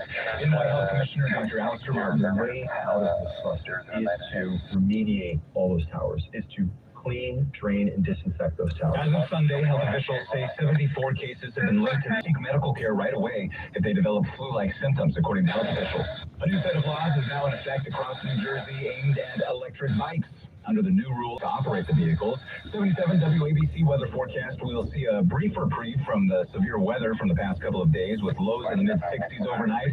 More fighter jets and aerial refueling aircraft to the Middle East in what could signal a further escalation. Analysts at Morgan Stanley say a diesel squeeze is playing out across Europe as a slew of major supply challenges coincide. Liberty and Potts has the details. Crude prices have topped a one-month high on renewed conflict in the Middle East, but that's just one factor driving the rise in diesel prices across Europe. Morgan Stanley says its modelling points towards European diesel inventories falling to multi-year lows towards the year end. The market for diesel has been tightening on a host of factors, including the disruptions in the Strait of Hormuz, but also Ukrainian attacks against Russian refineries and a diesel export ban imposed by Moscow. However, the US Bank sanctions against Texas further gains, saying this is already reflected in prices. In London, I'm Ian Fox, Bloomberg Radio. Ukraine foreign minister has said that Russia unleashed its largest ballistic missile attack against Kyiv since the beginning of the war. According to President Zelensky, at least one person was killed and 16 wounded in attacks on the Ukrainian capital over the weekend. He said the strikes underline the need for further defences.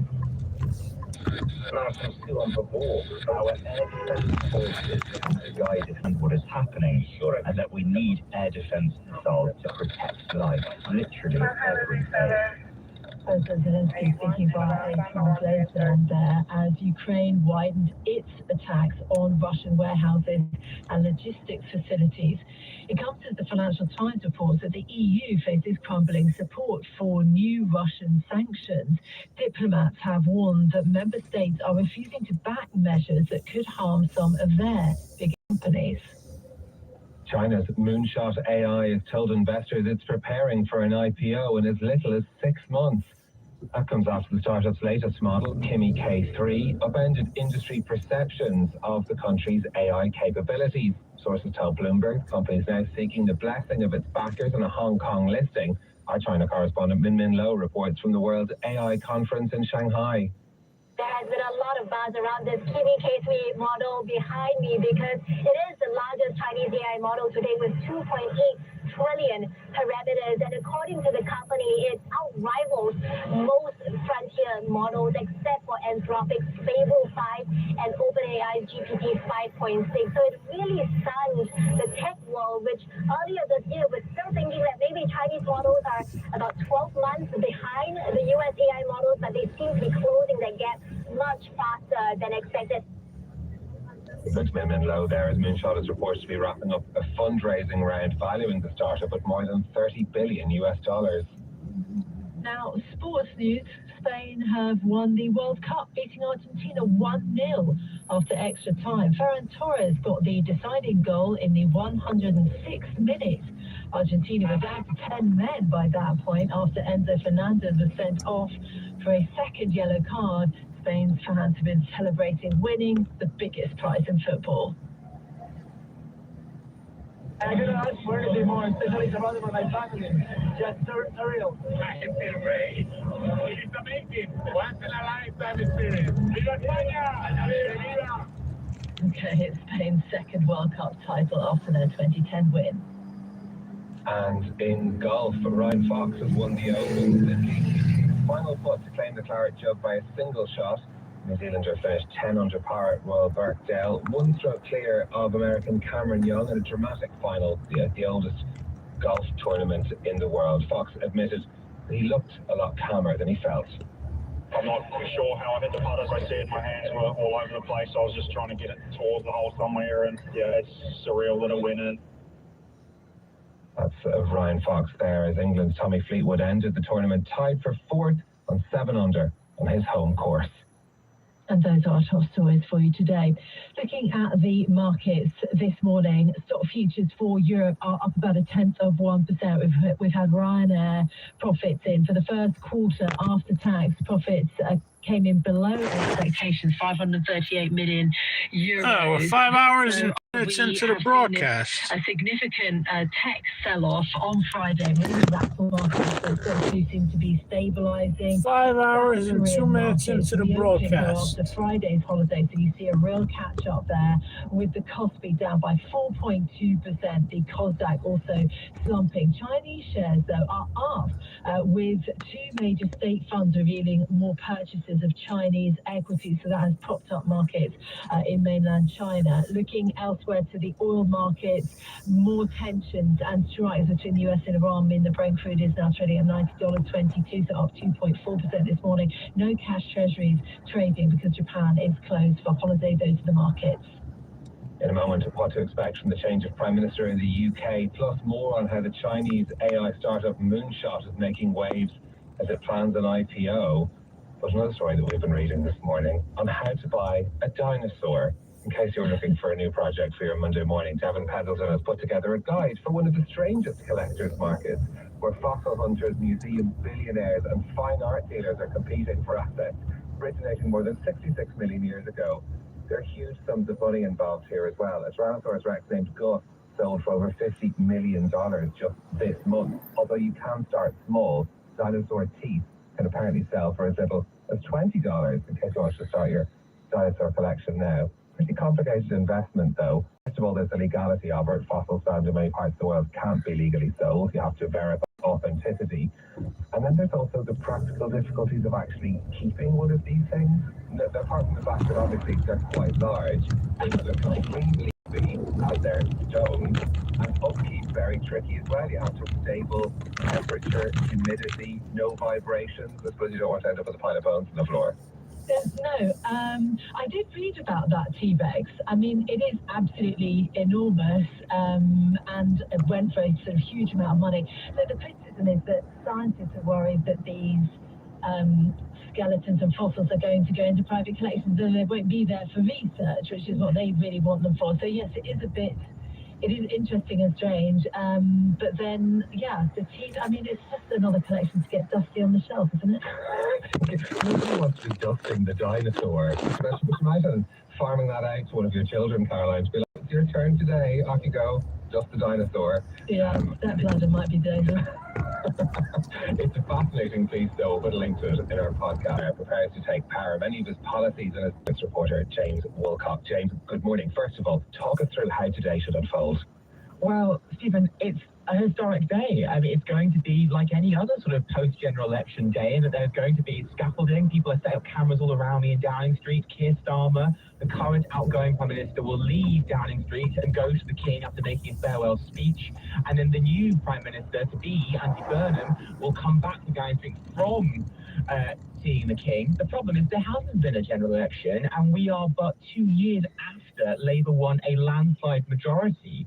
And so we are having this change of government, the 7th Prime Minister in little over 10 years, once again, as the UK tries to find its new direction. What does the moment mean then for Labour, the Labour Party, for Andy Burnham? What can we really expect from, are we dubbing it Burnhamism? Well, for Labour, this is a moment of optimism, and it's also a very desperate gamble. 90% of Labour MPs backed Andy Burnham in the leadership contest. That is a phenomenal amount, and it is true that Andy Burnham is already seeing an upswing in the polls for the party. There is a hope that he can turn around the party, win the next general election, and there are genuine fears inside the Labour Party about reform and Nigel Farage and what they see as a far-right agenda. And then for Andy Burnham, just 10 weeks ago, he was the Mayor of Greater Manchester, not even sitting in Parliament, with no clear path to power. And now he finds himself at the apex of UK political life, ready to reshape the world as he sees fit. I mean, I know your skepticism about Burnhamism, Callum, but in many ways, Andy Burnham has a much clearer vision for the UK than Keir Starmer ever did. He has a much clearer policy on devolution. He wants to build number 10 in the north, and we're expecting a policy blitz in the next week or so on things like North Sea oil drilling, the nationalisation of Thames Water, a potential announcement on social care, scrapping digital ID. But then we do not know, and I find this astonishing to say, anyone firmly in Andy Burnham's top team. There are many rumours inside the press that Siobhan Mahmood is tipped to be the Chancellor, but as yet, we do not know. And we cannot say. And that, in turn, sets the policy agenda in that we cannot tell you who is going to be running these sort of big ministries of state. And that also means that these people will be going to these jobs effectively blind. And that, too, will be interesting to see exactly what policies, exactly what directions come out of this new Burnham administration. That's the arrival, James. But let's talk for a moment about the departure. Keir Starmer will be leaving office after just over 2 years after winning the general election. How will his time in office be remembered? Well, Keir Starmer has been saying for the past week, and he's likely to say again today, that he leaves the country in a better state of economic growth, making Britain a clean energy superpower, raising public confidence in police and the state, taking back Britain's streets, reforming education, and fixing the NHS. I think on those, it's a far more mixed record, with only kind of clear success being seen in getting down NHS waiting lists, and with many others, it's been a far more rocky, far more difficult premiership that is ending far, far sooner than he could ever have hoped or expected. It's also worth saying that although we don't know Burnham's top appointments, it's very likely that Rachel Reeves will lose her job as the UK Chancellor, and what that means for her policies around fiscal rules, which although Andy Burnham has committed to, the idea that the first female UK Chancellor is out of her job within 2 years is also a momentous one. It's interesting, a Prime Minister that seems untested, with policy plans that are unclear, with a lot of optimism behind him, but as of yet we're not saying how it's going to work out. Those are words I could have said in 2024. It's yet to be seen if Andy Burnham can make 2026 a different year for Labour. Yeah, it's going to be absolutely fascinating. I still think also, James, central to all of this, Andy Burnham said only on Friday that he would be a pro-business leader. What does that actually mean? We know very, very little about what may emerge in the budget. Among users and investors, our Asia Technology editor Vlad Savov joins us now for more. Vlad, the announcement of this latest model last week was put moonshot at the centre of a sell-off in tech shares. Why is it creating such a stir? Well, in a certain respect, it is evidence of the great sensitivity that exists around this entire industry. As we are all very well aware, there are hundreds of billions of dollars invested in it, whether we're talking about companies, whether we're talking about infrastructure, data centers, and so on. So anything that may upset our preconceptions about how money is going to flow and how any return on all that investment is going to come back is going to disrupt the conversation, not just here in Asia, but clearly it took over the US and European AI circles as well. I mean, people such as David Sachs, the White House AI advisor, was posting, and he was making a point that the US should not waste time regulating its AI industry, should encourage it as much as possible. So all of these things have happened, and to address your question directly, why? Again, the answer with AI is that we're still at a very early stage, so there isn't a final product by which we can test all these. So we're looking at synthetic benchmarks, and that's where Kimi has stood out. It's a 2.8 trillion parameter model. 2.8 trillion, it's a big number, whatever you're looking at. It's one of the largest, and a little bit AI we got the golden hour. The queries answered. So that has resulted in them getting up there with the frontier AI models. It's comparable to OpenAI, Anthropic, their latest and their best. And amusingly, the company tried to show a bit of humility about our new products. While we really love what we just put out, we know good OpenAI and Anthropic. We're just a little bit behind them. Okay, so that's really interesting about, why Moonshot and Kimi K3 have 5 hours and 12 minutes into the broadcast. Getting a boost also from their latest model. That's right, and this is also indicative of this pace at which the competition is happening in China. So, like I mentioned, Kimi is a $2.8 trillion like I mentioned, Kimi is a 2.8 trillion parameter model. Alibaba is releasing a 2.4 trillion parameter model, and likewise, it's right up there in the benchmarks. Alibaba itself, a bit more bullish, it said it's only second to Fable from Anthropic, which, if we all remember, Mythos and Fable from Anthropic are the AI models that the company itself said are a matter of national security. And then they had a whole back and forth with the White House about whether there should be international access to these models. So that's part of the perceived threat in the US, whether you're talking national security, whether you're talking competitiveness in commercial markets. How is China able to catch up that quickly without having access to the same resources that the US has? But speaking of resources, this is also why there's bullishness around Alibaba, is because it is much better resource than Moonshot, and it seems to be doing just as well. And the other thing we can kind of expect is that everyone else who hasn't done a release in the past several weeks, several months, is trying to do the same thing. All of this is happening at a time when, we're looking at an increasing rivalry between those US and Chinese companies moving into this space. The questions around their accusations of one distilling the other have resurfaced. China's yet again denied that its models have distilled foreign AI. Yes, that's right.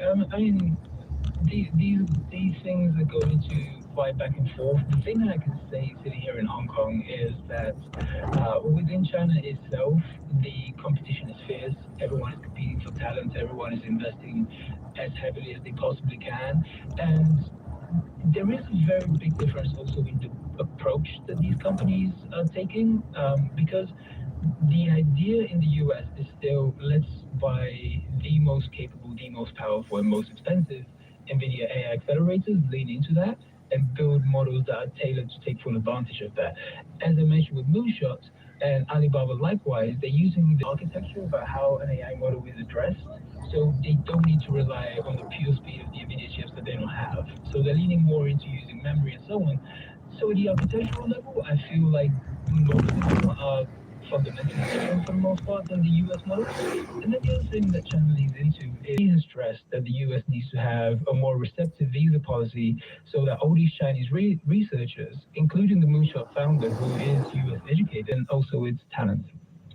Yeah, it's fascinating, isn't it? The co-founder, CEO of Moonshot, Yang Jilin, worked at Meta and at Google. He's an academic and researcher, and it's fascinating that Moonshot is really showing the kind of rise of China's AI businesses. Vlad, thank you so much for being with us. Our Asia Technology editor, Vlad Savov, talking about Moonshot AI. Now, it's 6:23 a.m. here in the City of London. Good morning, I'm Caroline Hepker. We are looking at the markets then for you this morning, as well as talking about the biggest news stories, of course, here in the UK, new Prime Minister, but also that Moonshot AI, the IPO. I mean, it could be a real milestone happening in the next 6 months. But actually what markets are focused on, well, firstly is Breakthrough Futures this morning, trading at $90.25, so up by 2.44% this morning. This, as we see more strikes between the US and Iran and escalating tensions, worries around further escalation. Also, let's look to stock market futures then. The Nasdaq futures were up about 0.2%. US stocks at 50 futures were up by about 0.1%. But there's much more nervousness in markets. There has been a real rout in Asia given the worries around technology. The Kospi index is down by 4 points. AI, having to slow things down because there's been so much demand for their new model in the last 48 hours. We saw a big tech rout on Friday, and that has continued also into the Kospi this morning. Although on mainland China, you do see stocks actually rising. MSCI China index up by 2.6%. This is, the home team. This is state funds buying Chinese equities, helping to boost those markets. No cash treasuries trading because Japan is shut for a holiday right now, so they'll reopen later today. That is it for the markets with Bloomberg Radio Business Flash. Let's get you up to speed with what else is happening around the world. Here's Stephen Carroll in Brussels. Good morning. Caroline, thank you. Andy Burnham will become Britain's new Prime Minister today, inheriting an in-trade dominated by a sluggish economy and pressure to tackle the cost of living. In his first address from Downing Street, is expected to say Britain can look to the future with hope and unity. It must also be honest about the challenges it faces. The U.S. military has launched another wave of attacks on Iran after 3 American soldiers were killed in Jordan and Iraq. Kuwait is bearing the brunt of Tehran's retaliation with attacks on power and desalination plants causing fires and severe damage to what it called vital infrastructure. The Ukraine foreign minister says Russia unleashed its largest ballistic missile attack against Kyiv since the beginning of the war. According to President Zelensky, at least 1 person was killed and 16 injured in attacks on the Ukrainian capital over the weekend. Those are some of our global news headlines. Stephen, thank you so much. Well, I'm going to pick up on the US-Iran tensions. They continue to exchange these increasingly fierce attacks. These escalating hostilities have pushed up oil prices. They have rekindled inflation concerns. Neve McBurney is Associate Director at Control Risks Middle East. She's been speaking to Bloomberg Jennifer Zabasajja, who began by asking her really for her thoughts on these latest attacks. So I call this current moment restrained, calibrated, although Kuwait and Bahrain's experience over the last week certainly won't have felt like that. We should see the events of the last 10 days in particular, going back to the end of the week before, as both sides trying to pressure each other on the components of the MOU that they each see the other as not following through on. That boils down to Iran's perception that it should be able to control the Strait of Hormuz, and there are clauses within the MOU that allow that, and then also America's perception of what it thinks is acceptable Iranian action and how Iran is implementing the MOU.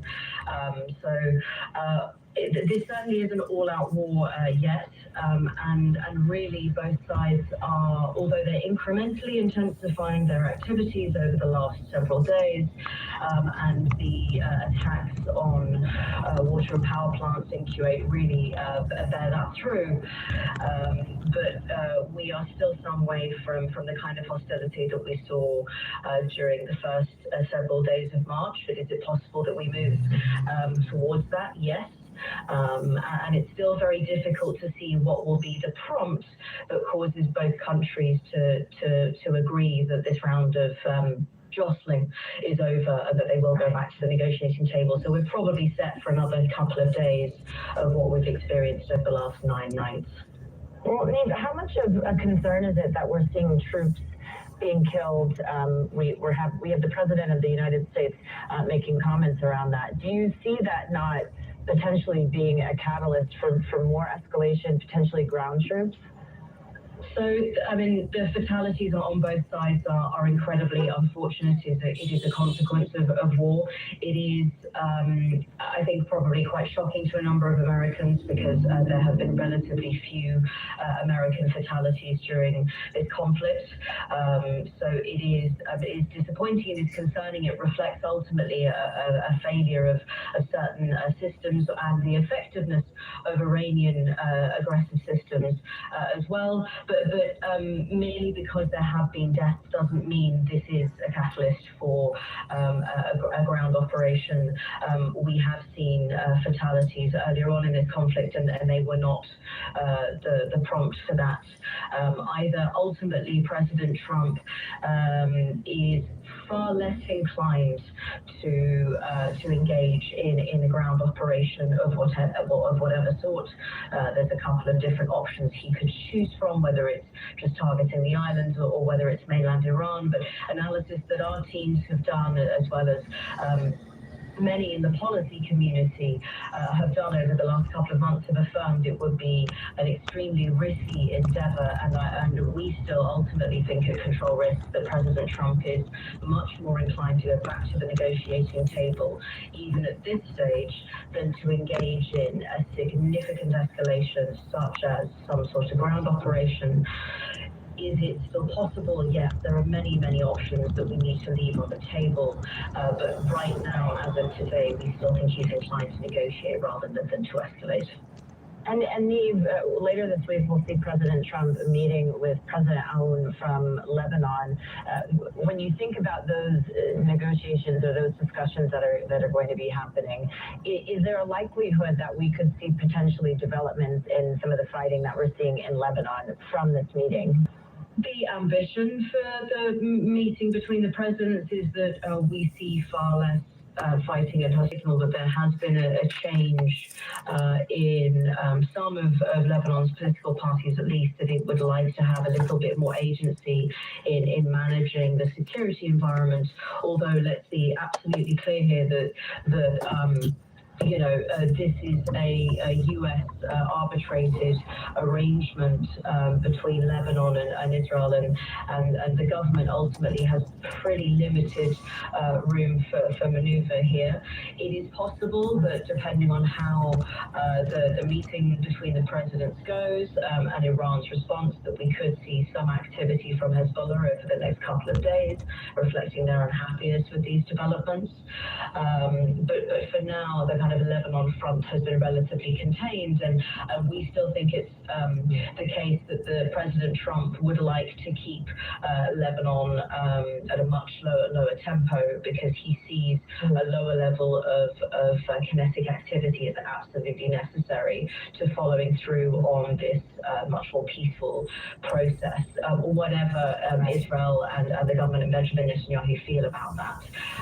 So that pressure from DC and the White House is actually very positive and integral to seeing a much lower level of activity and the progression of this more peaceful process over the next couple of days and weeks.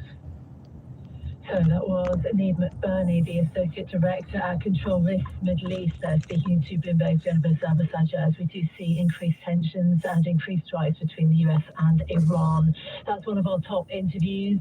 Coming up next, let's look at the markets. It's 6:32 a.m. here in London. I'm Caroline Hepker.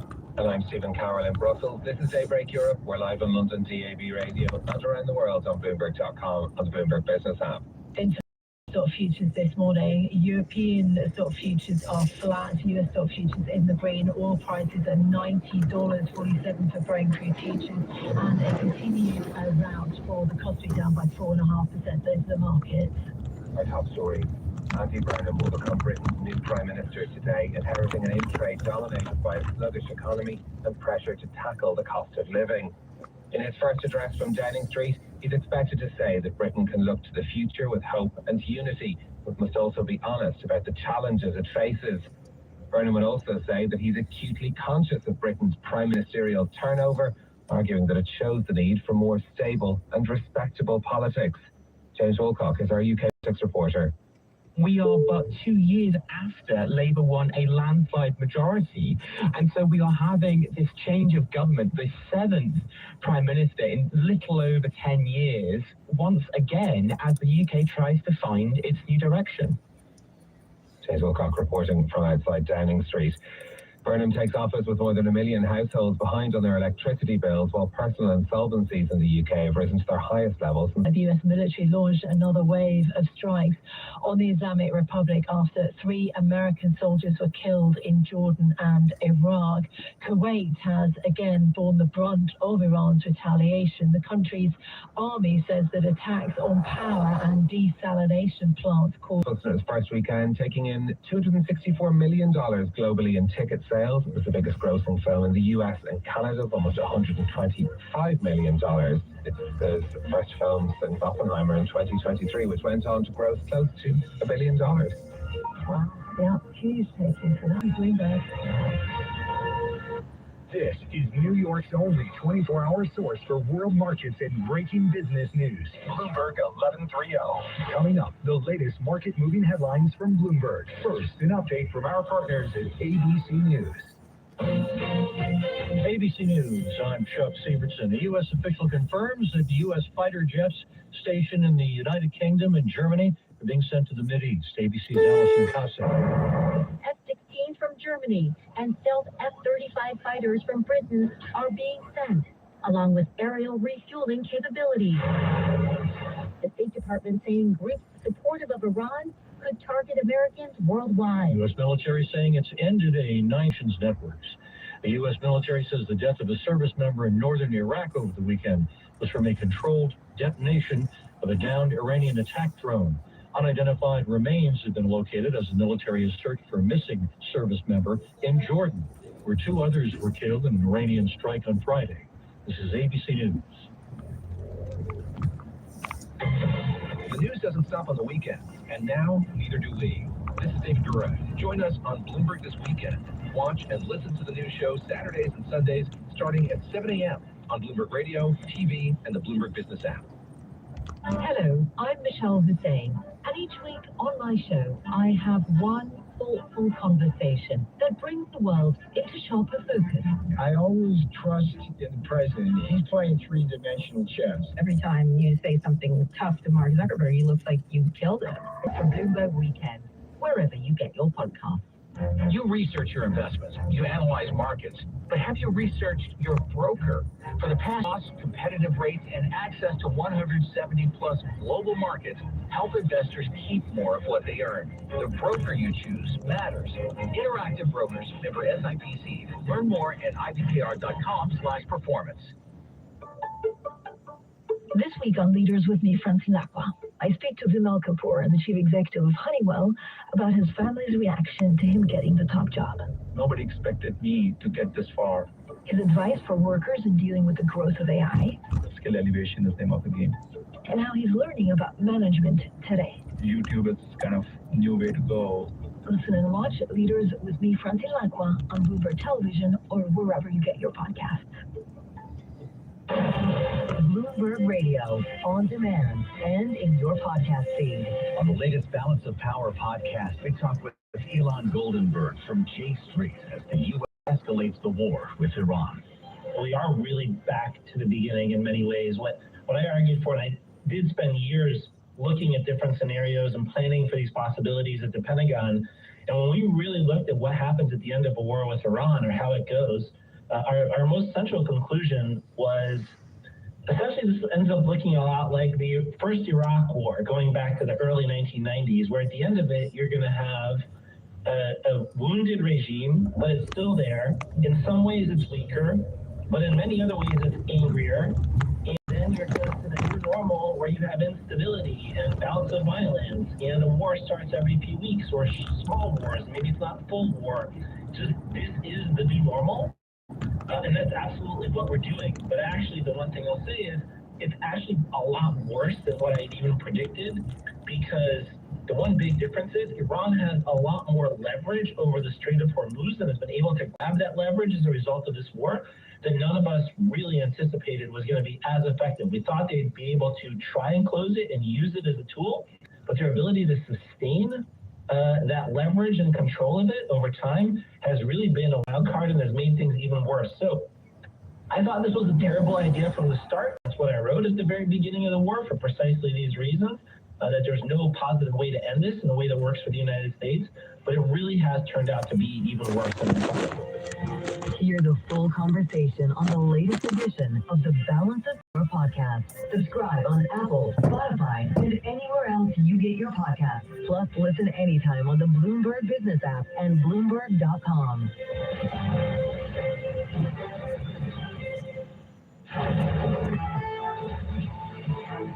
It is 6:40 a.m. here in the City of London. Good morning, I'm Caroline Hepker. Looking at the markets right now, so oil prices, Brent crude futures at $90.32 are up by 2.5%. We've seen a big increase because of these increased strikes between the US and Iran. And although President Trump has talked about the death of terrorism personnel in the Middle East,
hurting an industry dominated by a sluggish economy and pressure to tackle the cost of living.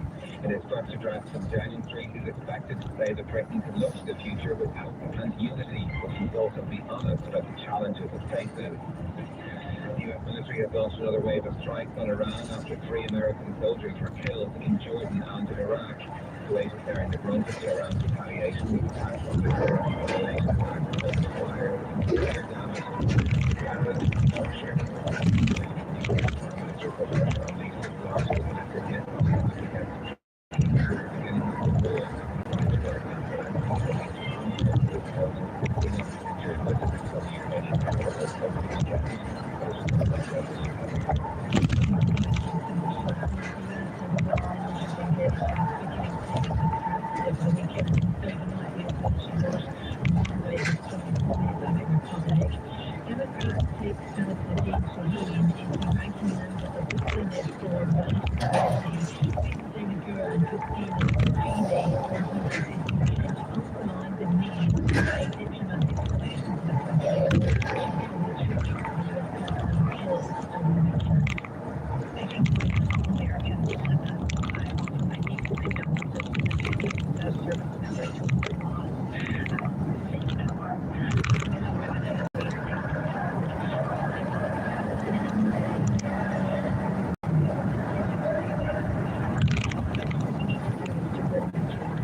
It's aimed at the shadow fleet. We've already sanctioned the shadow fleet from Iran, and that's no impact on their ability to sell oil.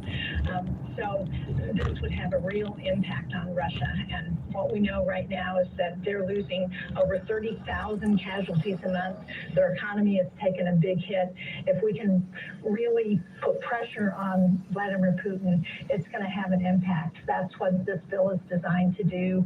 And we've seen it would be a fitting tribute to Senator Graham to be able to pass this. When we were in Ankara at the NATO summit, we heard from the White House that they were supportive of the legislation.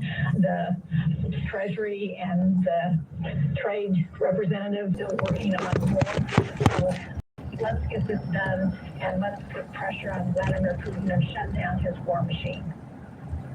And that was the Democratic Senator speaking to Bloomberg David Gura and Christina Ruffini Olsenberg this weekend. And this, of course, as we've also been reporting, that more than 400 flew towards Moscow. That's according to the mayor of Moscow. And you've also seen Kyiv hit by Russian strikes. Also, so discussions really of both the major conflicts in the world that are going on in Ukraine and in Iran. Yeah, indeed, the escalation appears in the Russia-Ukraine war as well, with those attacks over the weekend too, and those deaths reported in Kyiv and both the Russian, that 400 drones you're talking about, that would also be one of the larger attacks that we've seen on Moscow since the beginning of the war there too. So it does seem like we're looking at an escalation in that conflict as well. Coming up next on Bloomberg Daybreak Europe, we're going to be talking about the stocks on the move in Asia. The question of what that announcement of a new model from Moonshot has done to the AI sector. We'll be digging into the reaction with Anthony Stevens, our reporter, next as we look at those stocks on the move. Stay with us. This is Bloomberg.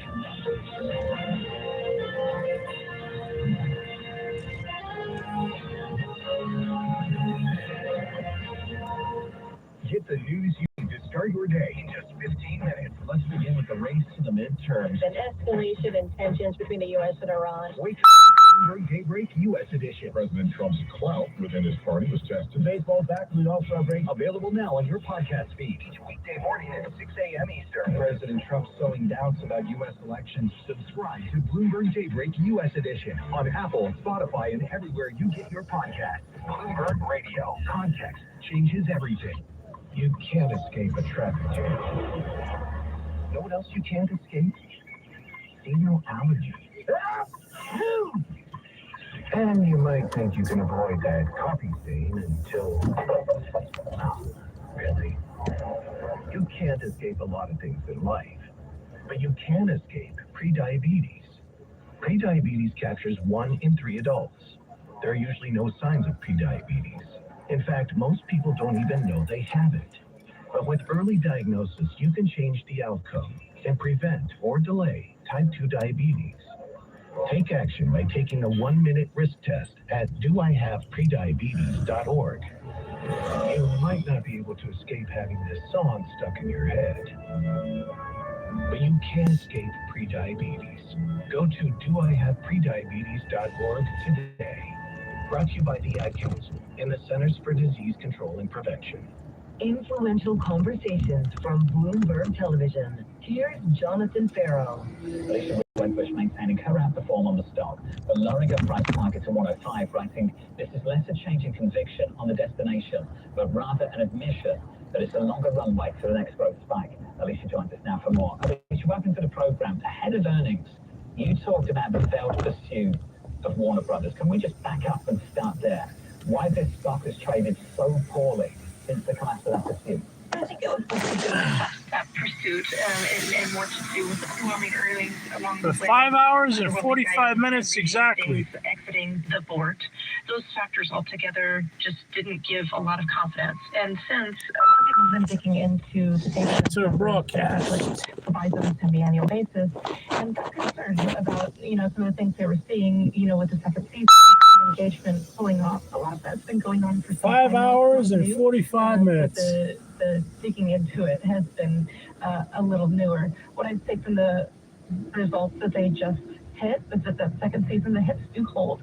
The weaker shows have ratings, like Bridgerton held up 4 seasons in running, Point Boats fell 50 to 60%. But the Discovery is favoring new titles overall. Hear more interviews like this one on Bloomberg Television, streaming live on Bloomberg.com and the Bloomberg mobile app, or check your local cable listings. And breaking news 24 hours a day on Bloomberg Radio, Bloomberg Television, and Bloomberg Business app. This is the Bloomberg Business Flash. 6:50 a.m. here in the city of London. Caroline Hetfield, good morning. We've got oil prices climbing, bonds falling, and not lower by concerns around escalating attacks between the US and Iran. Brent crude futures up by 2.7%, $90.47. Also, looking at one set of results now in Europe, Ryanair, first quarter profit after tax comes in at 538 million euros. So Q1 profit falling 31%. The conflict in the Middle East driving up oil prices, but it's also weakening demand for that airline. In terms of other markets that we're thinking about, the AI story is China AI catching up with the US. The Kospi index at the moment is down by 4.6% this morning, reopening after Friday's holiday. So playing catch up in terms of the route that we've seen. The Chinese stocks are actually higher this morning. Local treasuries are trading because of Japan being closed for a holiday. We looked at the ECB rate decision on Thursday, expected to be a hold, and also UK June CPI that comes out on Wednesday, expecting that to cool just slightly, 2.7%. So looking ahead to a few other things this week. That is the market to do the Radio Business Flash. Carolyn, thank you. Well, let's take a look at some stocks on the move today in Asia. I'm Stephen Carroll with Caroline Hetfield, and we're joined by our markets reporter, Anthony Stevens. Anthony, good to have you. Let's start with technology and the news of Chinese AI firm Moonshot preparing to IPO, making some waves. They've launched a very aggressive new model, the K3, which is one of China's new 2 trillion parameter models. Right after that, Alibaba launched one of them as well. So we have 2 Chinese models that have launched 2 trillion parameter models, and it's really sent shockwave to the entire AI ecosystem. So for example, you have Alibaba itself up 3.8%, and it's just tech in general is bouncing almost up 2%, and it's a lot of these big internet. If this is true, this guy's got a lot of problems. I'm hoping it's not. But this isn't the first time that cops have put some type of disability or 3/4 or state pension, and they're fine. I've seen it firsthand. There was 2 guys in my precinct. One guy claimed that he had a bad back and he walked around with a cane and wouldn't do anything, and he was just kind of hanging around the station house for years. And the day he had to go for his board with the health service division, they pulled out a TV set, popped in a tape, and they had been following him for months and showed him on his roof lifting up tile shingles and putting things on his roof. The second cop was an avid weightlifter, and the guy was a big bodybuilder, and he was claiming he could barely move, he was in all this pain. When he went for his board thing, he looked like the Incredible Hulk, and the doctors looked at each other and said, "You're in the best shape of your life, we're not giving you anything." Luckily for those guys, they were just kind of kicked out the door, and they weren't charged with any criminal charges. For more behind-the-scenes NYPD stories, be sure to check out my new NYPD Through the Looking Glass podcast, available on YouTube. I'm retired detective turned on. I feel that this nonsense about a forest fire in Canada is total nonsense. Have you paid attention to the air? Have you paid attention to the smell, the stink? Forest fires, although tragic, smell kind of nice, like a fireplace at Christmas time, at the holidays. This does not smell like a fireplace at Christmas. This smells like New Jersey. It smells like polymers, rubber, plastic. It smells like some big company doing a burn-off of their industrial waste. Because the people who are living near where the fires are supposed to be are saying, we don't see any fires. We don't know what you're talking about. There's nothing there. I go with the hardest evidence, which doesn't smell like wood. It smells like polymers, tires. And the air is a dark, disgusting yellow. Forest fires are gray, and they dissipate very fast. This is not dissipating fast. I could bottle this and sell it in a couple months as a souvenir of this day. No, I think this is pretty disgusting, and I think it's a conspiracy. There's some conspiracy between Mr. Big and another Mr. Big to hide the fact that this is an industrial burn-off, and that you and I have to suffer through this. I promise you, every Mr. Big involved is north of it. Every Mr. Big involved is west of it, or in Marin County. We just heard that great story from Vic Ferrari about a crooked cop who ran a personal training business while on duty.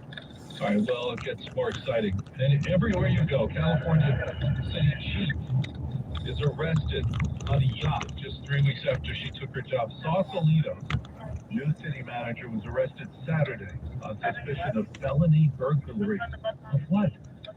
After Marin County Sheriff deputies responded to a noise complaint, and they found this new city manager aboard a yacht that they said belonged to someone else. She got on someone else's yacht. Elaine Forbes told deputies she was having a bad morning and insisted they leave what she claimed was her boat. But it wasn't her boat. She was taken into custody less than 3 weeks after starting as Sausalito's top administrative official. She's the boss of the county.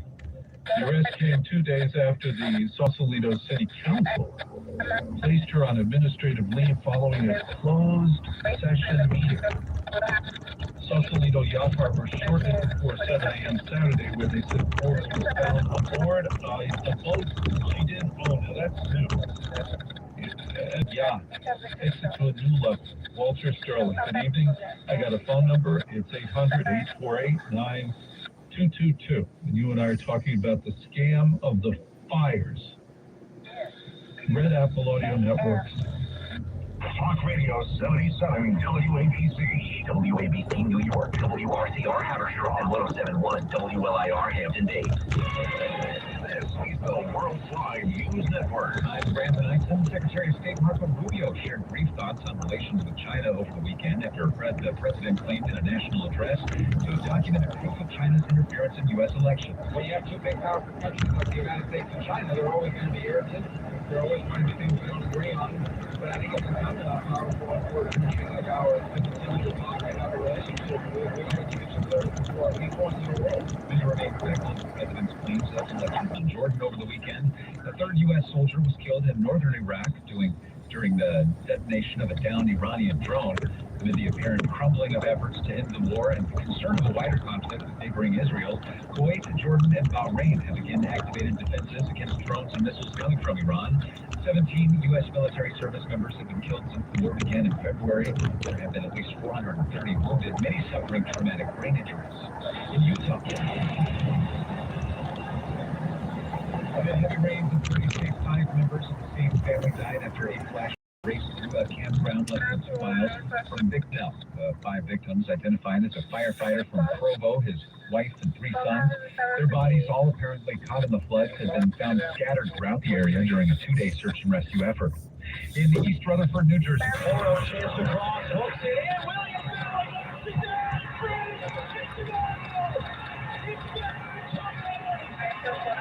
The goal from Spain to Ferran Torres in the 106th minute of extra time seals the team's fate as the 2026 FIFA World Cup champions.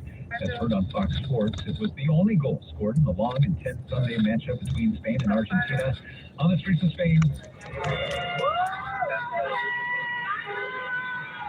celebration and a cheerful pride. Meanwhile, Argentina star player Lionel Messi could be seen making a quiet and tearful exit from the stadium. 5 hours and 55 minutes. Vice President Vance and his wife Usha announced the birth of their 4th child shortly after the 5:55. 5 hours and 55 minutes. Joins older siblings Ewan 9, Vivek 6, and Mirabel 4. The birth was announced on social media. statement signed by Dad Vance and Mom, the Second Lady. Alec Vance. Luckily, I had my battery fully charged, Vice President. More than 100 so it should surpass 6 hours of live. 6 hours alive. A large group was gathered outside the Rain Event Center when a fight escalated to gunfire. On one battery. Chief Bill Peterson. We will use every resource available to identify everyone involved and ensure they are held accountable. This is the Worldwide News Network. Coming up at 5 a.m. on the 77 WABC News Hour with Noah Lady. Watch where you swim. Shark sightings are up at local beaches. This summer, Rockaway Beach, just west of here, reported 23 shark sightings since May 23rd. Well, you know, sharks have to live someplace too. That story and more Monday at 5. The 77 WABC News Hour. Weekday mornings at 5. A third person has now died from Legionnaire's disease in connection with the outbreak on Manhattan's Upper East Side. The first 2 deaths reported on Friday and Saturday. No names or additional persons. As of Sunday, a total of 74 Legionnaire's disease cases have been connected to the cluster. Of those 74 patients, 3 have died, 8 are currently hospitalized, 51 have been discharged from the hospital, and 12 did not need to be hospitalized.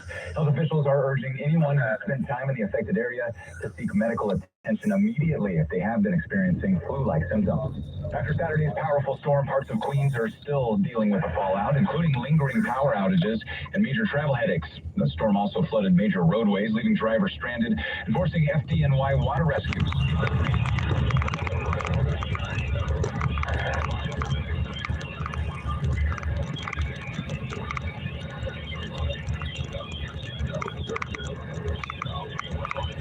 67-year-old man was fatally struck on a Brooklyn sidewalk after an SUV jumped the curb in a chain crash in Crown Heights. The victim was taken to the hospital but could not be saved, marking the 3rd pedestrian death in Brooklyn since Friday. Both drivers remained at the scene unhurt, with no immediate charges filed as the investigation continues. 77 WABC weather forecast will see a brief reprieve from the severe weather from the past couple of days, with lows in the mid-60s overnight. Mostly clear skies later on today, a high of 81. Scattered clouds return toward the evening with an overnight low Monday into Tuesday of 61. The stormy weather will make a return tomorrow. Thunderstorms expected to arrive in the afternoon. Temperatures hitting a high of 80. I'm Brandon Eisen for 77 WABC News.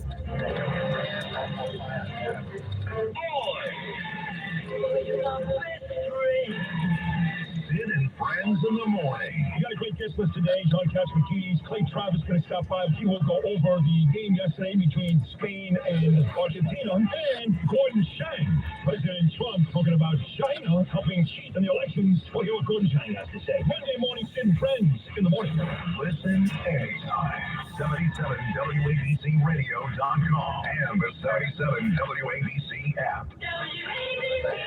77 WABC's Staten Island law firm of Anjulian Gentili John time is 2:05. The Staten Island law firm of Anjulian Gentili, helping people just like you for 40 years. Walk with confidence. Call 718-816-0005 or visit aglawnyc.com.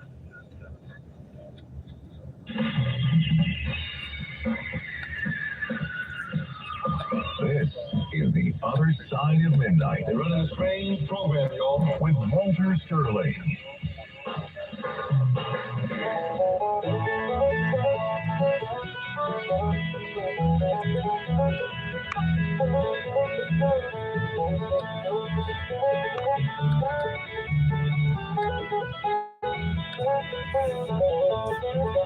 Come in, listen to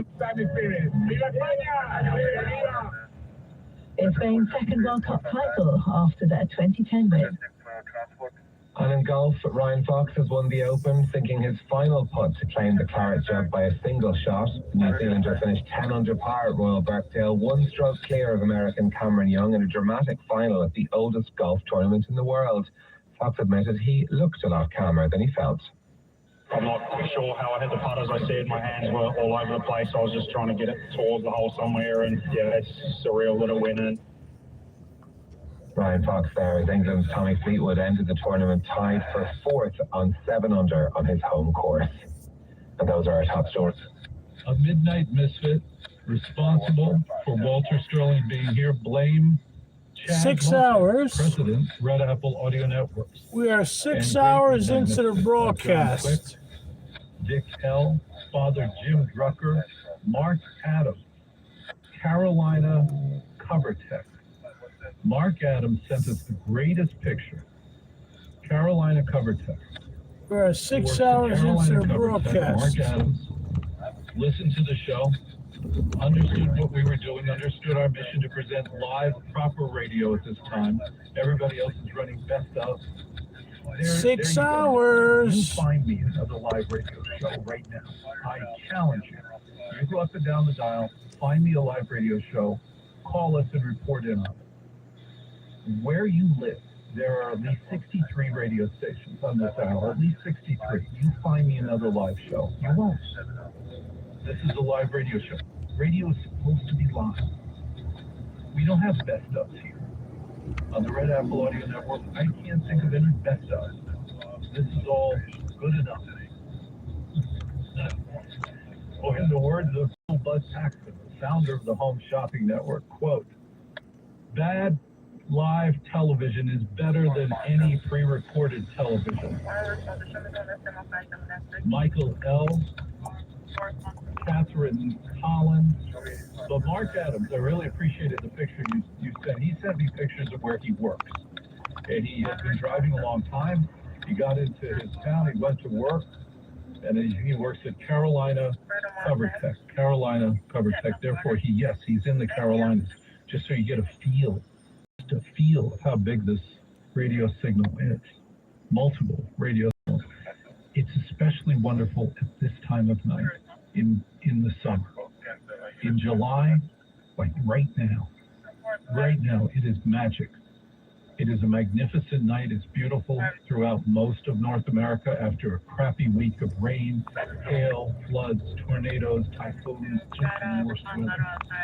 Flooding in the New York City subways, which was irresponsible. There was no reason for 2 feet of water in the New York City subways. Drainage systems were put in when it was built 125 years ago. And at some point, you must clean out the drains, or else they will flood. And that annoys me. But what really annoys me is you look at the videos. You can find videos of the New York City subways this week. It's just appalling. And what really annoys me is I don't see any transit workers there. Most of those train stations are controlled by the state of New York. Not all of them, but most of them are. And I don't see any MTA, no Metropolitan Transit Authority people in uniform, sanitation people, lifeguards. I don't see anybody helping the women, the kids, and people who need help, which would have been me. It's just unbelievable. Nobody was there to help those people. And even the help could have included, hey, you can't go down there. We're providing buses. That would have been fine. Do not go down there and rope off the subway stations that are flooded. That would have been the right thing to do. Ideal? No. But here's a bus, hop on that. There was no help. None. But those fares going up. So Mark Adams, I am grateful. I appreciate the picture you sent, and I thank you. I'd like to see where you work, because we're a unique bunch. We're a unique bunch. We work the great shift, the special shift. The only people that can be trusted work at this time, only people who actually are focused on their task and not office politics work at this time, like Matt, Pete. Oh, there's Tim. Tim, welcome, Tim, to me. Tom, welcome to the other side of midnight at 800-848-9222. Tom, go. Hey, good morning. Okay, I have a theory on this forest fire. I feel like there could possibly be 4 elements. Well, there's a lot of 4 elements. Okay, so you have the forest itself, right? Then you have the illegal dumping that you were talking about. Then you have the whoa, that was a big crater. And then this is the 4th element. It made my whole vehicle jump up and down and rattle around and shake. And they will dump anything anywhere. So if you have a lot of crap that's been dumped and it's been sitting, God only knows what it is. And then you got a forest fire with those other 3 elements I gave you. It's going to make for a real stinky fire. So if that makes sense to you. 6 hours and 5 minutes. Except that this is much bigger. I believe everything you said times 100. These are massive smokes. I mean, the smoke is 6 overwhelming. hours and 6 minutes. Right? This isn't 6 hours and 6 some guy minutes. is a pig. This is industrial dumping. No, I'm talking about a lot of stuff that's just sitting and no one. Oh, we're talking tons. No, Tom, we're talking tons of stuff to cover the story. You know, Reggie, just a little bit. He's right. This is big dumping, but probably over decades. Maybe the need to clear land, a lot of land to put in a lot of new industry, a lot of new buildings, a lot of new computer centers, a lot of stuff. That's what I'm. There's no way this is a forest fire. This is heavy, thick, acrid smoke that burns your eyes. Polymers, plastic, rubber. That's what it is. There's no way that that's a forest fire. It's all night show on American radio. How do you feel about it? My number is 800-848-9222, 800-848-9222. That's one thing we're talking about. That's a metal subject. It's a very big subject. Traditional talk radio, which is not, love those big subjects. And everybody can come in and talk about it and have no idea. Please don't. We're in Manhattan Island, by the way. We're in Manhattan Island. From time to time, I sit in my basement at your work. Now, why is that? That's because women decide where men sit. Women decide where men sit. No, you're not sitting there. We're going to have company over soon. You can't sit there. Don't sit there. We need to keep this clean for company. No man has ever said that. No man has ever said, we need to keep this clean for company. Don't sit there. Women decide where men sit. Why don't you sit in that chair? That would be a better chair for you. Now, how would she know that it's a better chair for me? How would she know that? But yet, women are determined to tell me what chair I should sit in. Therefore, like most men, I find myself in the basement more often than not. I have noticed this week, to a disturbing degree, that my basement, blaming July, smells like mildew, like a lot of mildew, and maybe a little black mold, but I don't want to get that excited. I smell a lot of mildew. What the hell do I do for that?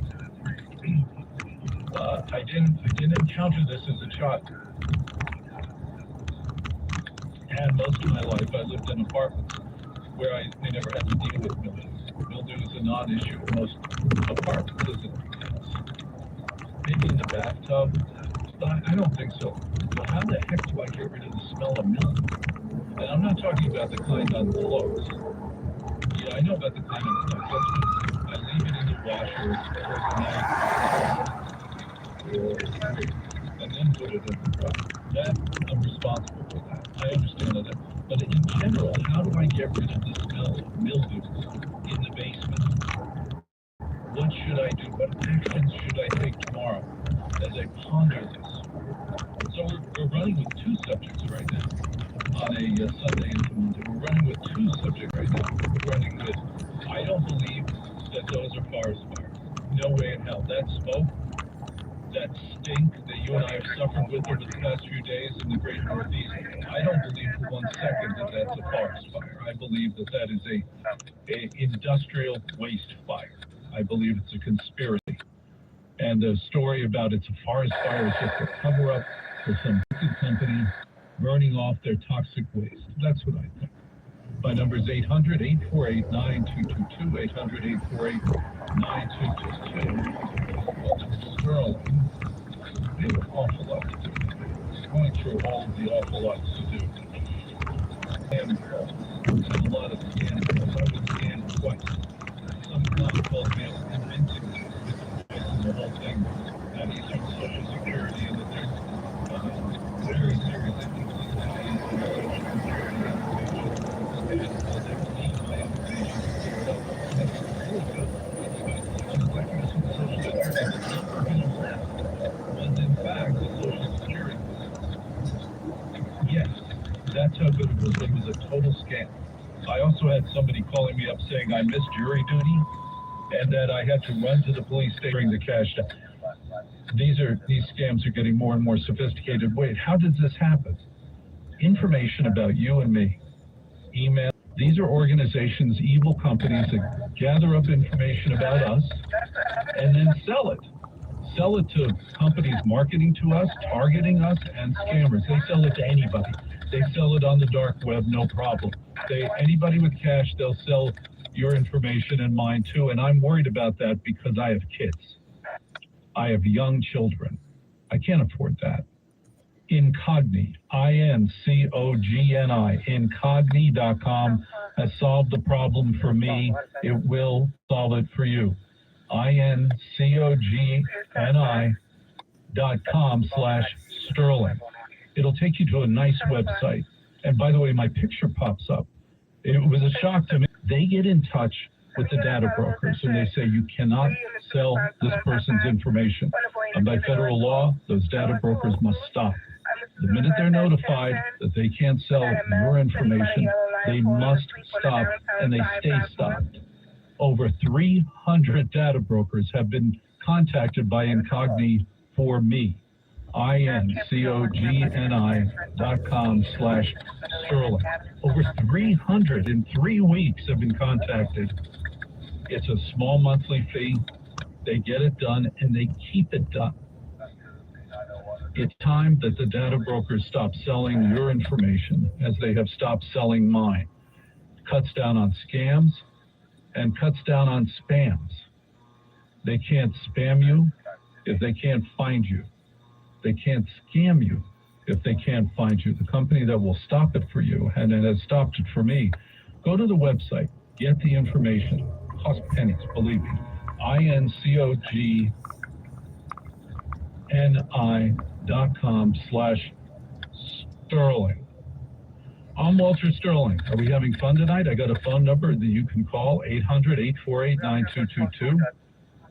You and I are talking about the scam of the Canadian wildfires. Those aren't wildfires. Those are chemical dump fires. It's disgusting. It's horrible. And this is the Red Apple Audio Network's The Other Side of Midnight. The Other Side of Midnight with Walter Sterling. This is the Red Apple Entertainment Report on Red Apple Audio Network. This week, actors Jennifer Garner and Chloe Sevigny stopped by the Worldwide News Network Artist Lounge to talk about their new show, 5-Star Weekend. Garner said she's excited to return to her TV roots.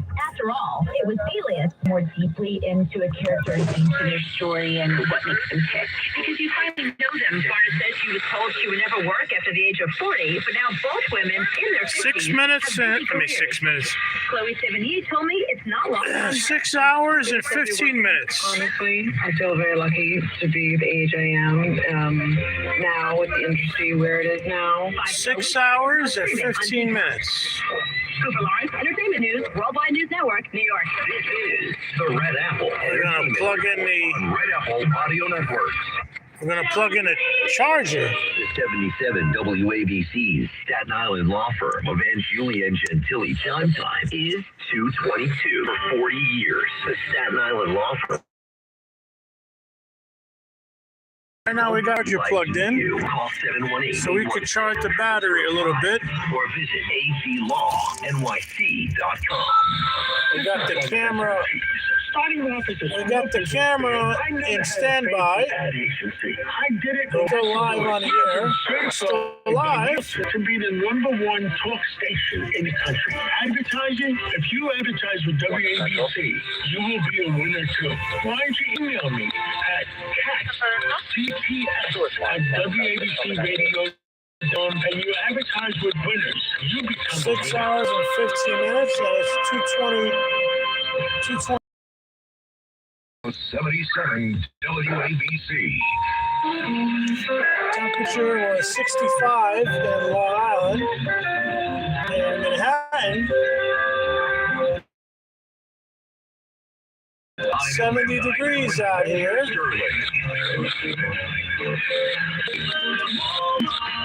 On the other side of midnight. that's in Louisiana. Gay people are there. Salt of the earth. 2 women picked because the police got called and the cops came in and they arrested 31-year-old Junkella Robinson, 32-year-old Margaret Seymour. Yeah, people showed up and beautiful Margaret, she pulled out her handgun as you would threaten the employee, the wonderful associate at your neighborhood Walmart. They call that brandishing. And brandishing usually gets you in a little bit of trouble unless you're in like Texas, maybe Florida, not a problem. When the officers arrived, they found the 2 women trying to leave in a vehicle. During the search of the vehicle, officers found 2 AR-15 style rifles in the handgun they believe was used in the incident. Both women arrested and booked in connection with the case.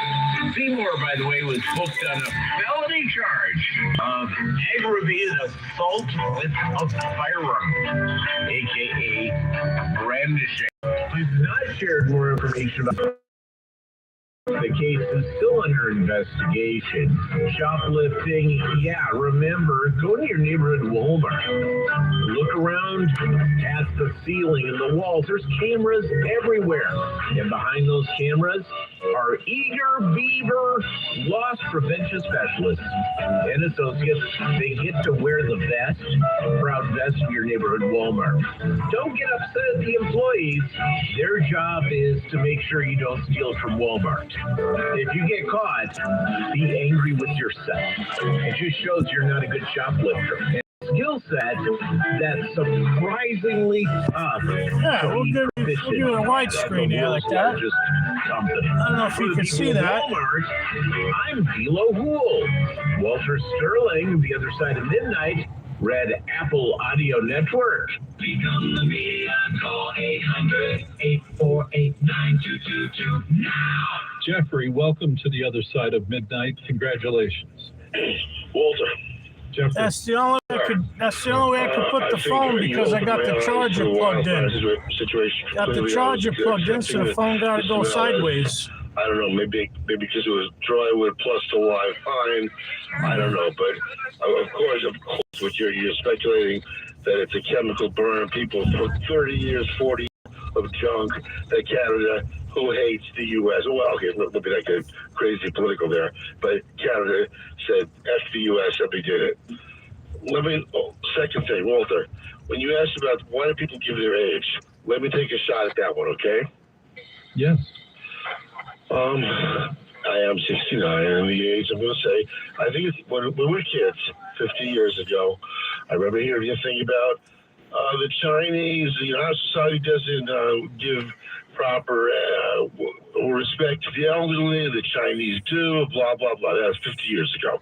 Let's say that theory holds a little bit of water, and maybe, Walter, just go with me, that your listeners, the ABC listeners, are enlightened enough to think that, maybe it's or Americans in general, writ large, are enlightened enough to think that maybe, you know what, if we're 79, 81, 69, we're going to say because it means something.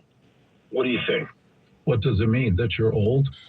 No. Well, come on, Walter. Yes, that your life experience, you bring life experience to the table. And you're supposedly more seasoned, more, you're going to be more careful. Your words are going to be more carefully thought out, etc. Like when I was 17, my words are not as carefully thought out as now when I'm 69. I'll bring dessert. Okay? Thank you, Walter. You're the best. Thank you, Jeffrey. Thanks for calling 800-848-9222. 800-848-9222. The mismanagement of their forests. Oh my gosh, because they're being all environmentally. Canadians don't treat their forests that way. Canadians live and let live on their forests. They know that if they clear the underbrush, that's good. They don't have any big political issues the way we do in California. They're not fools. They're Canadians. sensible. At root, they're sensible. But that's not a forest fire. What does it smell like? It smells like the old parts of your city with the old dumps.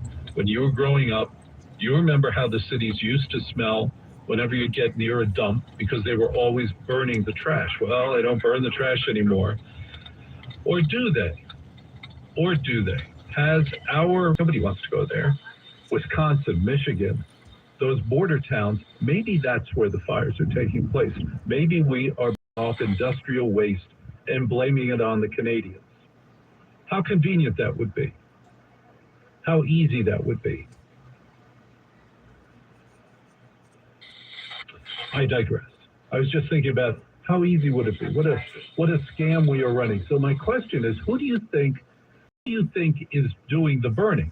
Is it the Canadians burning off their waste, their industrial waste, and blaming it on us, and blaming it on the forest, or is it us burning off our industrial waste and blaming it on the Canadians? Either way, I'd like to know. How do you feel? 800-848-9222, 800-848-9222. My gosh, it's 30 minutes past the hour with Walter Sterling on great radio stations like WGN in Chicago. The biggest all-night show in American radio. Did you? It's all right. It's overnight. It doesn't matter. What do you think? This is drive time? Or do you think I'm Dominic Carter? It doesn't matter what we do. I'm not Greg Kelly. It doesn't matter what we do. We have a good time.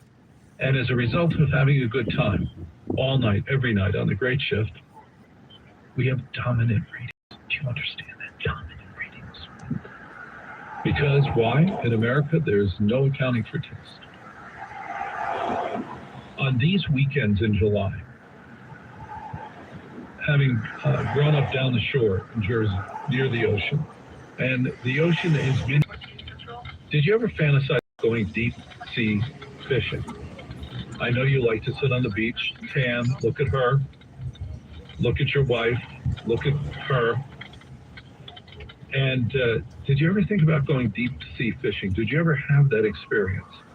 I was reminded of it this weekend when, oh my gosh, you know, there are certain memories that you and I have that we bury, that we don't want to know about. And one of mine was deep sea fishing. In just seconds with Mark. Welcome to the other side of midnight, 800-848-9222. Mark, greetings, congratulations, you've made it. Do you feel you've become the media now? Now you are the media. Well, I know that you're being heard on a small Buffalo area station called WLVL, Lockport, New York. So it isn't just the big sticks. No. Which county is that in? Erie There goes County, the garbage man. It collects garbage. Well, I know and it resells it on eBay. Because I went to a college in Syracuse. Oh, yeah. Yeah, and that means you and I know what pizza is supposed to taste like. Yeah. But when you go west... Although I like Chicago pizzas. You know, I'm not in a fighting mood tonight, Mark. I'm just in a very mellow, casual mood. So you can eat your housing insulation with tomato sauce on it and call it pizza. You have a good time. Hey, wait a minute. I got a thing about this Canadian fire bit. You pointed out yourself that they're probably in American places close to the border. I wonder if these things are being done so that President Trump will have a reason to scapegoat Canada. He has already done so. He has already threatened to raise their tariffs because he holds them responsible for bad fire management. But what if these fires are, in fact, coming from nearby American locations and giving the president an excuse to scapegoat Canada? Please note that no Canadian official has said, we know where the fires are, we're doing whatever we can to put them out. I haven't heard that from any Canadian. Have you, Mark? Not in the news, no.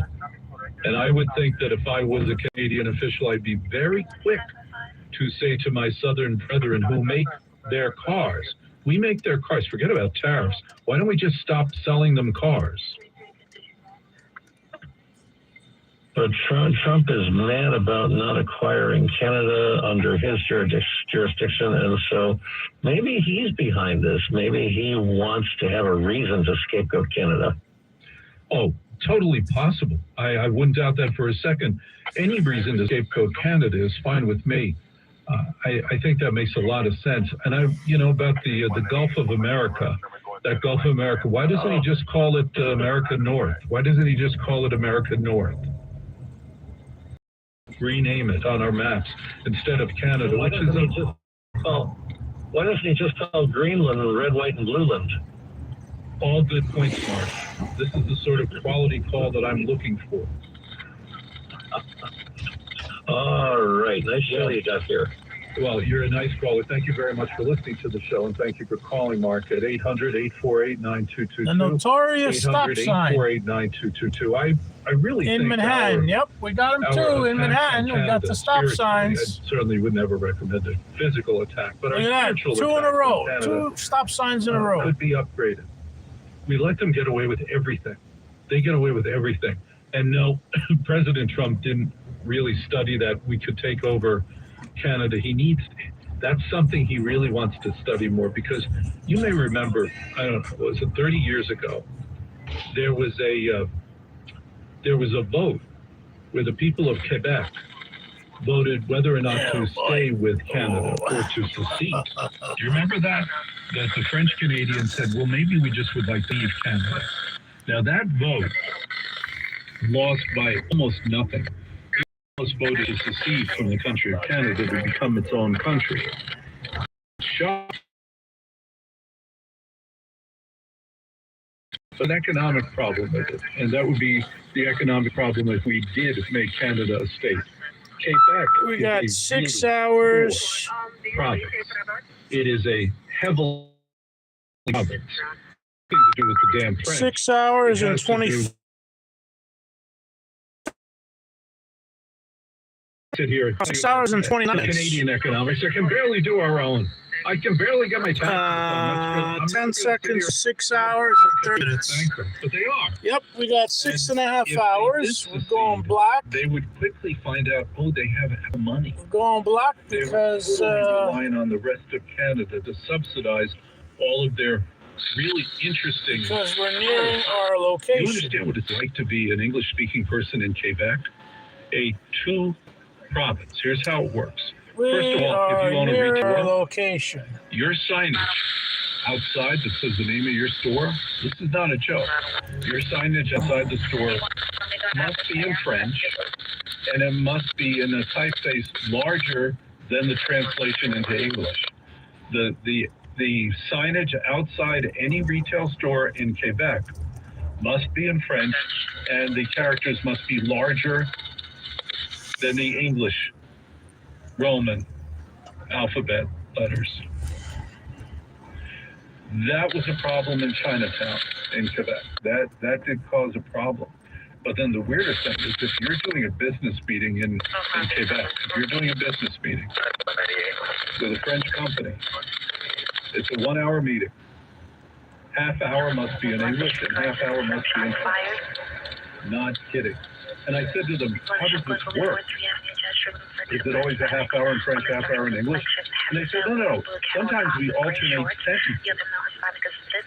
Joe, you're on the other side of midnight with Walter Sterling at 800-848-9222. Greetings, Joe. Hi. Greetings. There is an L on the end of that, so that'd be Joe, L, or Joel. Joel, congratulations for acquiring an L since I picked up the phone. I'm very proud of you, and I'm impressed. I'm impressed. Well, we have this name. We might as well take it around. Anyway, you brought up fishing, and that conjures up a fishing story of a spot that I discovered when I was living out in California with some friends. In Monterey. Monterey County is there? It is beautiful, right? So you travel down one on the highway there, and you go past Big Sur about 6 miles, which are these beautiful big sea cliffs. Then I'll let you tell the story. But what you just described. Those 6 miles are probably the most beautiful 6 miles in the United States of America. It is indescribably breathtaking, beautiful. Tell your story. Yeah, and you see them in a lot of commercials too. You're right. Anyway, so I'm on my way. We're on our way down to this fishing spot, Stillwater Cove. It's like south of Big Sur by about 15 miles, but there's a road slide, so we couldn't go any further. And we go into this new age art gallery called Coast Gallery, which is called Coast Today. And thought, all right, we'll head back. And then we decided, wait a minute. Let's pull over to the embankment and see if we can get down. Now, these are 800-foot sea cliffs. And from there, you can hear the sea lions barking real loud. This is the place. This is the place. Obviously, they're feeding heavy on fish down there. And we start down the south side of the hill. And at that point, there's this big rock face. You come with a cliff that just goes straight down. You're going to your death. You go that way. So we went to go the other side, the north side, and start sliding down this really shaly hill. And we finally get down to the bottom of it. 50 feet off the water, there's this rock start casting out. And as soon as we hit the water with our hooks, boom, one right after another, as fast as you could reel them in. It was so good that it was the equivalent of going on a deep sea type fishing trip where you have multiple hooks and these party boats pull up 3 fish at a time. Unbelievable. So we limit out like a couple hours. It doesn't even take that long. Limiting back then, it was like 20 fish of any species variety. And the first time we did it, we made the mistake of carrying up in excess of 100 pounds of fish up the hill. After that, we decided to fly them out. But anyway, it didn't give the rest of the sequel. So there were always great fish fries. My brother and I went down there with a bunch of friends. My brother's gone now, and a lot of my other friends are gone. But there were fond memories of that hill, and it was such an adventure, but it was so much work to get up because you'd slide halfway down. And at one point, one of the people in our party grabbed a hold of one of the boulders, and it let loose. Boom, boom. Just missed somebody in the party. But it was a great spot. We always left sure. One of them left a fishing pole. Go ahead. Did you take the fish home? Of course, yeah. I mean, those are days when you catch. It's a lot of water out of